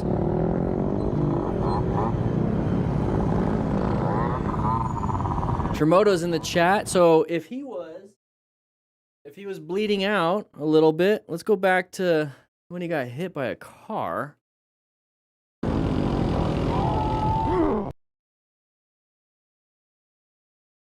All right. So if he's bleeding out a little bit, we have these in the store, in my store. So if you want to get a book, it's these are in the store. This is the Tremoto trauma kit. He jam packed it full of stuff for me, so I really like it. He got me like the pro one with everything in it.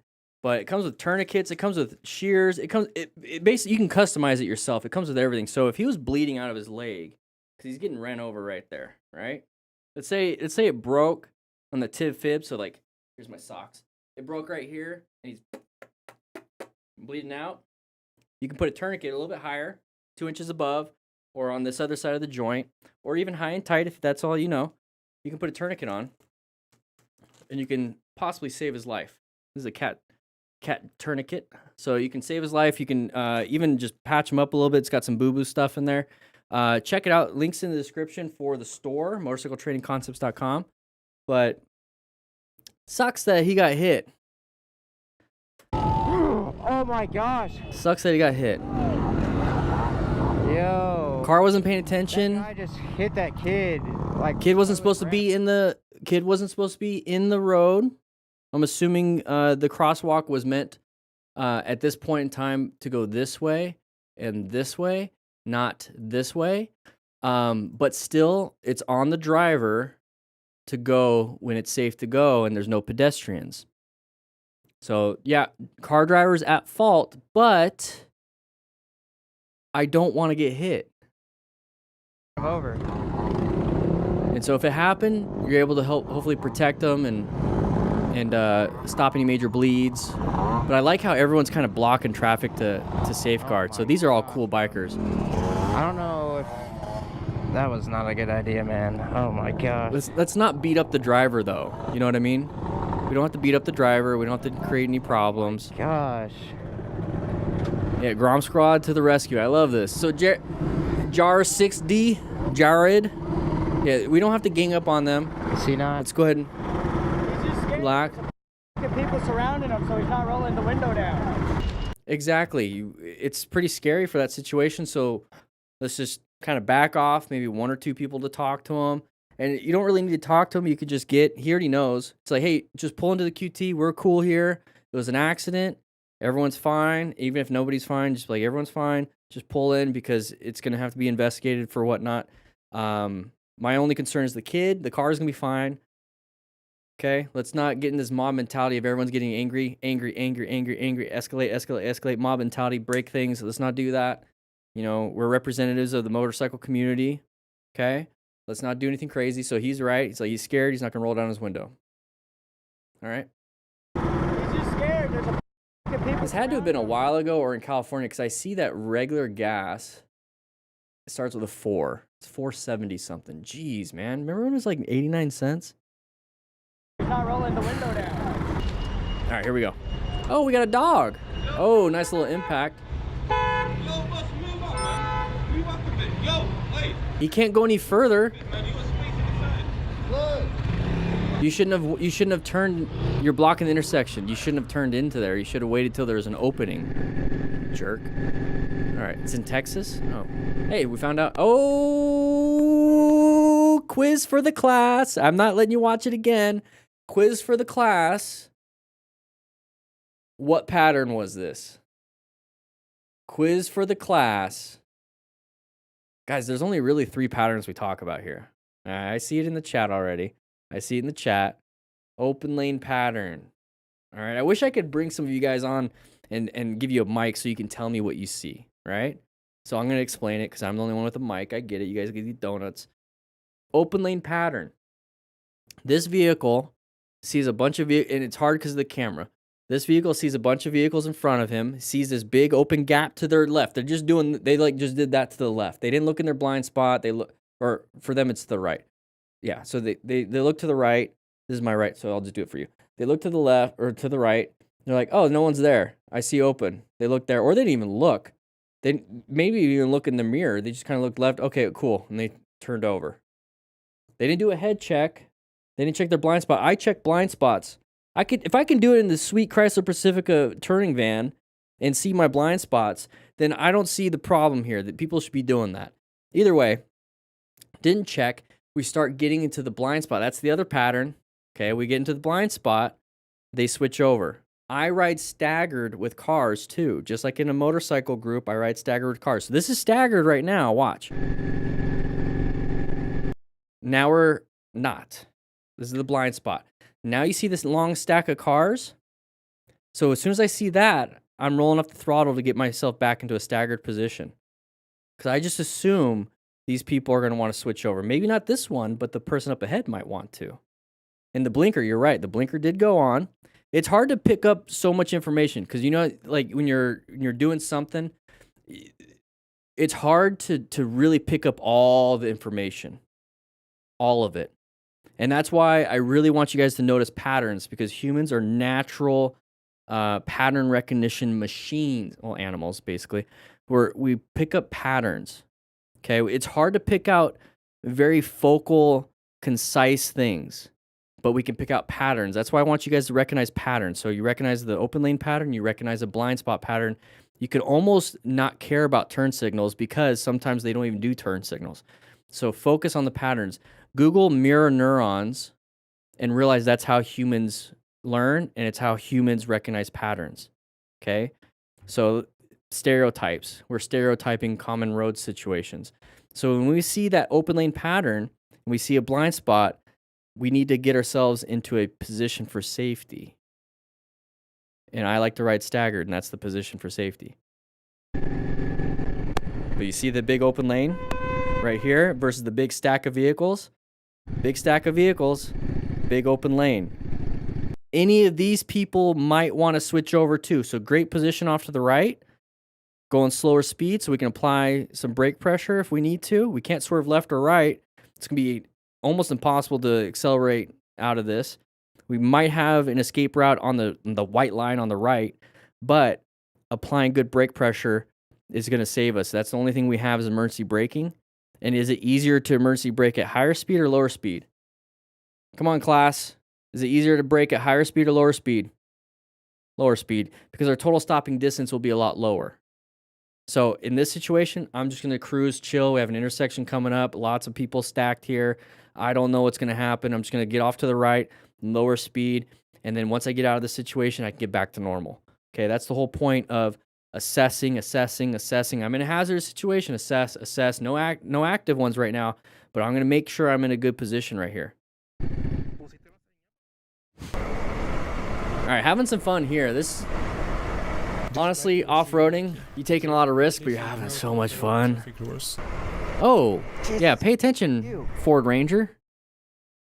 What the heck? So you notice how it's a line of sight issue, blind around the corner, and he's not going super nutty, and he's off in a good position to the right, just in case anybody's in his lane or in the middle.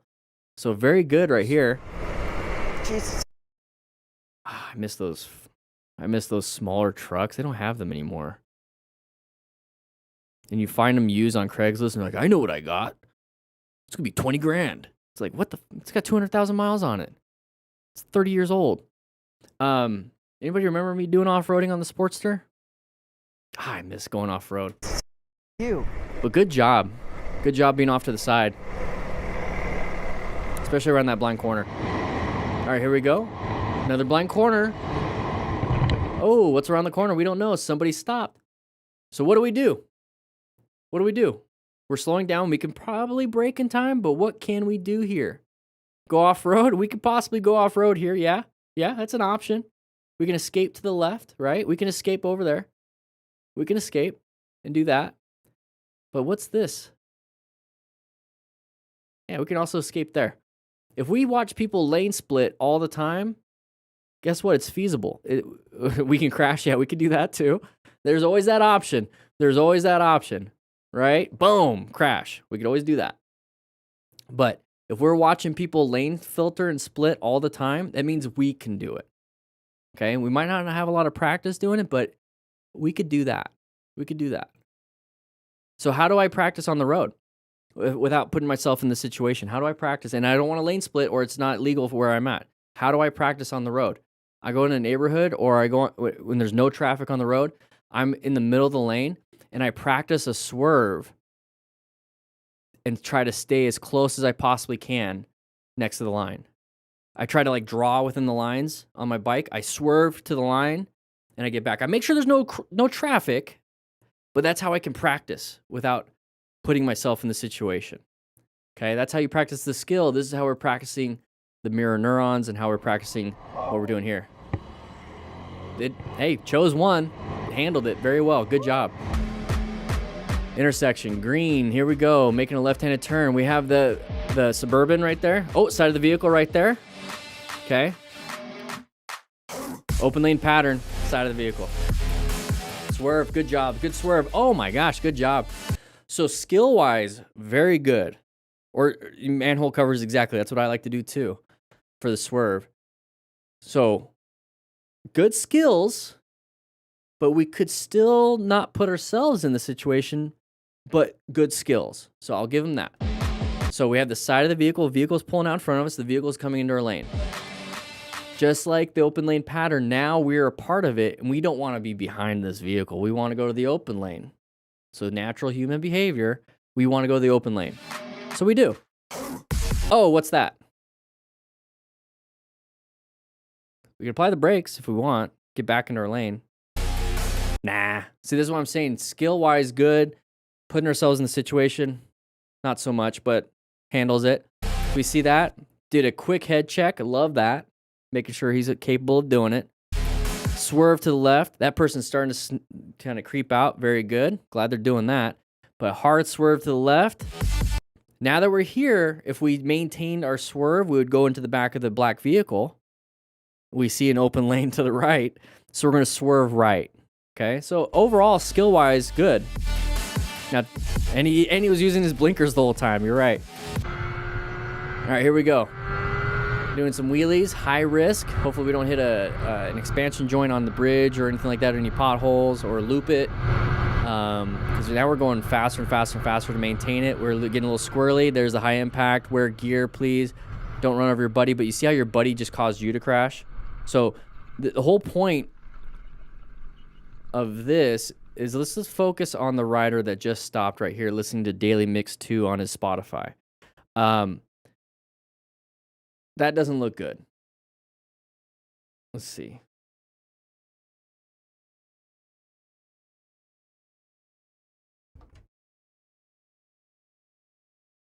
Thumbnail.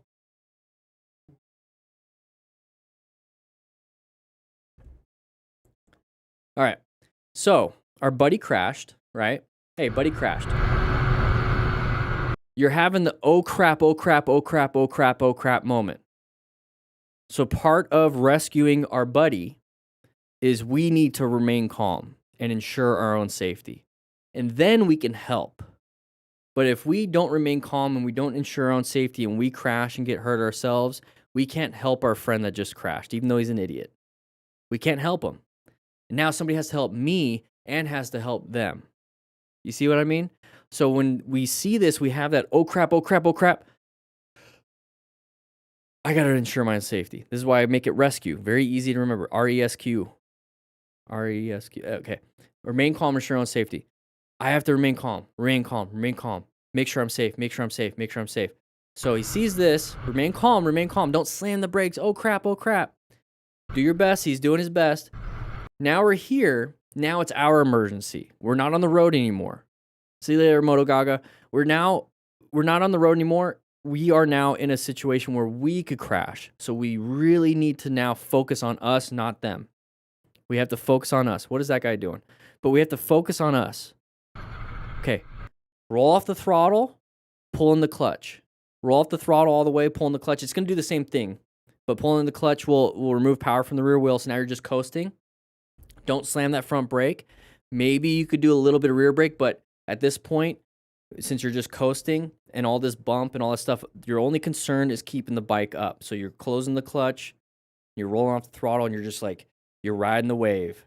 You're riding the wave. You're trying your best. You're not giving it any more throttle. You're not giving it braking power. You're not adjusting things. You're just kind of cruising it out. And I get it when you're off road and when in doubt, throttle out. But in this situation, we're trying to stop.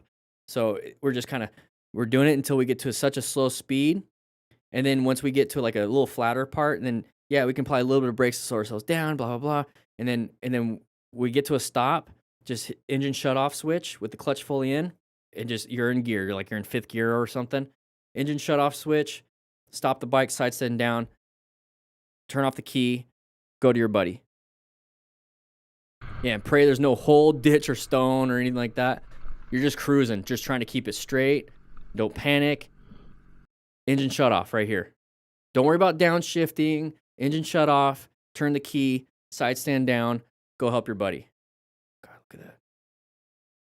Looking good. All right. Good job not hitting him. I'll take that. Good. Good job not panicking. Love it. All right, here we go. Nice head check. Very good. Somebody's coming out in front of you, not a big deal. Just move over.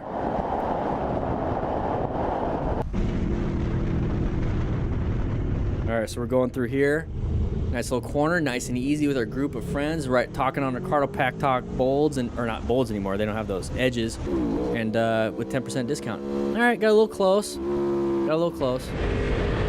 Tell them don't do that again. All right, side of the vehicle, slow it down, move over. Handled it.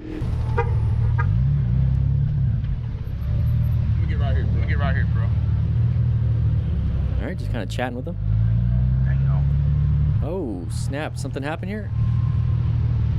Oh, we had a little drop of the bikey bike. We're going to rescue everybody. We're going to rescue. Love all the camera angles. Purple hair, neat. Big time crash. Looks like it had some trailers on it. Okay, real quick. I don't know what's happening exactly. But remember, let's go back a little bit here. Let's remember, ensure our own safety. Remain calm, ensure our own safety. Now, the only thing that we can really do on scene is stopping major bleeds. Now, if you want to, if you know CPR, you can do that kind of stuff too, but you need to know the situations for that, right? So first, ensure our own safety. Whoever this car driver is, amazing job. Amazing job. Why? Because it's blocking anybody from doing a left-handed turn. It's also blocking this lane right here, right? Let's pretend that's the lane. So it's forcing everyone to get into the far lane to go around. It's securing the scene. Now, my concern would be anybody coming this way, right? Or this way, right? That's going to be my next concern. Those other vehicles are blocking this, so that's good. So my only concern is anybody coming this way. Okay, so what I want is somebody to stand or to at least look out. Somebody their whole job is to look that way the whole time. and let us know if something's happening. Or to get into that lane over there and just kind of be doing this. Slow down. Slow down. All right? So now we have somebody on the ground, though. We don't know exactly what happened. I think it maybe a T-bone or something. I didn't see the other vehicles. I'm not going to go back a little bit, but I see somebody on the ground. They're not wearing a lot of gear. It looks like they're wearing some, though. I actually kind of like that. But no helmet, no jacket, whatnot. So my concern would be any major bleeds to the arm. So this guy's not wearing any jackets or anything, so unless it's opened. I'm concerned about any breaking, any lacerations. Road rash, it is what it is. I'm worried about major bleeds. Arterial, big veins bleeding out, just blood. So I'm wanting to stop that with direct pressure, packing the wound in junctional spots. So you're going to learn that and stop the bleed. And then tourniquets for any of the arms and legs. So that's my concern. I think she's holding C-spine. So what that is that she's holding the head to stay like this. So if he's like, you don't want him doing this. Like, what's going on? What's up, everybody? No, hold your head. What's going on? Like, what happened? Like, I want his head. So if he starts to try to turn, I'm holding it. I'm holding it there. So that's good for her. She must have some kind of medical training. She might be a nurse. That's pretty cool. So you got some road rash on the left arm. You see that?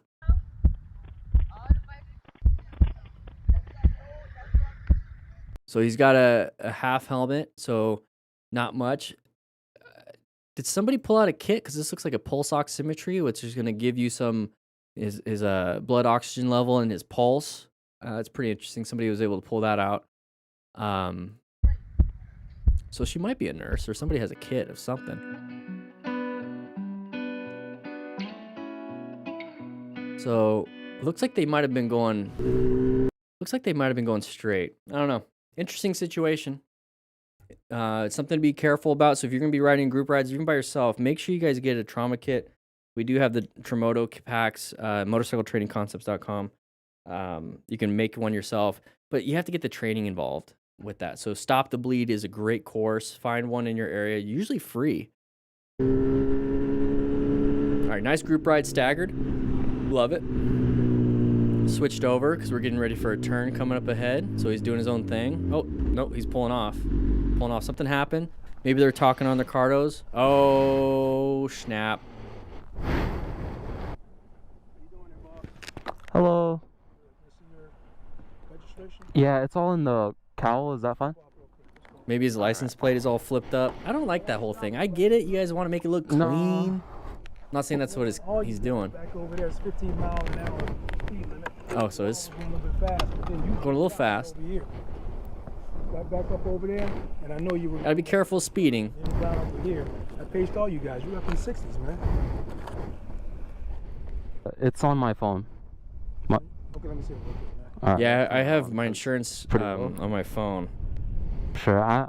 This is my first time coming down here, so I wasn't really. Gilbert? Okay. That's pretty fun. No. Just down there just relaxing for today? Yeah, I was riding out with my friends, but All right. I'm sorry about that. Thank you, man. Boys, slow down too. All right, for sure. I appreciate that. Thanks for watching till the end. I hope you've enjoyed it. Okay, well, thank you, MotoStars. I mean, just don't speed, guys. That's pretty much it. With that said, though, hope you guys ride safe. Learned a few things. Maybe take that on for your next ride and everything. But grab a donut, and I'll be seeing you guys on the next video. All right, there it is. 4 hours into it. 4 hours into it, guys. I am kind of done and tired. So, the main thing here is that I hope you guys are riding safe. I'm going to work on, I have a Smart Rider Training Manual Module 2 filming tomorrow. And, yeah, it's going to be interesting. I'm going to go ahead and have a little bit of food, go work out a little bit. I'm going to edit these videos. And Horovac, you made it, yes. And, yeah, I'm going to enjoy the rest of my day. Hopefully you guys enjoy the rest of your weekend and the rest of your day. Ride safe. I want to see you guys back here next week, okay? Have a great, great time. I'm going to take the elevator home. See you guys later.